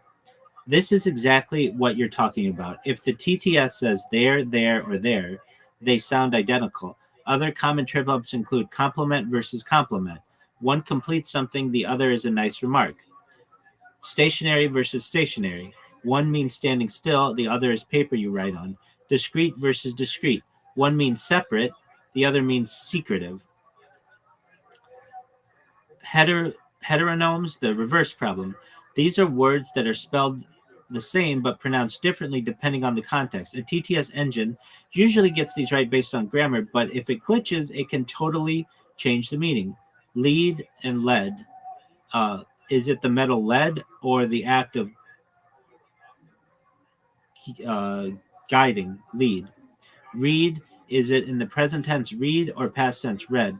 Wind. Is it the blowing air? Wind or do turn a clock? Wind. Mental spelling drift. If you only hear a word, your brain might create a phonetic spelling for it that isn't real. Over time, you might start thinking a word like epitome is spelled a-pit-o-me because that's how it sounds, rather than recognizing the actual Greek root spelling. Lack of pronunciation cues. In text, a comma or a period tells your brain when to pause and process. TTS voices are getting better, but they often lack the natural prosody, the rhythm and melody of speech. This can lead to garden path sentences where you get halfway through and realize you misunderstood the beginning because the voice didn't pause in the right spot. Proper nouns and names. Unless the TTS is super advanced, it might mangle the pronunciation of unique names or technical terms. If you hear a name like Sean, Sean, but the voice is low quality, you might visualize it as Sean or even seen if you're trying to guess the spelling. So, yeah, I mean, those are the issues that arise. So, when you actually see the word with this RSVP type of app or system, you avoid all of those issues.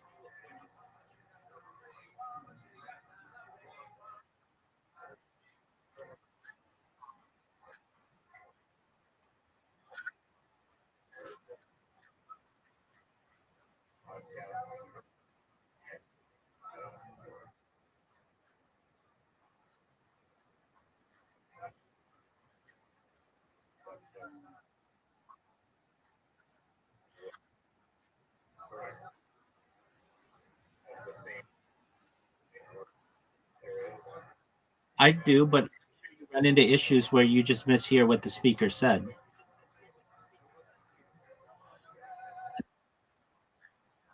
No, I recognize that, but you still replay it and you still don't know what they said.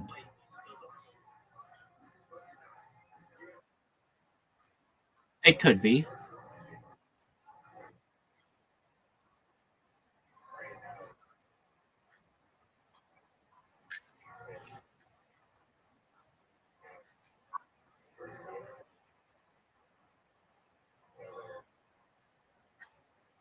Exactly. Most of the time. And, text to speech works most of the time.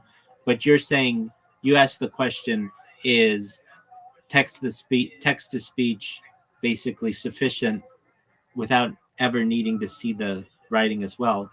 And I'm saying there are times where the writing is beneficial and certainly can help you to um, it can certainly help you. I would say that seeing the word to me helps me later on to be able to find the word. I many times struggle with, how was that, or what was that, or whatever it was. I mean, we all do. This isn't anything unique to me, but I know if I see the word often, it helps me a lot. I can visualize how it looks in my mind as opposed to thinking about how I hear it.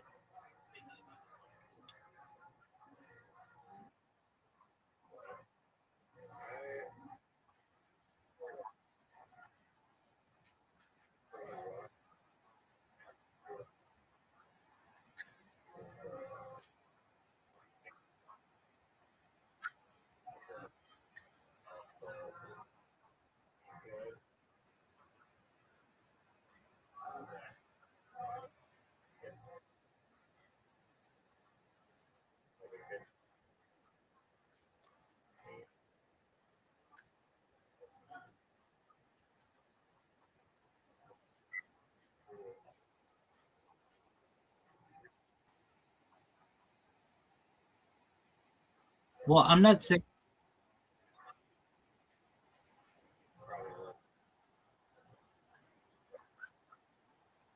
saying that it's probably easier to digest things through audio. I think probably video and audio combination is probably more beneficial than just audio. What I'm saying is that in in conjunction with each other, you can enhance just audio. So if you can see the words simultaneously, and if you can see them using RSVP, you can read faster. But even just reading along with having hearing it helps as well.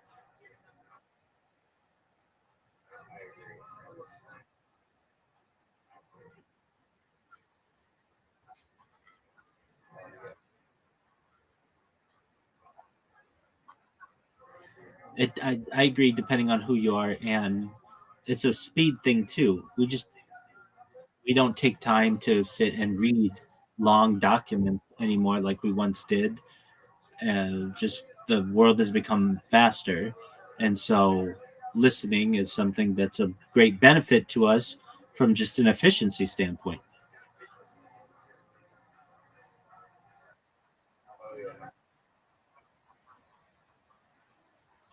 I know you.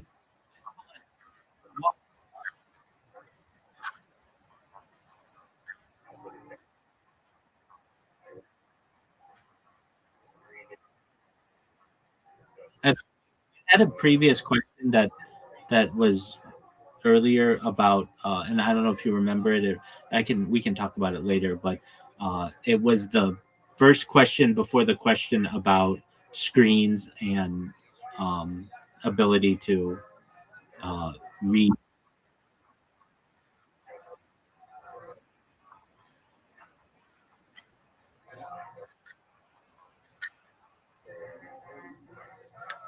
Yeah. Okay. Well, we can address that at another time if you want. Excellent. Mama Rise, happy birthday to you, madam, if you're there, and take care, Riser.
You know that chair you said is really gay?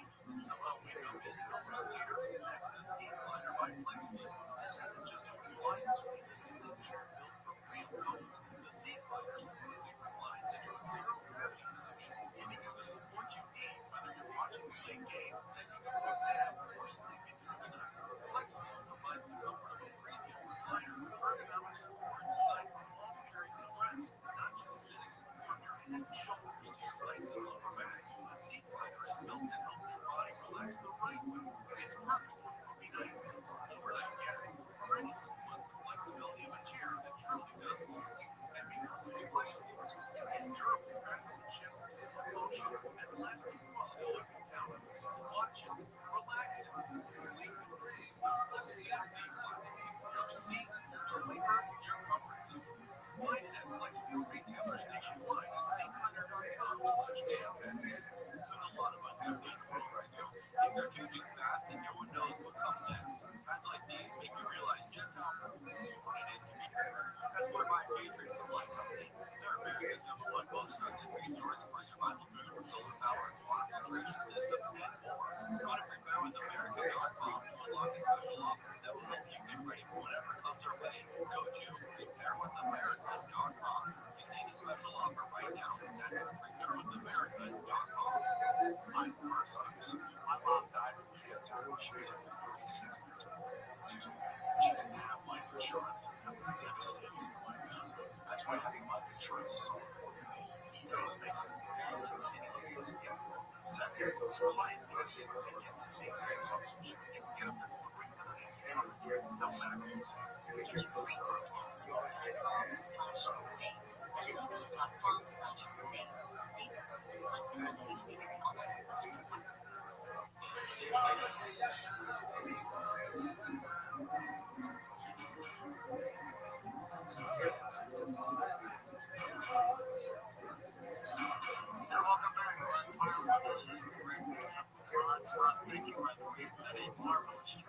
What's your next project?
Exciting thing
Sign up now for Coast Zone, our free email newsletter. Get it today at coasttocoastam.com.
This hour was sponsored by Intuit Credit Card.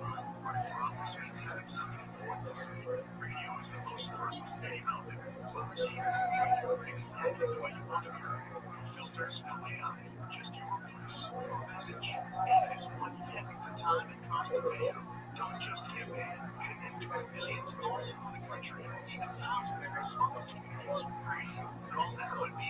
in just 48 hours. 844 iHeart. That's 844 iHeart. Follow comments and everyone. When it comes to a gun suicide attempt, all it takes is a moment.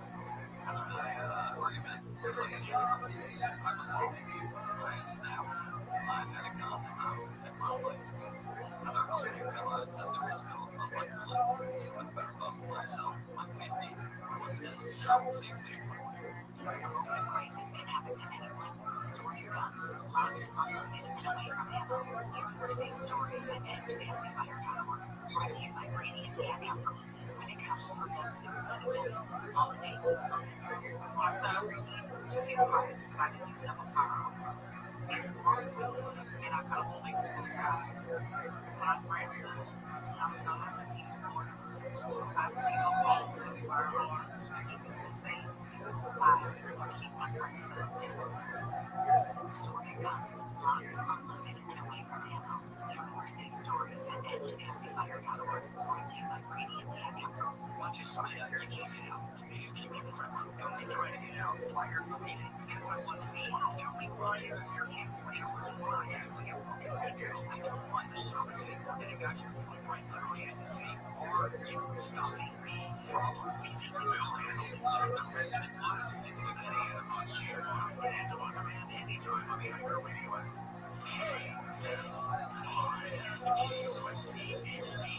Los Angeles, Orange County, Praise and mission. Christian Agostino and the gang find 24-hour crew. The second airman in Iran is now safe after a high-risk rescue. ABC's Martha Raddatz says hundreds of special ops forces were involved in two C-1 drones brought down briefly streamed. American troops was to intentionally destroy both to prevent them from falling into Iranian hands. The U.S. then sending in replacement aircraft to bring the American teams back to safety. President Trump says the airmen was working okay. President Trump, 7 months into the midterms, has signed an executive order to limit mail-in voting. ABC's Mary Marcus says Trump claims without evidence that seems fishy. Cases of fraud involving mail-in ballots are extremely rare. Just last month, the president himself cast a ballot by mail to vote for a special election, even though he was in town when early in-person voting was available. Voting rights groups and Democrats now for challenges to election laws of 70 states. Detroit Hamptons, the rich and famous in the West, are heading to that slide. Venture capitalist Steve Jurvetson has purchased a property in Incline Village on what's known as Billionaires Row for $125 million. As a price more than doubles the previous area record of $62 million. Jurvetson has some bougie neighbors in his new neighborhood, including Mark Zuckerberg and Larry Ellison. Lake Tahoe has recently been attracting tech royalty. Some insiders are now calling Tahoe the Jenkins of the West Coast. Jason Campanoni of KSI News. Football, Michael Jackson hatched and big average at his shadow and walks around the nest on a live cam with a naming contest.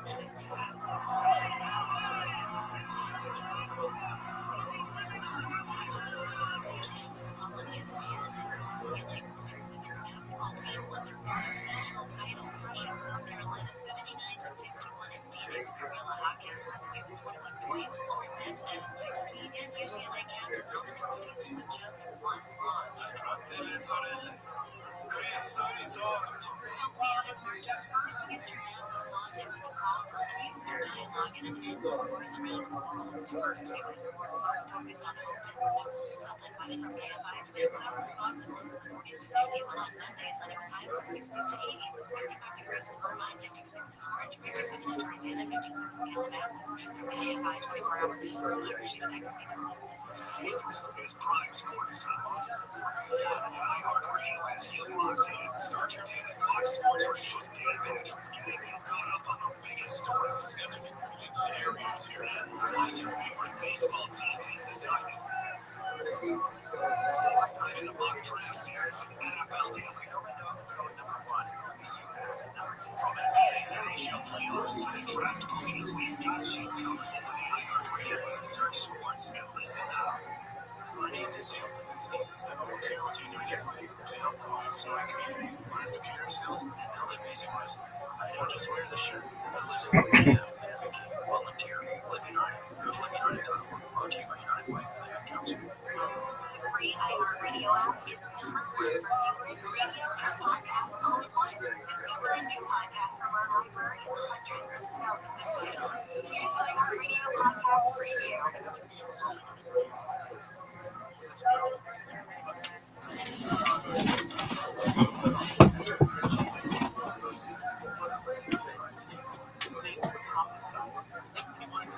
First ever story, but a history of murder in his hometown that no one had ever saw. It had begun 2 years earlier. The news of a strange murder exploded in the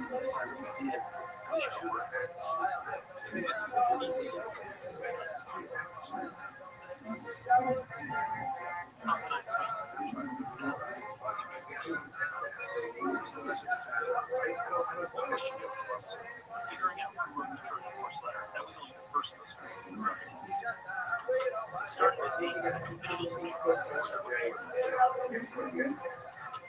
then Hans and I were looking at something that people did not want to see. Can you give us a situation? From Serial Productions and the New York Times, I'm Brian. It's Trojan horse letter, mystery and parts.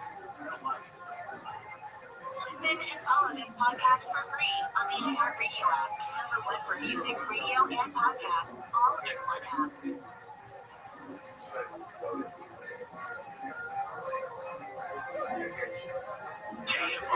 AM 640, more stimulating talk.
This is Coast to Coast AM with George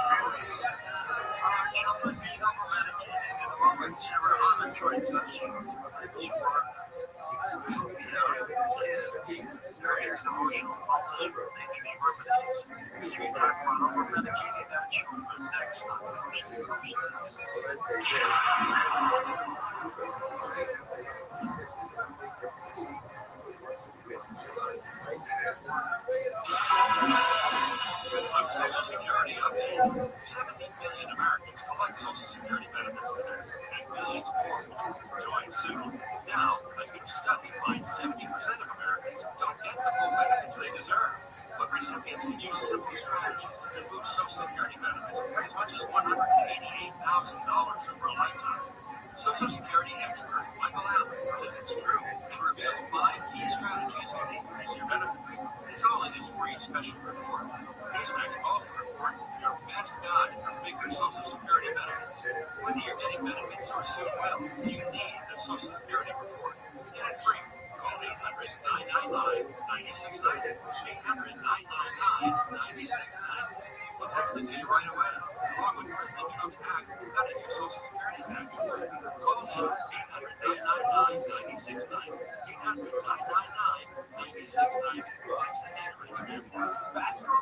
is America's largest social trusted online nursery. An online nursery? Yes, since 2026, Fast Growing Trees delivers trees, shrubs, and indoor plants along with their incredible expertise. They ship quickly, choose from your front door, healthy and ready to grow. They have over 2 million customers and their number of growers that no matter where you're starting, what trees and where you are, experts in fast growing trees support you every step of the way. Don't forget the green thumb. Everything you order is backed by their alive and thrive guarantee. That's how well they nurture your big trees and plants. Let trees growing the strength for fast growing trees in our yard. You should be doing the same. FastGrowingTrees.com. Perfect this spring. Find out that 50% off trees and plants. Use my name, Mark, as your promo code to get 40% off your first purchase. FastGrowingTrees.com. That's my name, Mark, for 20% off.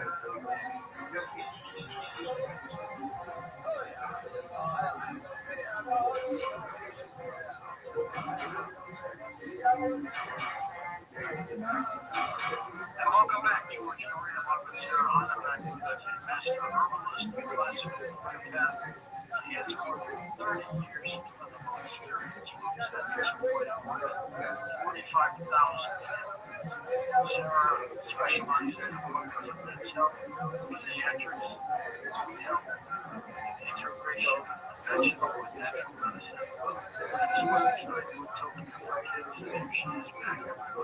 Hello, Sarah. How are you feeling?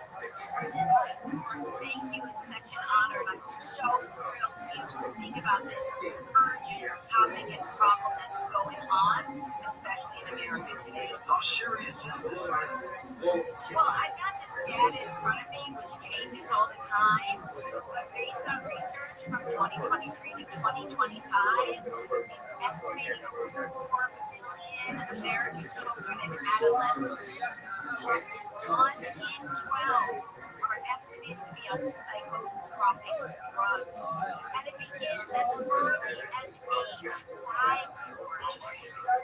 And I feel like, we're so busy advancing. I mean, what's going on, travel around the world, and the wars that are going on in ChatGPT. We as adults, parents, grandparents, great-grandparents, friends, neighbors, we get really lost in trying, kind of stay hip with modern technology. That's how you stay young.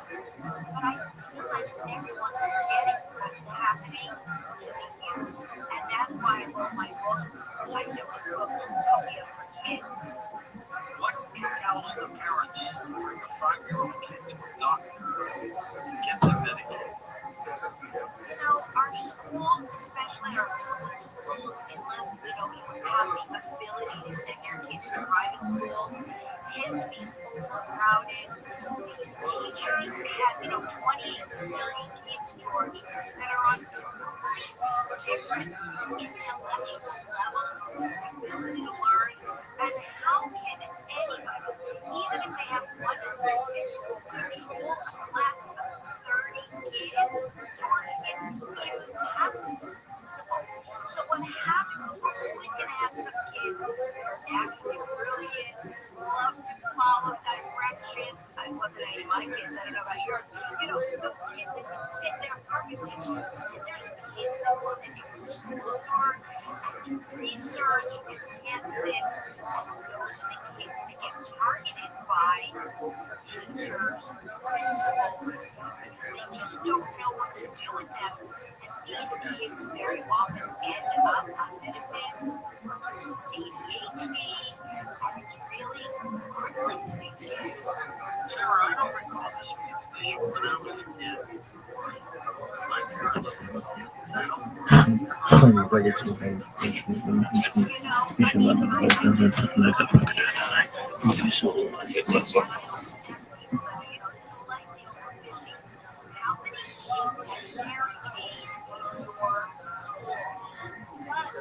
Probably none. And everyone was reading for years that these ear infections would turn into hearing disorders.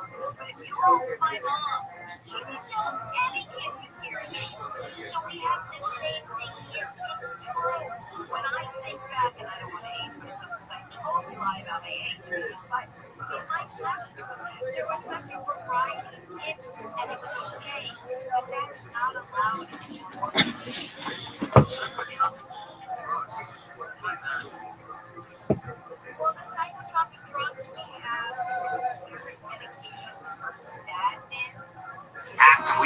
invites them to apply, which is why you should try ZipRecruiter for free at ZipRecruiter.com/KillTony.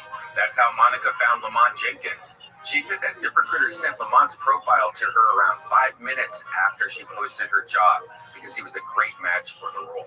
Through ZipRecruiter, Monica's company has hired everyone from accountants to project managers to field scientists, but Monica's not the only employer who loves ZipRecruiter. 4 out of 5 employers who post on ZipRecruiter get a quality candidate within the first day.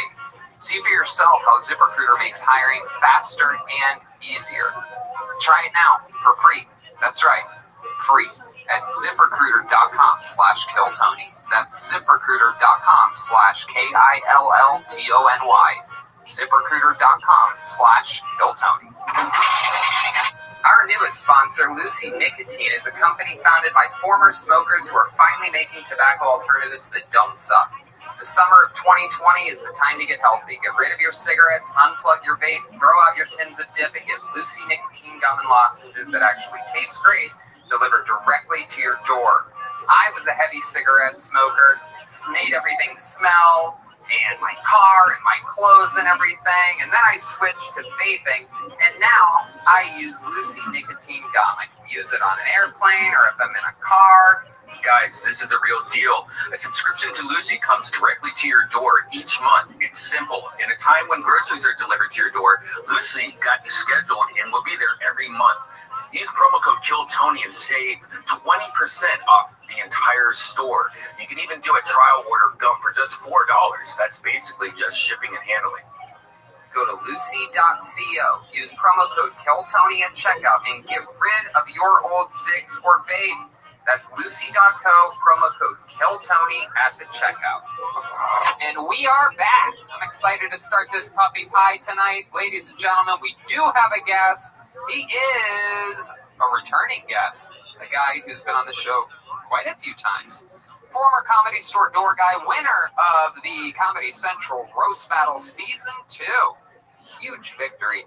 One of the great roasters, one of the great comedians. He's a paid regular here at the Comedy Store. He's one of my great friends. He's going to be chilling with us. Ladies and gentlemen, I present the great Frank Castillo, everybody. Here we go. Viva la razza. Yeah. Hello, Frank. Welcome. Feels good to be here. I bet it does. When you hear that music, it reminds you of your father, your grandmother, your mijo, your mija, and your favorite podcast, Kill Tony, was what I was looking for. By the way, one of the coolest fathers I think I've ever met, your dad. I've drank with your dad. I've smoked with your dad. He's a legit dad. Yeah. He is a party animal. I've gone to a Dodgers game with your dad. Well, actually, I met him there. I met 20,000 of your dad at a Dodgers game. That's what every Dodgers fan. He is a true, true dad. Yeah. And a true Los Angeles, what do they call that? A Angelino. Yes. That would be a word. A cholo, perhaps, could be another word. Would you call him a cholo? Yeah, he definitely has the Chicano lifestyle for sure. Chicano, for sure. Well, I'm glad that you're here, Frank. We're going to have some fun this evening. I don't know if you remember this, Frank, but on this show, we have a band.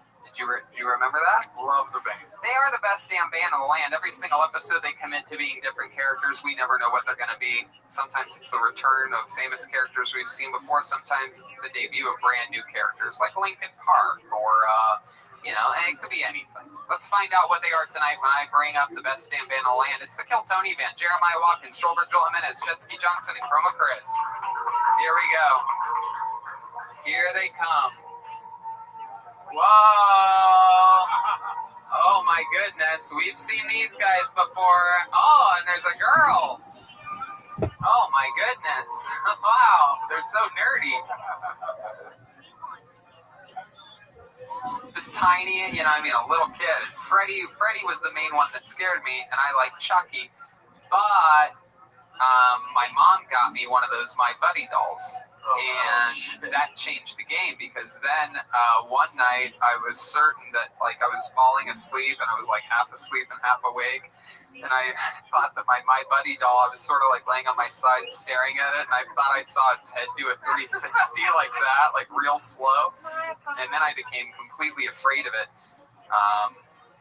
So I ended up breaking it because I was pro wrestling with it one day. I was like doing moves on it on my bed, and its head rolled off on the ground. I still remember it like it was yesterday. I was like 10 or maybe 9 or 10 or whatever. And its head rolled off, and where it landed on the ground, it landed and it was staring straight at me like that.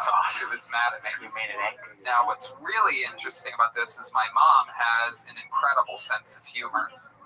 And I was excited that this My Buddy doll was like dead, right? And I remember putting it in the trash and making sure that trash went out and making sure that trash got picked up. Like I was freaked out by this fucking thing. And then next Christmas rolls along, and what did my mom get me? I unboxed another My Buddy doll. It's a fucking hilarious. She got you a kid's sister. Remember kid's sister? My buddy's sister? No, I wasn't alive. I wasn't alive in the early 60s. What are you talking about? That came out. It was made of porcelain. That came out after My Buddy. But what came first, Chucky or My Like, I Buddy? was scared of Howdy Doody when I was a kid. I got my first marionette puppet at the age of 3. I was scared of marbles. You guys have you guys have the monkey with the symbols? Dude, that shit was popular back in the day. Jack in the Box got Slinky. Once a yo-yo chased me around my room. The what got you? The Jack in the Box. Oh, you're making me Red Man hungry right now. It's like, And now I love Jack in the Box. all right, Alex B. Well, I'm glad that you brought up Chucky. We got to have that fun talk about dolls there. Yeah. Good job. There you go. You get all the credit for that. Oh, do I? Yeah. Okay, cool. There you go. How'd you get over that fear? Really? The shit out of I it. mean, Physics style, I like that, right? I own you, Chucky. You cut a hole in it, put a fucking... Chucky goes, Chucky. Warmed up a rag with some lotion in it. Hi, Chucky. Oh my god. I don't really know how I got over it. She fucked up though. I will say this: is I remember the second My Buddy that she got me, that was supposed to be a hilarious prank for Christmas, had blonde hair instead of a brunette, and that really didn't make it quite as scary. Didn't make it as scary as the original Chucky dolls, because it was like this fucking pussy ass little blonde doll. Anyway, there you go. Alex B. That's actually, now that you bring it up, if Chucky was blonde, not as scary of a movie. Not as scary at all. No one's afraid of a fucking blonde. Was he ginger? No, it's a My Buddy. Look up. Oh my goodness. My Buddy and kid sister dolls? Whoa, there it is. Oh my god, that actually does freak me out. That's so funny. Watch what color kid sister. I swear to God, I loved my Buddy doll like the first 2 months that I had it. Sister's blonde. Yeah, no, it wasn't a kid sister. They made blonde My Buddies after the original My Buddy. And it's crazy because I loved the My Buddy doll the first month or two. I mean, look, they made it. I'm pretty sure they made Chucky after My Buddy. I wonder, because this was... Right, Ryan? Yeah. They did? And because what was the Chucky doll's brand? Good Guy or something? Something like that. Yeah, it was, yeah. Good Guy. It's My Buddy. It's all a parody of that. He basically wore the overalls and the fucking little shirt and everything. But I loved my Buddy the first, I remember like couple months that I had it. But once I saw what I thought was a 360 head spin while I was falling asleep, that was it. You can use promo code KILLTONY now for 20% off your My Buddy and My Kid Sister. Actually, I was just thinking, like, we got to all buy Tony a My Buddy doll. Yeah. We should all. I know. Trust me. I knew the second I said, "Here's a little something about me and my childhood," I'm like, they're gonna get so many fucking My Buddy pictures sent to me. If David Lucas was in here, he would have been like, I'm sure you liked My Buddy. Oh yeah. You're saying booty wrong. My booty. Well, there he is, Alex B. Thank you very much. I'm gonna get you out of here before you sweat to death.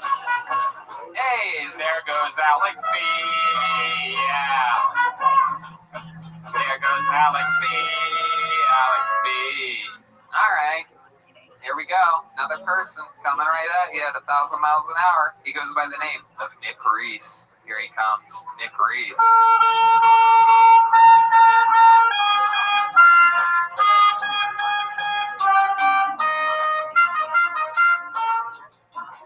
There he is. Nick Reese, everybody. So my Wayfair cabinet stole my wallet for $200 worth of Fortnite skins. I don't know if I'm ever going to financially recover from this one. I recently, started kind of just assessing life a little bit more. My lady has face tattoos, and I realized that face tattoos on a person are kind of like expired tags on a car. This is coming. I wonder if it's always like who's the school shooter, never how's the school shooter, and isn't that kind of the problem in the first place? But I wonder if like the poor pedophiles are like super like angry at the rich ones. Like they're like, man, they don't have to go to fucking Dave and Buster's or Chuck E. Cheese and just fucking put in work. They can just fucking That's my minute. There you go. 55 seconds. Nick Reese.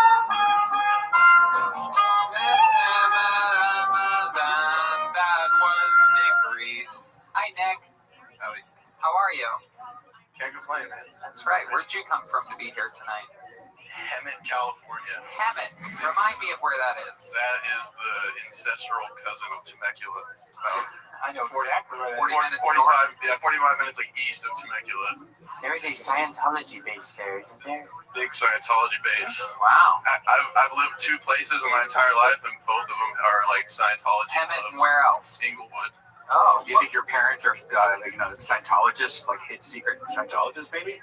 My parents definitely not. They wouldn't put in all that work, the extra. But there's some weird people in Hemet, and it's like they look like NPCs in a video game. Right. Not real. How'd you end up going from Inglewood to Hemet? That's an interesting move. I have a brother, older stepbrother, and he is successful. He got like a master's degree in like computer science, and he has his shit together, so he is able to live wherever he wants. And he chose Hemet? No, he chose Inglewood because it was just cheap and close enough to like Santa Monica, places where he was working and stuff. And when I was fresh out of high school, he basically offered me to get my shit together to come. Well, there you go, kids. Go get a master's degree, work hard, and maybe you can one day live in Inglewood. Yeah. That's fun. What do you do for work? Right now, coasting off the unemployment. I just been writing a bunch and trying to like kind of organize stand-up shows in the IE. How about before the pandemic? I sold solar for like 7 years, and then software like solar panels, like door-to-door selling of the panels. And solar panels, door to door. Okay, let's do a little act out. I want you to sell me some solar panels. So come. You knock on my door, I answer. I'm like, hey, can I help you? How's it going? My name's Nick. I'm not here to change your religion or try to sell anything to you today. Oh, okay. I'm in the neighborhood just talking to a few people about some recent compatibility testings in the neighborhood. If you are an owner of a home. Yeah, I am. I own this home. Okay, perfect. Well, being an owner of the home, we're just here to notify you that if you see electricity bills above like $75. Yeah, I do. I pay like $200 a month. I use a lot of electricity. Well, you're currently eligible to receive a solar system at no cost out of pocket. Today, I'm not here to sign you up or anything like that, but rather just save a time slot over the next week when I'm going to be coming back and basically just kind of get into a little bit more of the details with you. It's like tomorrow. Let's do it right now. How much are these solar panels? Cool. Well, if anything, I would like kind of start doing. How much are the solar panels? They're in the range like 17 to 35 range from average house. 1,000? Yeah. And how much is this going to save me? Well, I mean, if you own the panels outright, then 100%. I won't have to pay any electric anymore. Yeah, unless you use more than what the panels get. Well, how much will they give me enough? If I'm paying $200 a month in regular American power, how much? You could grab your phone right there and just call Edison real quick. Get them on the line. Yeah, they told me I use 47,000 gigawatts. Okay. Perfect. Well, then I can just plug that in. So right now, that means your average bill is roughly like. You want to come in, have some coffee? I would love. There's a lot of shit out here, man. Okay. Iced coffee? No, it's hot, boiling hot. Well, yeah. Unbearably fucking hot. Water's cool too. Okay. Come on in, have a glass of water. So now we're sitting at the kitchen table. I have water, or you're drinking ice water. I'm having what appears to be an unbearably hot cup of coffee. Each time I take a sip, you see blood and blisters boiling off of my lips. It's very awkward. You don't know whether you should say something, but I'm not showing any reaction to the ridiculously hot coffee. I keep taking a sip every 10 seconds or so. But I'm not showing any reaction to it. I just keep sipping on it. So now we're at the table and action.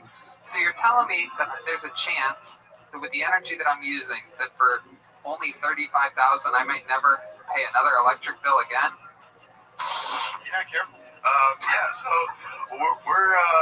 so basically with what you're spending right now, as long as, we're breaking even or lower than that, you're saving money. So if, my system here says, with how much your usage is, with your average bill currently being $250, I'm going to be able to bring that down. So you mean to tell me that Edison's not going to give me any profits if I tell them that I'm no longer interested in their service? Like, isn't it going to cost them something to come up here and shut up all my stuff? No, most they can do is drag their feet in the final turn-on process, and basically just more or less.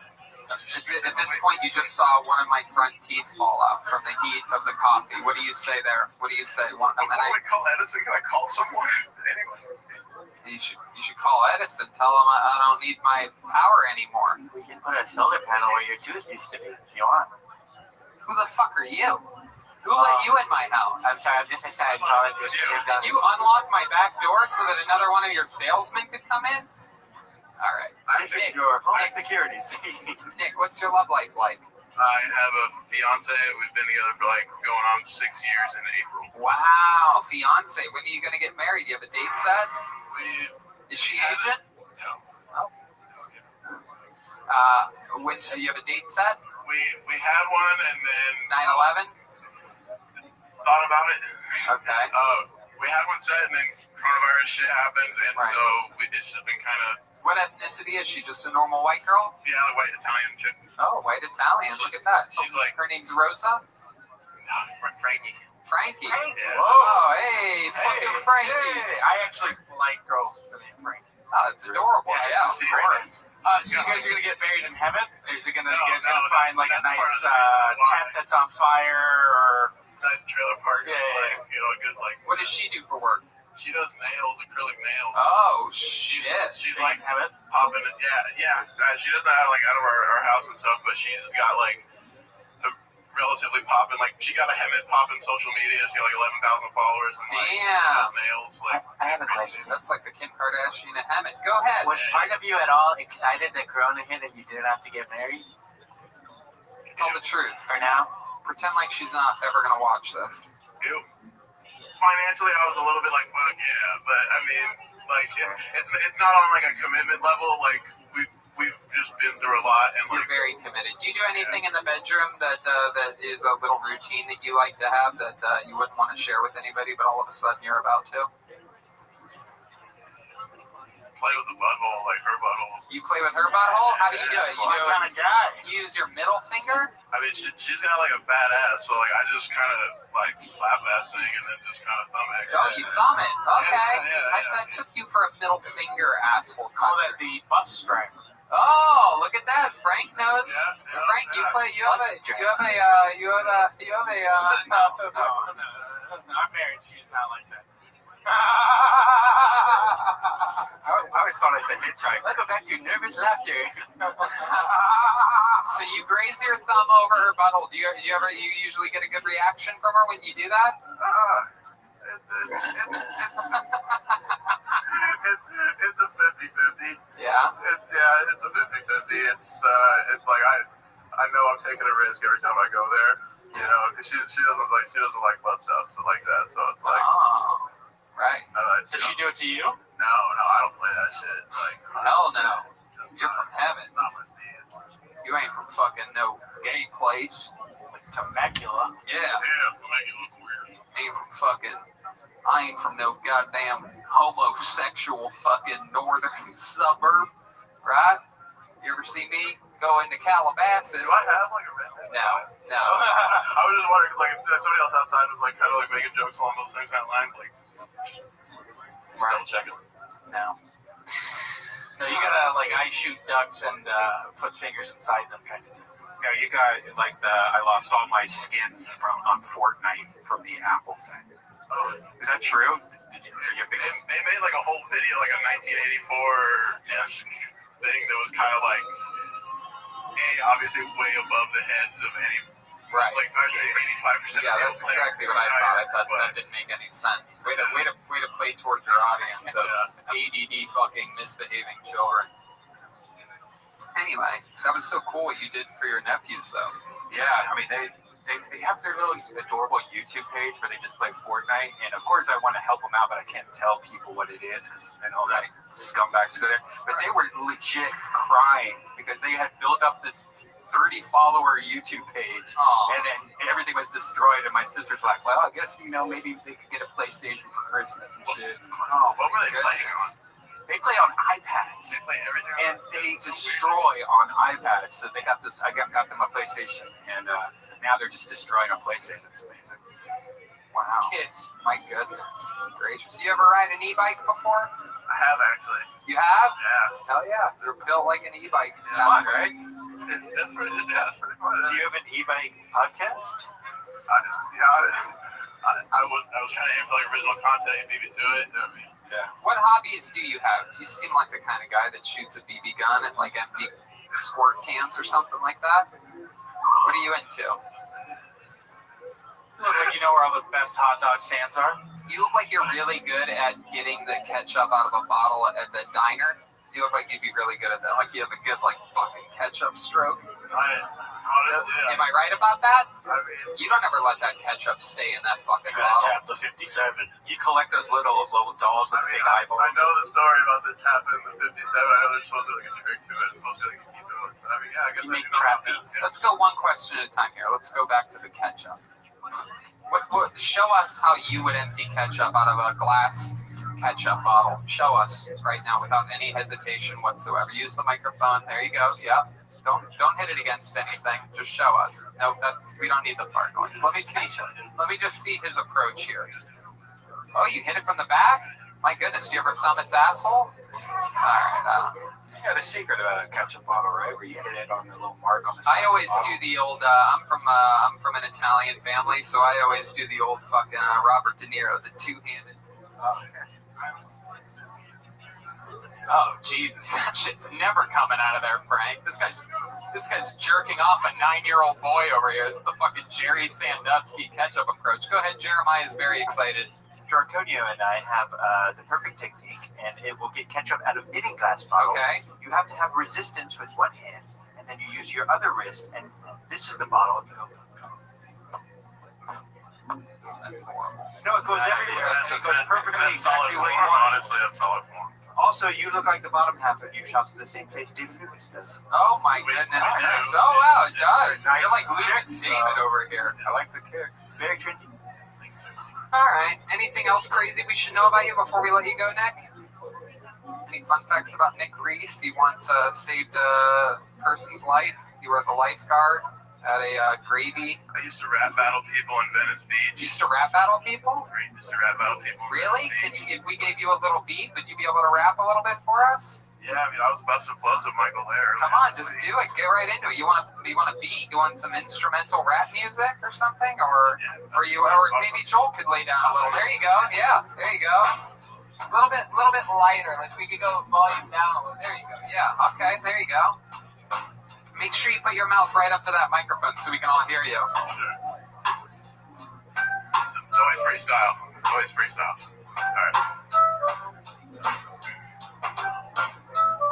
kill this. That's right, kill Tony. Heard the way that I'ma spit it. See, I kill these jabronis. Heard the way that I've been doing this. The way that these flowings happen up out of me. That's right, a lyrical oddity. I'ma be on these beats. That's right, be up and on it. See, speaking honestly, that's right. Yeah, I be bombing beats, and anytime I got it, I gotta spit these philosophies so everyone can understand what the fuck that I gotta speak.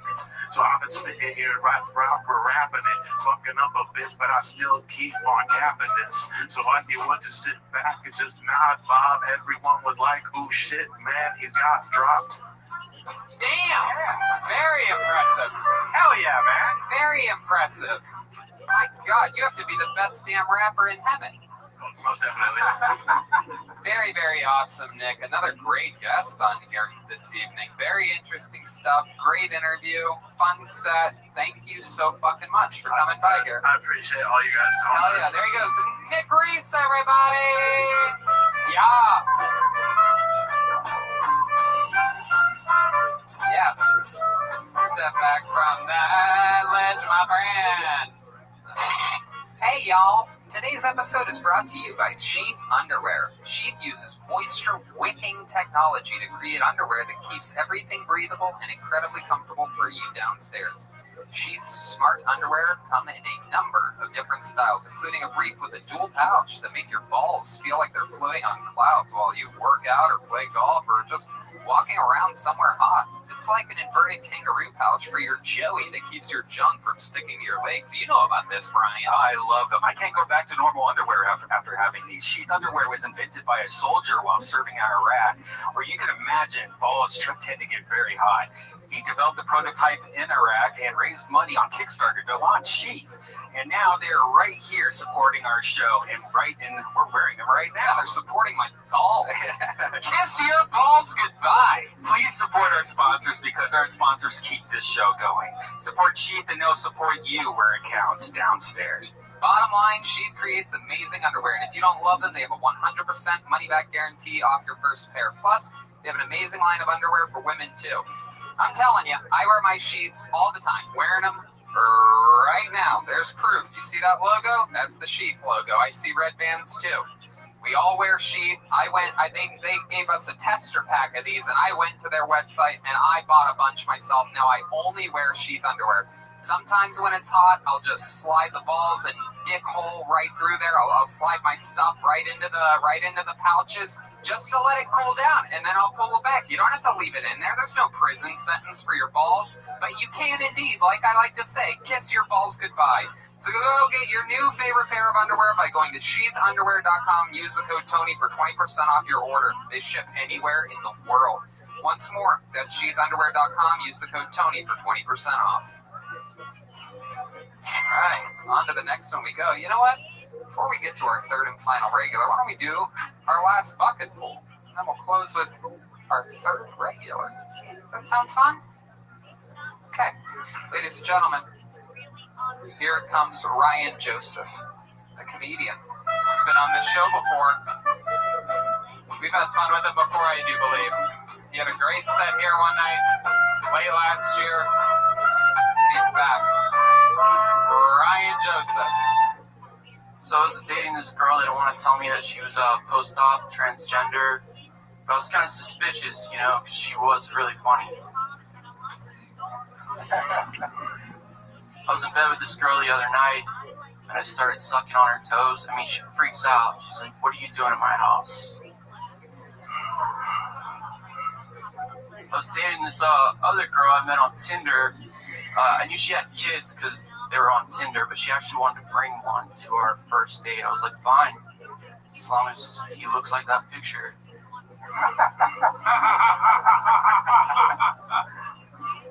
I don't write rape jokes. There's nothing funny about a woman wearing a wrong dress.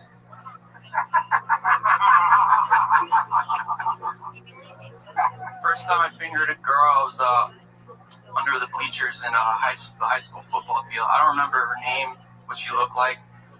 I mean, it's hard to see who's sitting up there. Wow. Ryan Joseph. Jesus. Ryan Joseph doing it again. Fucking incredible. been on this show 2 or 3 times. 3rd time, that's right. And every single time, you've got great sets, great fucking jokes, very, very funny. Remind us, how long you been doing stand-up again? 18 months. I've been doing it during quarantine. I don't really give a fuck. Where you been doing it at? On Zoom or what? I've been doing it at my friend's mic down Therapeutic Noise. And I've been doing it, they closed down because a bunch of comics ratted us out. And, because they weren't getting spots or something? No, anyone could come. We were very welcoming. We were getting, like, death threats and shit like that. Frank, you've been doing a couple shows during this thing, right? Yeah. I have. Now, yeah, and they got a mic going on over at Fourth Wall. And, just doing it. Sometimes I don't even know why. Because I'm like, it feels like comedy is just dead. But, like, I'm just, like, addicted to it. No, it's still happening. It keeps me, like, ready to... When the shit's over, your muscles are going to be fine-tuned compared to a lot of people, you know? Yeah, I guess so. Yeah, for sure. You had a great set tonight. Thanks. What else you been doing in life? Remind us of what you do and what your sort of story is. I am an instructional designer, but I work at a university, and I just got in trouble because someone looked up my jokes on YouTube, and I had to go to the Office of Diversity and Equity. Ooh, diversity and equity. Yikes. You ever thought of a stage name, maybe? No, I told them I'm not taking my shit down. I don't regret what you said. There you go. And they couldn't do anything about it. That stood strong. Was it one of those, like, oh, we can't tell you to take it down, Yeah. we'd like you to? Yeah. Right. But I was like, okay, so can I go back to work? That's fun. You have any other hobbies or things you do to pass the time or get outside or anything during this whole... I was playing... I play guitar and stuff, but I met a girl during quarantine, but I just broke up with her. Oh, wow. Yeah. Well, how long were you hanging out with her for? Already bummed out tonight about it. Oh, damn. A couple months? Like quarantine started. Quarantine's like aphrodisiac for women. Yes. Yes, it started in March. So when did you get together with her? I think April. Okay. Yeah. And then what made you end it? Well, like, she was dating another guy at the same time when it was just casual and we weren't exclusive. But once we were, I wasn't really comfortable with her still being, like, social media contacts and shit like that. Oh, you get jealous a little bit easily? Well, it's more of, like, I kind of looked at it like, just like, if he doesn't mean anything to you, why fucking have him on your Instagram? Right. You know? You wanted her to delete old posts, or she was posting new stuff? Just like being, cutting ties. What's the big problem? But she said, no. And I was like, all right. What do you mean cutting tiles? Meaning like she was following him still on Instagram. They were still talking and stuff. Probably, yeah. Well, the other night, it was like, I didn't even worry about it and think about it, but like she gets insecure and she would be like, have you been talking to any of the girls you were dating while you were dating me? And I was like, no, but like you're the one that still wants to like follow people, shit like that. Oh, yeah. And she's like, oh, erase his number right now, and she erases it. I'm like, well, what about his Instagram? She's like, no. Oh, and I was like, that's some shady shit. Am I wrong or am I wrong? Well, I mean, it's an interesting thing. I mean, I'm not really that kind of guy. I sort of think like, you just fucking own it and roll with it. You gotta have trust with them. If you're dating somebody you don't trust, then that's the problem. It's not that they're following somebody, because I follow almost every single girl I've ever dated. And I'm sure my girlfriend doesn't love it, but she trusts me. So it's not like, that's important. Right. But like girls that you were dating at the same time as her. Yeah, the fact that she was like, well, are you? You know what I mean? And for me, is like saying that, I'm like, I mean, truthfully, that's where she lost me. Yeah, it's like not. I would never ask a girl to unfollow anybody, right? Yeah. But the second she says, "Are you talking to any of that?" It's literally like, oh, you might as well be a transvestite goat like Elliot, because I don't want to fuck you anymore. Yeah. But I might fuck you for another 3 years, like Jeremiah did with Just Elliot. because Elliot was in my Fave 5 from T-Mobile didn't exclude me from other women. I was totally cool. I was totally cool with it until she did that shit. I was like, wait a minute, why the fuck? So now you're a little bit bummed out tonight. Why? Because you're a little bit lonely. You're wondering if you made the wrong decision. I've been through before. You break up with someone, you think it's, you're gonna be alone forever, and then you find another girl, and then you're like, what was the other girl's name? 100%. So, what was the reason that she gave you for not wanting to unfollow the other guy? She said at first she doesn't want to be controlled, and I was like, well, I don't really feel like it's control. It's more like if you're in a relationship, you can like speak up something that makes you uncomfortable. Right, and if he's just a dude that you hardly knew, you're kind of like, what's the big deal? Right. The fact that she brought it up first also kind of makes me think like, oh, she's feeling guilty of talking to them. Yeah, exactly. You don't bring up shit like that unless it's going on with you. Right. Yeah. Right. So it's hard to like cut it off yourself. I usually just like make them miserable first, then they cut it off. Smart. The right way to do it, but. No, so I was just like, nah, it's totally fucked up. Like, you know when something's up. So when did the breakup happen? A couple weeks ago? Today. Oh my goodness gracious! Great wow, that is fresh.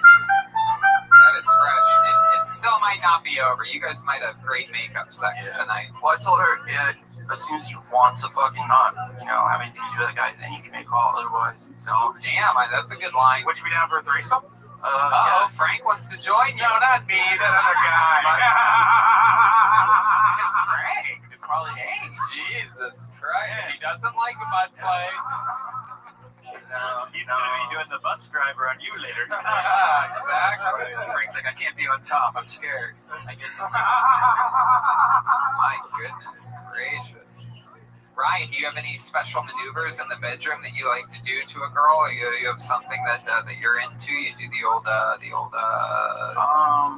No, I quit watching porn, right? Oh, like it's been like a year or so. Wow, No, what made you do that? Were you addicted?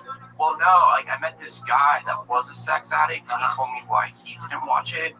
And what was his reason? Yeah, was he kissing you while yeah, and I was like, why can't you get it up, dude? No, I'm kidding. But what did he say? Why did he stop watching? Well, I mean, like sex addicts are weird because they have like fantasies and shit. It's not like they're addicted to sex with people, really. It's more of like their fantasies that drive them crazy. Like the scenarios? Yeah, they just stay home and jerk off to fantasies or something. Oh, is that what that is? Yeah. Turns out you're a sex addict, Douglas. Very interesting. What's the most times that you've masturbated in a day? 23. Wow, look at that. Well, 23 boners in one day. I did not complete all 23 times. Because after a while, stuff stops coming. Oh my goodness. Very true. It's interesting. But I haven't looked at porn myself in 4 months since quarantine started. So you stopped watching porn. Quarantine. And were you watching a lot of porn before you stopped watching it, or? Well, yeah, it becomes like, what can I do? I guess I'll watch porn, jerk off, But I was listening to him and I was like, I'll try it, right? And I noticed that like now, like when you don't watch porn, you're actually like excited when you're actually with a girl. You're like, you're 13 again and she shows you her boob. You're like, wow, it's a boob. And then you come all over the place. Yeah. And you don't want it anymore. Yeah, right. It's amazing. Yeah, I mean, You have had wet dreams since you stopped watching porn? No. I never had one of those. I've had them once. I wanted one. I used to have them all the time. Really? What is it like? You just wake is this up. Douglas or Jeremiah? It's definitely Jeremiah. The character is falling in and out of this portion of the show. My friend used to have them quite a bit because he didn't jerk off until later time in life and would have multiple a week. Yep, that builds up. I mean, I can promise you.